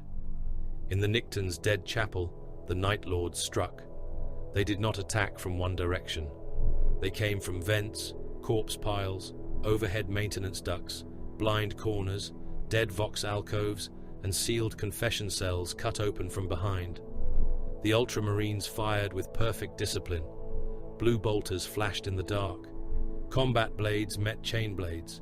Squad markings held formation, even as the corridors filled with blood. Discipline saved some. It did not save enough. A Night Lord dropped from the ceiling onto a sergeant's back and drove lightning claws through the gorget, tearing the helm free with the head still inside it. Another dragged a boarding shield aside with a hooked chain and fired a bolt pistol into the warrior behind it until the breastplate split and both hearts burst in the armor cavity. The probity's mortal armsmen died faster. Their bodies turned into screaming debris under transhuman assault. Some were not killed. That was deliberate. The survivors were taken to the Vox Shrine. The Night Lords peeled truth from them. They learned challenge codes. They learned response cadence. They learned which officers on a Jeda platform were cautious, which were proud, which would wait for confirmation, and which would move to save brothers under threat. They cut hands from the dead and living alike, preserving palm prints and blood warmth for access locks. They left helmet-picked feeds running beside the mutilated, so that Loyalist Command would see fragments of blue armor, hear familiar voices begging, and misjudge the scale of the breach. The probity died slowly. Its crew believed they were receiving survivors. They opened compartments for the wounded. The wounded carried knives. By the time Sotha received a clean alarm, the destroyer was no longer a Loyalist vessel in any meaningful sense. Its helm answered with a dead officer's voice, shaped by a Night Lord, mimicking the cadence through a Vox grill, still wet with another man's blood. Its guns turned fractionally from their assigned arcs. Its distress traffic became a net. A Jeda platform believed it had time. It did not. The platform hung above Sotha like an oath made from steel, bristling with guns, docking spines and shield vanes. The Ultramarines of the 199th Company held it with the certainty of warriors who understood duty not as inspiration, but as mathematics. Doors were sealed, boarding routes were covered, kill zones were manned, emergency shutters armed, Vox discipline was restored. Sergeant commanders distributed ammunition and waited for the enemy to stop hiding. The Night Lords came through the places where fear had already entered. The first breach was a docking clamp that opened to severed Loyalist hands. The second was a maintenance crawl, whose sentries had been listening to the screams of captured brothers over the wrong channel for too long. The third was the corpse of a serf, hollowed and packed with explosives, delivered among the wounded before anyone thought to scan for organs that should have been there and were not. The platform shook. Then the dark came in. Lights died across entire decks. Vox channels filled with shrieking feedback. Then the voices of the tortured. Then laughter. Then false orders in ultramarine cadence. Red emergency lumens painted blue armor purple and black. Night Lords moved through smoke and decompression fog, with chain blades low and claws raised. They did not rush when rushing served no purpose. They isolated squads, cut them from command, jammed doors, opened void seals, played the cries of wounded serfs through corridor speakers to draw mortal auxiliaries into ambush. The Ultramarines fought like sons of Gilliman. They formed squares in corridors and fired by order. They withdrew by squad, never by panic. They countercharged when command nodes were threatened. A captain with half his face burned away held a junction for 19 minutes, his voice steady, even as blood filled his helm, and he drowned upright behind his bolter. A squad of breachers stood in a decompressed gallery, with mag boots locked and shields raised, while Night Lords came at them through drifting bodies. They killed the first wave. They killed the second. The third came wearing the skins of captured armsmen over their armor. That bought half a second of hesitation. Half a second was enough. The gallery became a slaughterhouse. Chain blades ripped through blue plate. Lightning claws opened ceramite and flesh in the same stroke. A Night Lord seized an ultramarine by the helm and smashed his faceplate again and again against the deck until the visor shattered and the head inside burst against the inner glass. Another took a dying serf and nailed him across a sealed door with boarding spikes, leaving him alive and screaming so the defenders on the other side could hear him until they opened the wrong access path. Void seals failed in the outer ring. Men and bodies were dragged into space. Some hit the platform's external ribs and came apart. Others spun away, limbs outstretched, blood freezing into dark pearls around them. A blue-armored warrior clung to a handrail with one hand and fired his bolter with the other until a Night Lord stepped onto the hull, walked calmly along the exterior plating, and kicked him loose into the void. A Jeda platform fell by compartments, not all at once. That would have been mercy.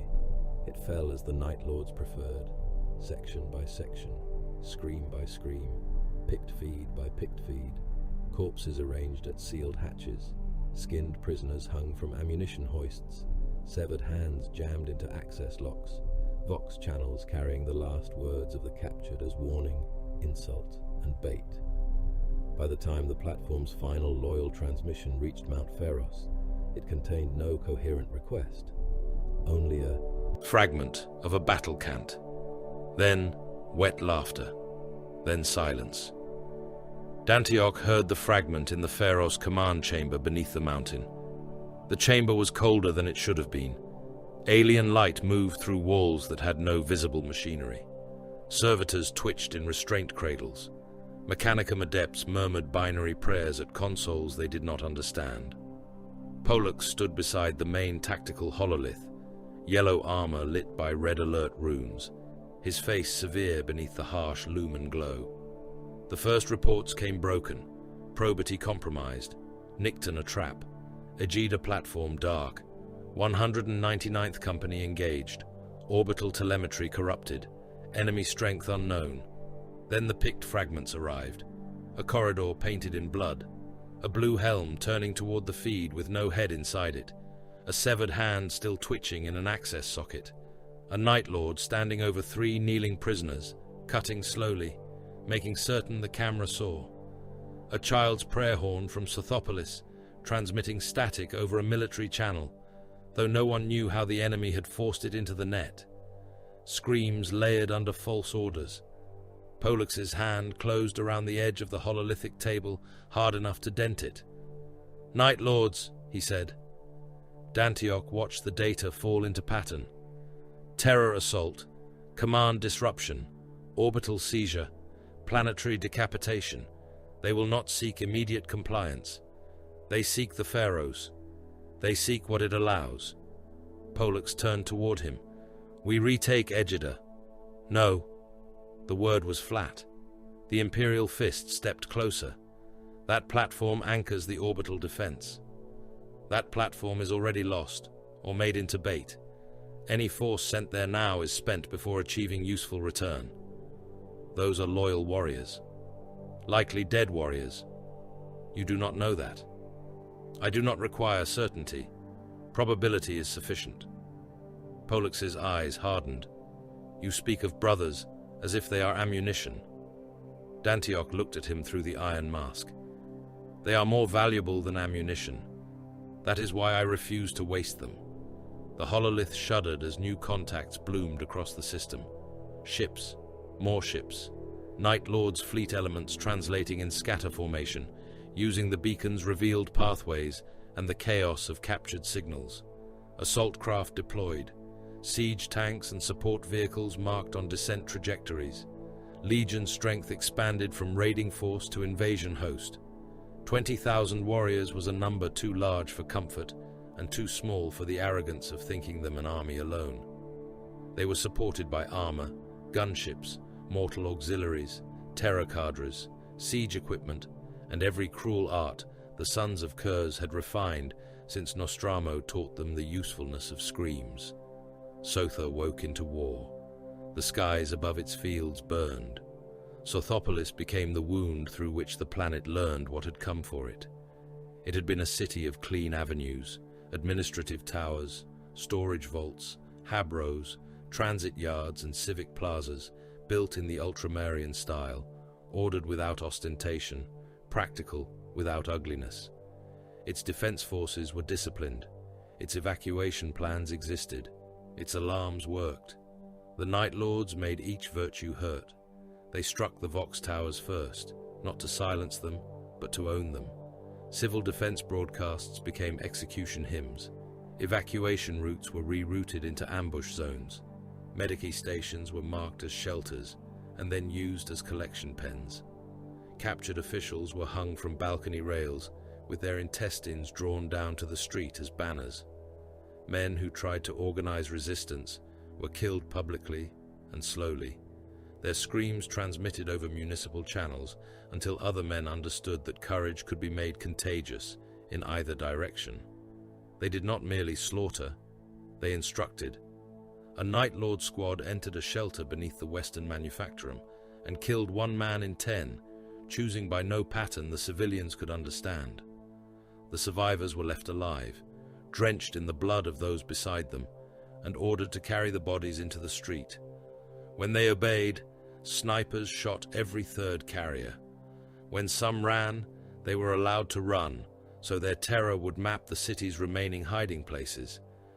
In the transit district, defenders found their own sentries hanging upside down from signal poles, skins removed, mouths wired, open around Vox speakers that played their final passwords in endless loops.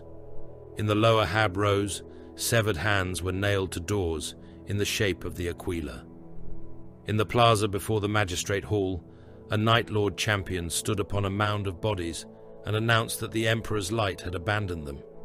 He was wrong, but wrongness mattered less than timing. Above him, loyal aircraft were burning. Around him, men listened to the dead speak through captured speakers. Beneath him, blood ran into the drainage channels in thick red ropes. A reserve ultramarine scout cadre survived the first collapse by being too young to be where the enemy expected value.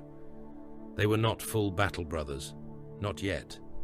Their armor was lighter, their faces less carved by war, their hatred still learning discipline. Their sergeant, a hard-eyed neophyte veteran named Kalis, gathered 5 survivors in the irrigation tunnels beneath the eastern fields after their training bastion was overrun. They listened to the city scream through stolen Vox traffic. They wanted to strike everything. Kalis made them strike what mattered. They sabotaged a Night Lord's fuel crawler by crawling through drainage culverts under Auspec's blackout and placing charges on the underside of the tank. The explosion burned 3 support vehicles and forced an assault column to reroute into a pre-marked artillery grid. They ambushed a terror squad escorting prisoners, not to save all the prisoners, because they could not, but to recover command codes from a dead Vox torturer. 1 scout vomited after seeing what had been done to the captives. Kalis struck him once across the helm and told him to vomit after reloading. They were small blades in a war of axes. Small blades still cut arteries. At Mount Pharos, requests for reinforcement flooded the command net. Sothopolis requested armor. Denied. Northern Defense Line requested Thunderhawk extraction. Denied. Edgerton survivors requested permission to break toward the city. Delayed. Then denied. Civil Command requested authorization to divert Pharos Guard elements for evacuation support. Denied. Pollux listened to the denials until the restraint in him showed cracks. "You are abandoning them," he said. Dantioch stood over the tactical display, old hands steady despite the pain in his joints. "I am preserving the citadel. Sotha is not a citadel. It is a world. A world whose value now resides beneath this mountain. They are dying. Yes. Say more than yes. Dantioch looked up from the hololith. A fortress commander who saves every corridor loses the citadel. Pollux took one step toward him. The imperial fists behind him shifted. The iron warriors near Dantioch did the same. For one breath, the room balanced on the old hatred between yellow and iron. Pollux spoke quietly. Those corridors have names. So did the men sealed into the walls of the Schadenhold. This is not your damned fortress. No, Dantioch said. That is why it may survive. The words landed cruelly. Dantioch had meant them cruelly, because softness would have dishonored the dead. Pollux stared at him, and in that stare was rage, disgust, and something worse, understanding. The imperial fist knew walls. He knew that some gates had to close, while men still beat upon them from the wrong side. He knew the cost. He hated Dantioch for saying it without ceremony. Your mathematics will damn you, Pollux said. They already have. The Night Lords pushed inward by dusk. Their armor columns came over the outer roads and through the fieldlands, siege tanks grinding crops into mud, support vehicles dragging flayed trophies that still twitched under combat stimulants. Gunships prowled low through smoke, broadcasting screams before firing rockets into defensive posts. Legionaries advanced in broken formations that looked disorderly until the trap closed. They preferred darkness, but they did not require it. Fear was portable. They carried it in their hands, their vox grills, their trophies, and the way they left survivors positioned to be found. The defenders of Mount Pharos tightened their rings. Ultramarines stood in blue lines along the lower approaches. Imperial fists reinforced the inner gates. Dantioch's remaining iron warriors prepared demolition contingencies beneath their feet. Mechanicum adepts sealed themselves into the control vaults with the Pharos mechanisms, chanting prayers to a machine that was not of Mars and did not care. Mortal gun crews loaded shells with shaking hands and did not look toward the city when the screams came over the wind. Dantioch ordered the inner chambers sealed. Blast doors closed one by one. Each impact sounded like a verdict. He brought the pharaohs toward overload contingencies because every weapon needed a denial state. The Mechanicum adepts objected until he showed them the projected outcome of enemy capture. Imperium Secundus blind, fleet coordination shattered, loyalist movement compromised. Gilliman's strategic miracle turned into a beacon for terror fleets, traitor fleets, or whatever else might learn to read the light. One adept whispered, "To overload it may destroy what we do not understand." Dantioch looked at the alien glow pulsing through the chamber. "We have been using what we do not understand since the first activation." Pollux entered the control vault as the final reports from Scythopolis dissolved into screams and static. His armor was marked by smoke and fresh blood. He had been fighting on the outer ring, and the blade at his hip was wet. "They are closing," he said. "Yes." "You have sealed the inner chambers." "Yes." "And prepared to kill the beacon." Dantioch turned from the console. The light of the pharaohs made the iron mask seem less like metal and more like a skull buried under ice. "If they take it intact," he said, "Imperium Secundus may die." Pollux's eyes narrowed. "And if you destroy it?" Dantioch looked past him, through stone, through battle, through the light that had cut across a galaxy already bleeding. He remembered the Hrud moving through time. He remembered the warp answering in dead voices. He remembered how every signal was also an invitation if something hungry learned to listen. "If we destroy it," he said, "something worse may answer the light." Outside, the Night Lords reached the mountain, the Vox filled with laughter. The final siege of Barabas Dantioch began.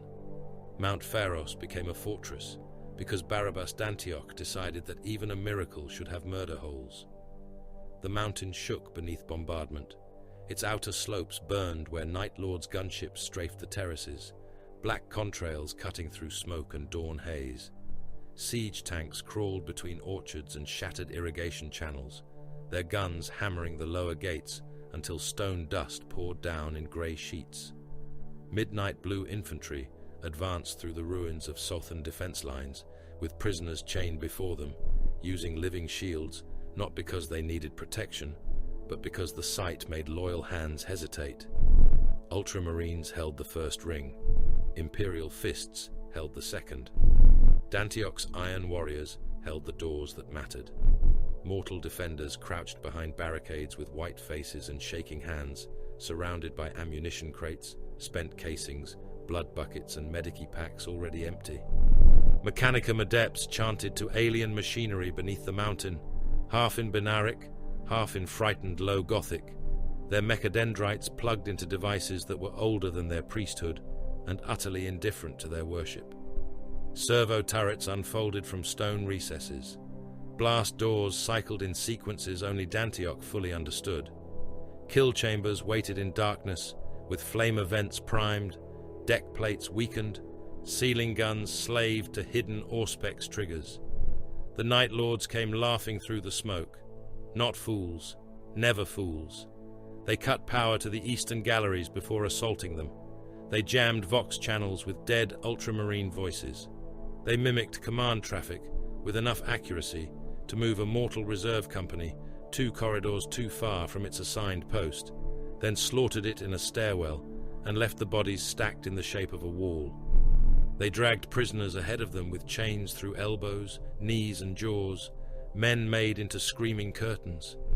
When the Loyalists refused to open fire, the Night Lords shot the prisoners themselves and charged through the falling bodies. They struck command nodes first. They knew what to kill. A squad in midnight blue breached a lower relay vault and butchered the Vox crew in 6 seconds. The first serf died with his head crushed against a console. The second had both arms removed by chainblade and lived long enough to see his own hands nailed over. The transmission runes. A Night Lord placed a helm-picked capture beside the slaughter and angled it toward the door, so the next Loyalist squad saw the room through dead eyes before entering it. The Ultramarines entered anyway. They fired in order. They died in order. Their sergeant killed 2 Night Lords with controlled bolter bursts before a lightning claw opened him from throat to groin, blue armor peeling apart, organs slipping down over his belt in steaming folds. He dropped to one knee and fired once more, the final shot taking his killer through the faceplate. Then another Night Lord stepped on his chest and crushed the life from him with patient force. Dantioch watched the relay vault's rune turn black on the hololith. "Seal the adjoining corridors," he said. A mortal officer looked up. "There are Loyalists still withdrawing through those routes, Lord." Correction. There were Loyalists withdrawing through those routes. Now there is an enemy using them. Pollux stood across the chamber, yellow armor battered and smoke-blackened, blood drying beneath one eye where a helm seal had cut him. How many trapped? 43 mortals, 7 ultramarines, 1 Imperial fist. Pollux's expression did not change. That was how Dantioch knew the name had struck him. "Seal it," the Imperial fist said. The mortal officer obeyed. Blast doors fell. The screams that followed were brief. The flame events were not.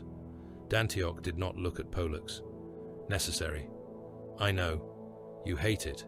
Yes. Good. Hatred may preserve standards if not allowed command authority." Pollux took up his storm shield and bolter. "I will hold the second ring. You will fall back when ordered. I will hold until holding has value." Dantioch turned his iron mask toward him. "That is almost an Iron Warrior's answer." Pollux's mouth tightened. "Insult me after we live. You presume an outcome. No, I state a duty." Then he left the command chamber, and where Dantioch calculated, Alexis Pollux held. The second ring became a wall made of men, ceramite and refusal. Pollux stood in the breach beneath a carved lintel split by shellfire, his storm shield locked before him, his bolter firing over its rim until the weapon ran dry, and a serf slammed another magazine into his gauntlet. Around him, Imperial fists braced shoulder to shoulder with Ultramarines, yellow and blue armor under the strobe of muzzle flashes. They did not trade war cries with the Night Lords. They did not waste breath. Orders were short, blunt, and absolute. Hold. Left. Reload. Shield line. Again. The Night Lords came with captured voices and stolen faces. One wore an ultramarine helm taken from a dead captain, the blue plate bolted onto midnight armor like mockery. Another dragged a living prisoner by the throat, using the man's Vox implant to broadcast pleas from inside the Loyalist channel. A third carried severed hands on hooks, flinging them into the corridor so they slid across the blood-slicked deck and tapped against Imperial fist boots.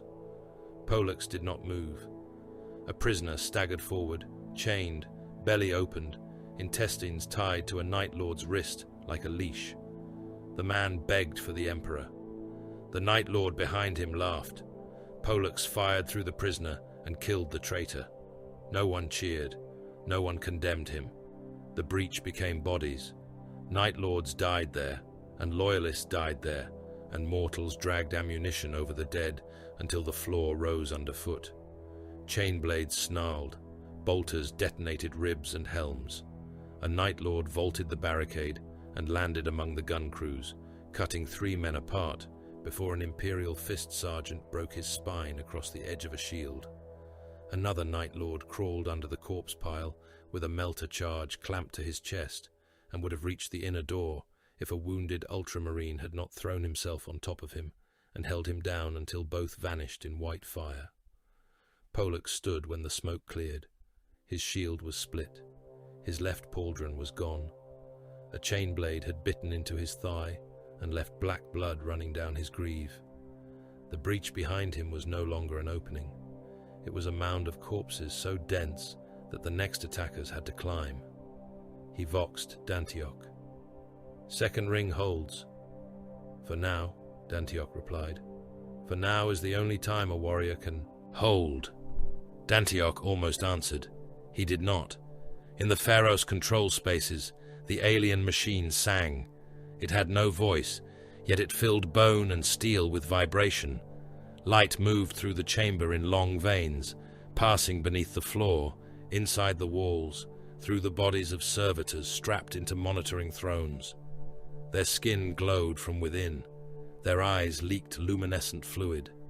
One burst apart without warning, augmetic limbs flying across the chamber, cooked brain matter splattering the robes of a tech adept who continued chanting for 4 seconds before realizing his own face had been torn away. Dantioch stood at the central nexus, old and wounded, and more certain than he had been in any war before. His body was failing. Every heartbeat was a report of damage. The old Hrud wounds had worsened under stress. His left hand had lost sensation 2 hours earlier. His lungs scraped inside his chest. Behind the mask, his face felt like parchment stretched over bone and pinned by iron. He had never been more physically diminished. His mind was at its sharpest. The defense unfolded according to his will. False retreats drew Night Lords into galleries where floor plates dropped into grinding machinery. Crossfires opened from decorative stonework. Servo turrets waited until enemies passed beneath them, then fired down through backpacks and neck seals.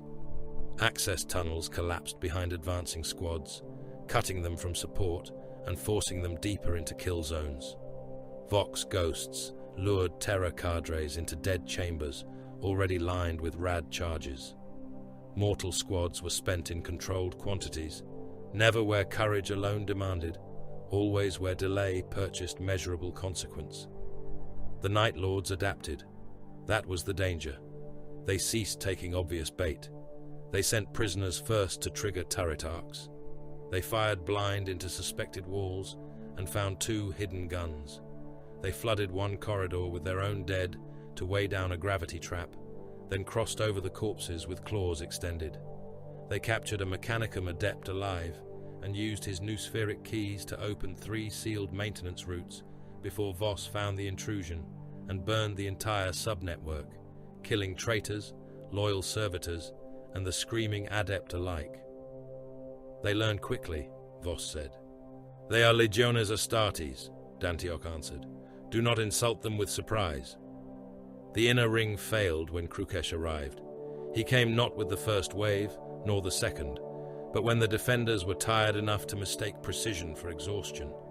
His armor was midnight blue, edged in lightning. Scraps of flayed skin hung from his belt, each one inscribed with oath fragments stolen from dead loyalists. His helm was a skull-faced thing of Nostraman cruelty, its lenses red, its vox grill shaped like a predator's grin. Around him moved Night Lord's veterans with bolters, chain blades, and terror markings made from bone. They advanced without laughter now.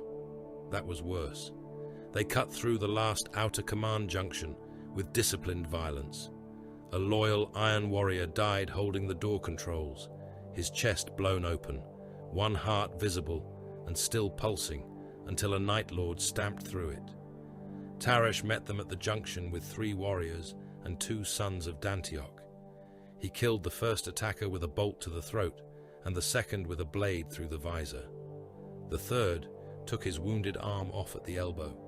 Tarash fought on. A son hurled himself into Krukesh and was opened from shoulder to hip, his organs falling out in a steaming mass, while his hands still tried to close around the Night Lord's neck. Krukesh stepped through him and struck Tarash with the pommel of his blade, cracking the Iron Palatine's helm. Another Night Lord shot Tarash in the chest, then again, then a third time when he refused to fall. Tarash collapsed across the threshold, alive, insufficiently alive to stand. Dantioch saw the rune blink red. He also saw Pollux moving to reinforce. No, Dantioch voxed. Pollux answered through gunfire. Tarash is down. The command spaces matter more. He is your brother. So are you, apparently. Obey me. Pollux did not answer at once. Then came the sound of his bolter firing again. I hate you. Efficiently, I hope. Krukesh reached the Pharaoh's outer control vault, with prisoners before him and dead men behind him.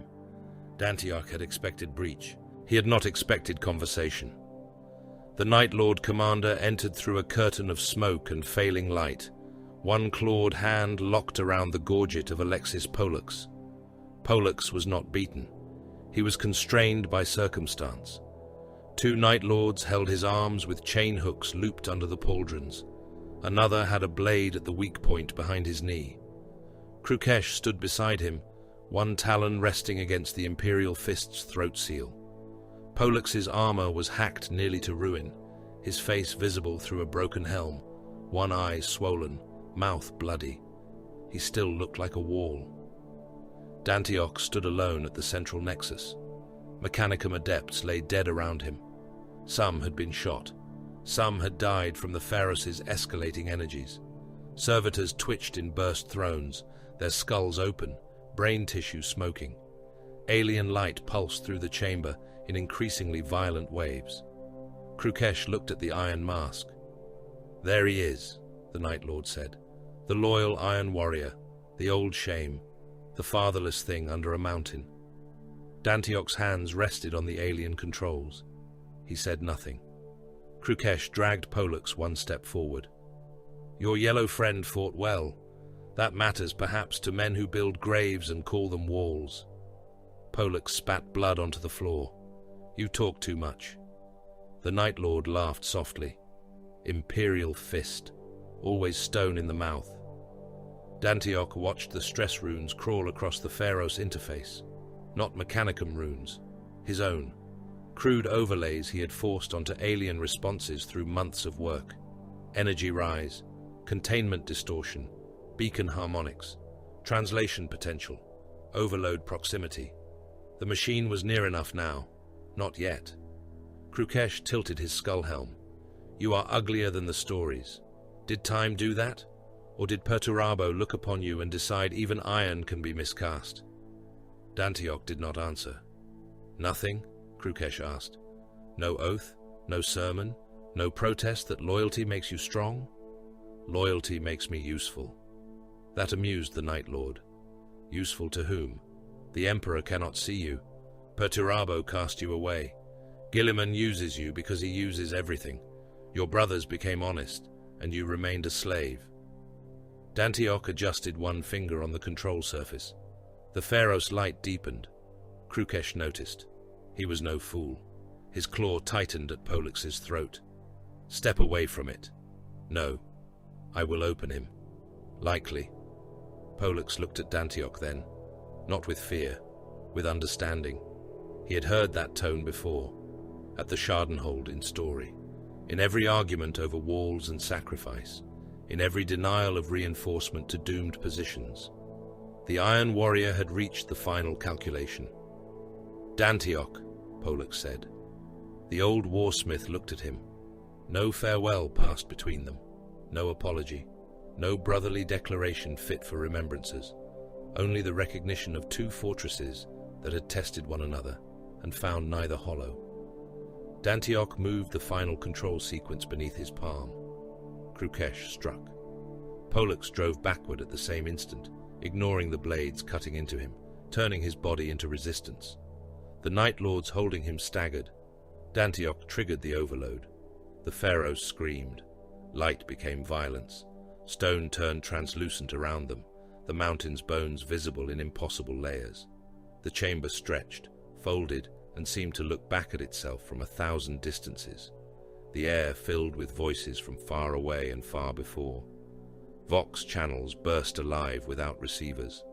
A dying surf from the Schadenhold begged for orders. Vastapol roared the unbreakable litany. Guilliman's voice spoke one word from somewhere unreachable. A child on Sotha prayed. Astropaths screamed. Ships called through storms. For an instant, the galaxy was not distant. It was all wound, all fire, all need. The Night Lords ignited from within their armor, not burned by flame, illuminated beyond endurance. Light poured through their eye lenses, mouth grills, armor joints and wounds. One clawed at his helm until his fingers tore free. Another burst apart as the fluids inside his body flashed to steam, midnight blue plates splitting outward in a spray of meat and bone. A third tried to fire his bolter, but the weapon became white in his hands and detonated, taking both arms and half his torso. Servitors exploded in showers of augmetic fragments, cooked brain matter and molten. Plugs. Mechanicum adepts folded around their implants as the machine light turned their nervous systems into wires carrying too much current. The floor cracked. The ceiling shone like glass. The mountain sang with a voice that was not made for human hearing. Krukesh staggered, armor smoking, one hand raised against the radiance. Dantioch stepped toward him. Old, wounded, dying, unbroken. The Night Lord swung, but the blow was slow in the impossible light. Dantioch caught the wrist and drove his other fist into the Night Lord's helm. Once, twice. The third strike cracked the skull face plate. Krukesh laughed blood through the fracture. "You kill yourself for them," he hissed. "No," Dantioch said. "I kill the objective." He drove Krukesh backward into the alien control spine as the overload reached full bloom. The Pharaohs became a weapon and a wound. Its last light tore upward through Mount Pharos and out into the void.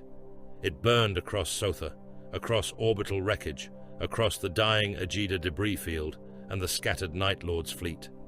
It cut through the storm-veiled dark with such force that even the warp recoiled around it. For one impossible moment, pathways opened. Far away, Robut Guilliman saw. The relief force translated into the system on the last light of the beacon. Warships came through fire. The arrival tore the Night Lord's triumph apart. Ultramarine vessels emerged with guns already hot, strike cruisers and battle barges cutting into the scattered midnight fleet. Loyalist lances struck hulls that had thought themselves hidden by the storm. Torpedoes found engines. Boarding craft launched. The hunters of Sotha became prey beneath the cold wrath of the 13th Legion. Dantioch did not see it clearly. He felt the Pharaohs dying through him. His body had become part of the overload path. The iron mask glowed from within. His armor cracked along old scars. Blood boiled beneath his skin, and ran from every seal. The Hrud had aged him, Perturabo had exiled him, the Schadenhold had consumed everything he had built. Now the Pharaohs took what remained. Pollux reached him before he fell. The Imperial fist tore free from the dead Night Lords and caught Dantioch as the old warsmith collapsed. Around them, the control chamber dimmed by degrees. Fires burned in alien conduits. The dead smoked inside their armor. Krukesh lay broken against the control spine, still twitching, helm split, body lit from within until it finally went black. Dantioch's iron mask was cracked. Pollux lowered him against the fractured floor. "Hold," the Imperial fist said. Dantioch's breath rattled through the mask. "Poor order. Then endure. Better." Pollux looked down at him, and there was no enemy there. No Fourth Legion, no old rivalry, no traitor bloodline. Only a loyal son of a traitor legion, dying beneath a mountain he had saved and destroyed in the same act. "You did it," Pollux said. Dantioch's hand moved weakly. Pollux took it without hesitation. "Did Guilliman come?" Dantioch asked. "Yes." Then the wall held. Pollux bowed his head. It held. For a moment, the old warsmith seemed to listen to something far away. Perhaps the dying Pharaohs. Perhaps the last echo of the Schadenhold. Perhaps only the failure of his own hearts. "Iron fails," Dantioch whispered. "Stone falls. Flesh rots. Oaths are tested." His grip tightened once, with the last strength of transhuman ruin. But what is built true leaves weight enough for others to stand upon. The hand went still. Pollux remained there, holding it, while the mountain burned around him and Guilliman's guns thundered in the heavens. He did not weep. He did not speak a eulogy. He lowered his forehead to the cracked iron mask of Barabas Dantioch, former enemy, brother under siege, warden of the Pharaohs, and loyal son of a legion that had damned itself. Outside, the last light died. Sotha lived. That was the first lie told after the guns fell silent. The world still turned beneath the wounded heavens.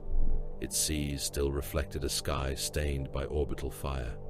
Its fields still bent under the wind, where tanks had not ground them into mud and bone. Mount Pharos still stood, though its heart was burned hollow and its secret light had died screaming into the dark. Sotha lived in the way a warrior lived after losing both legs, one lung, half his face, and every brother who had known his name. It existed. Existence was not victory. Ajida platform drifted above the world in broken arcs of metal and corpse frost. Its guns hung silent. Its docking spines were torn open. Sections of the platform rotated away from one another, spilling bodies, cables, armor fragments, and crystallized blood into low orbit. Ultramarines moved through the wreck in sealed plate, mag boots locking to dead decks, bolters raised despite the silence. They found brothers nailed to bulkheads. They found serfs without skins, frozen in poses of prayer. They found picked recorders placed beside butchered warriors, so the dead had been forced to witness their own desecration through the eyes of machines. They recovered gene seed where they could. Where they could not, they burned the remains and spoke no lament. Sothopolis did not scream anymore. That made it worse. The city's silence spread beneath columns of black smoke. Hab blocks had been opened by artillery and terror squads. Civic avenues were choked with wrecked transports, dead defenders, butchered civilians, and the ruined remains of Night Lords who had failed to flee before Guilliman's vengeance closed around the system.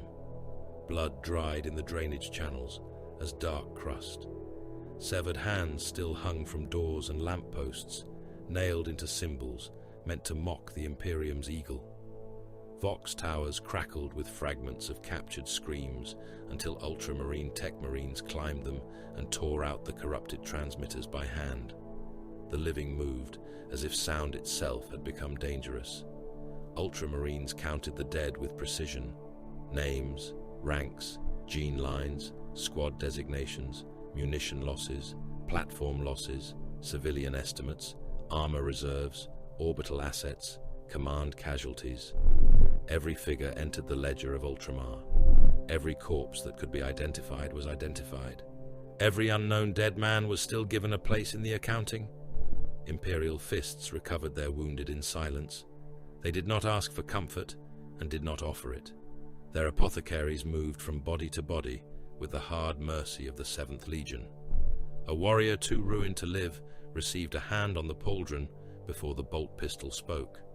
Another, missing an arm and half his abdomen, refused the death round long enough to report the exact number of Night Lords he had seen advancing through the lower vaults before the breach.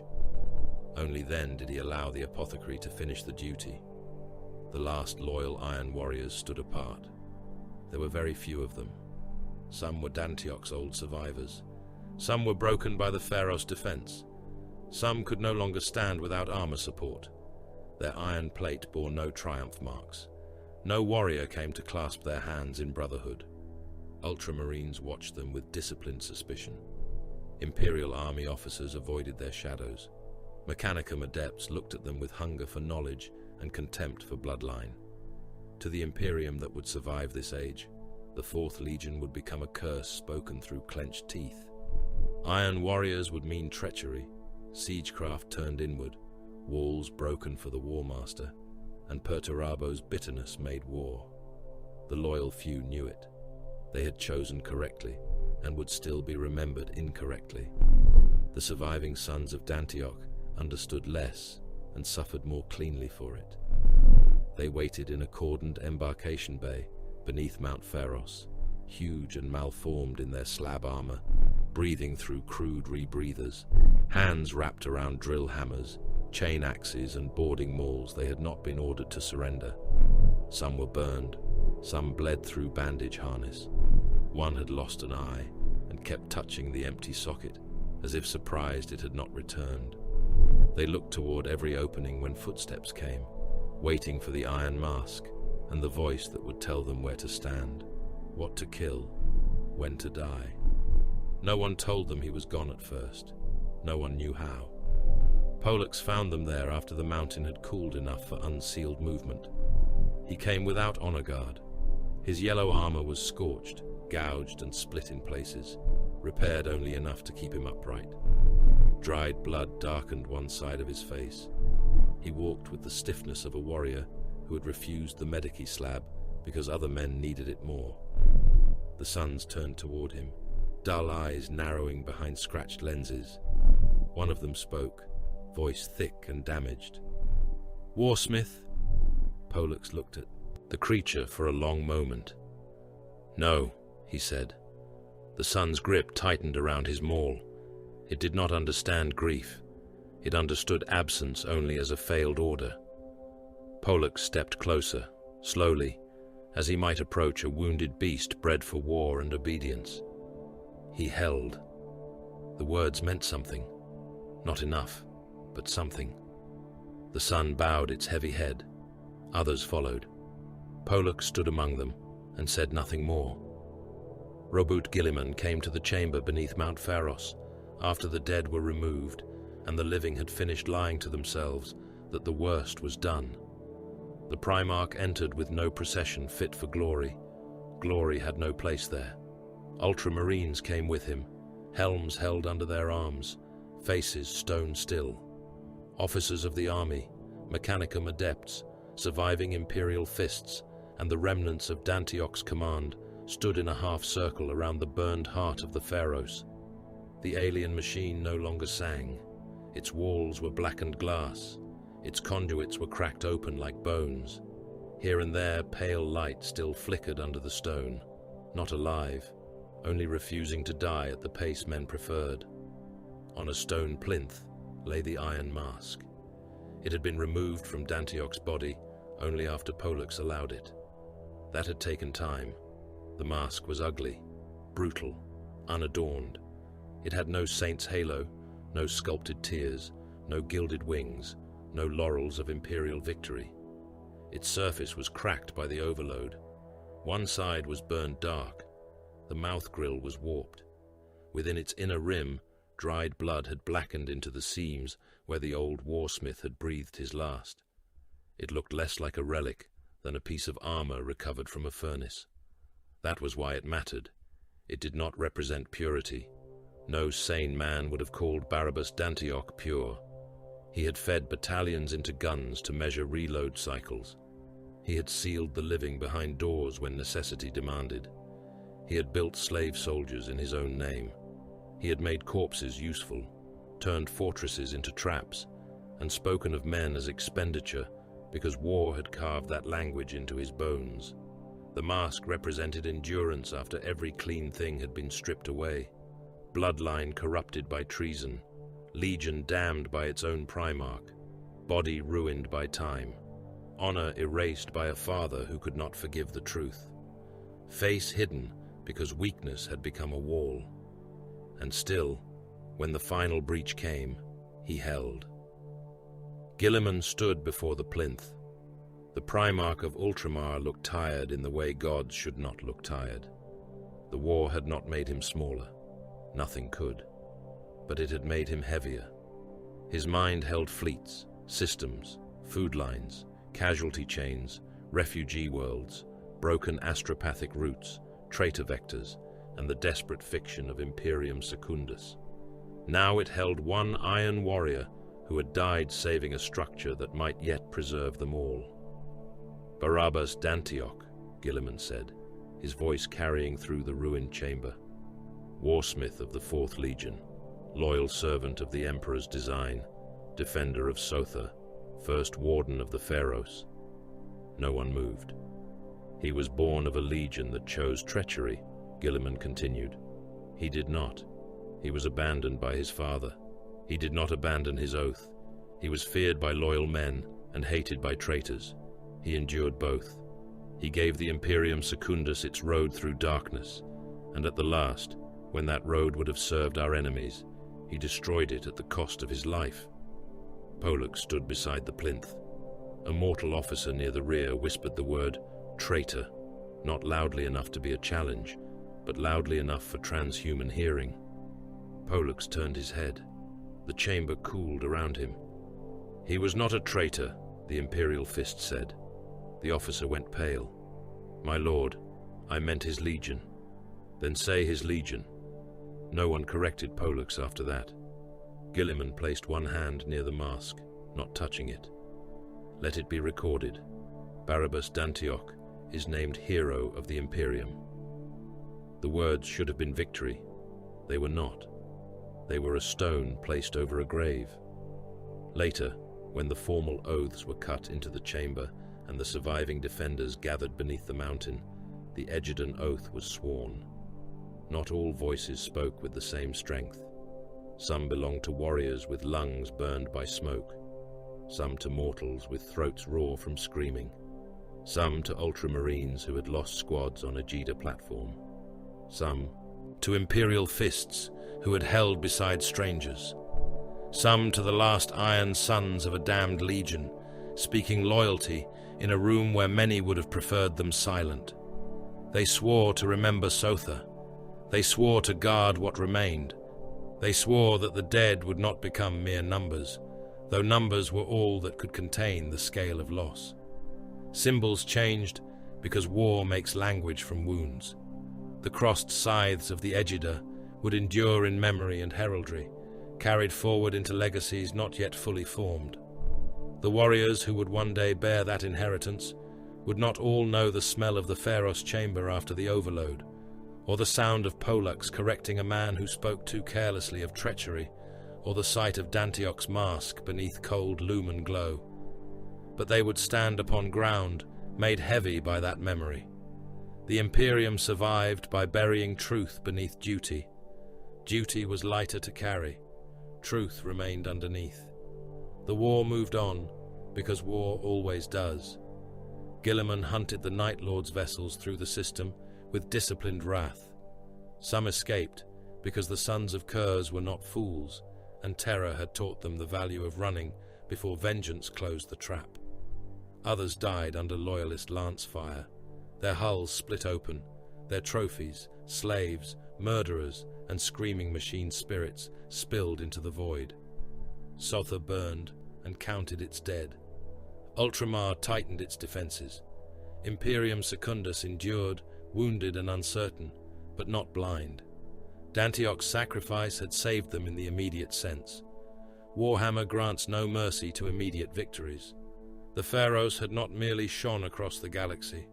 In its death, it had screamed beyond the galaxy, past the torn sectors of the heresy, past the storm-choked roots of mankind, past the red murder of Calth, the walls not yet broken at Terra, the pride of Primarchs, the lies of Horus, the wrath of Perturabo, the cold empire of Guilliman, and the 1,000 wars that men mistook for totality. The light had crossed gulfs no navigator had charted, no astropath had touched, no fleet had sailed. In the intergalactic dark, something listened. It did not hear as men heard. It did not think as men thought. It tasted energy. It sensed biomass. It turned attention across the void with the slow inevitability of hunger waking after ages of silence. It was not one mind, and it was not many in any way human language could hold. It was appetite given cosmic scale. It was the end of fields, cities, oceans, forests, skin, bone, gene seed, memory, prayer, and empire. It did not hate. Hatred was too small. It devoured. The light of the Pharaohs touched it. The darkness beyond the galaxy answered by turning toward the feast. 10,000 years would pass. Men would forget what they could not afford to remember. The heresy would become myth, then scripture, then weaponized ignorance. Guilliman would become a legend entombed. Perturabo would become a demon of iron bitterness. The loyal iron warrior beneath Mount Pharos would become a relic, a mask, an oath, a story told in fragments by those who needed proof that bloodline did not wholly command destiny. Sotha would endure long enough to believe endurance meant safety. Then the devourer would come. Hive fleet Kraken would fall upon the worlds of men like a living night. Bioships would blot stars. Mycetic spores would rain through atmosphere. Chitinous swarms would drown walls beneath claw, talon, fang, and acid. The defenders who bore the legacy of Sotha, the scythes of the Emperor, would learn that some hungers did not break against courage. They would fire until barrels melted. They would cut until blades jammed in alien meat. They would die in bastions, in streets, in tunnels, in the bellies of things that swallowed warriors whole and dissolved them screaming into useful matter. Sotha would be devoured. The world Dantioch saved would become a carcass beneath the tyrannid tide. That was the shape of the Imperium's tragedies, a victory in one age becoming the seed of apocalypse in another, a loyal death lighting the path for future horror, a fortress held, a beacon slain, a galaxy warned too loudly in a dark where mankind had never been alone. And still, the act mattered. That was the cruelty. That was the grace. Barabas Dantioch had not been clean. He had not been gentle. He had not been innocent. He had been an iron warrior in the oldest and most terrible sense, a man made into a siege engine, a mind that measured blood as structure, a commander who could order slaughter without trembling and call mercy inefficient when the wall required corpses. He had also been loyal. When Perturabo cast him away, he remained loyal. When his legion marched with Horus, he remained loyal. When brothers came to claim his fortress for treason, he burned it rather than yield. When loyalists distrusted him, he served without demanding love. When the Night Lords reached for the Pharaohs, he broke the miracle in his hands and died so others could stand in the dark. Not pure, not forgiven by all, loyal. Beneath Mount Pharos, the mask remained. Cold lumen glow touched its cracked iron surface. Around it, oaths were carved into stone by hands that had known blood, ash, and the weight of survival. The chamber was quiet now, though silence there never meant peace. It meant remembrance held under guard. It meant the dead had not yet been spent entirely. The mask stared into the dark, with no eyes. Beyond the galaxy, something hungry remembered the light that should never have been seen. Iron endures, but nothing endures without cost.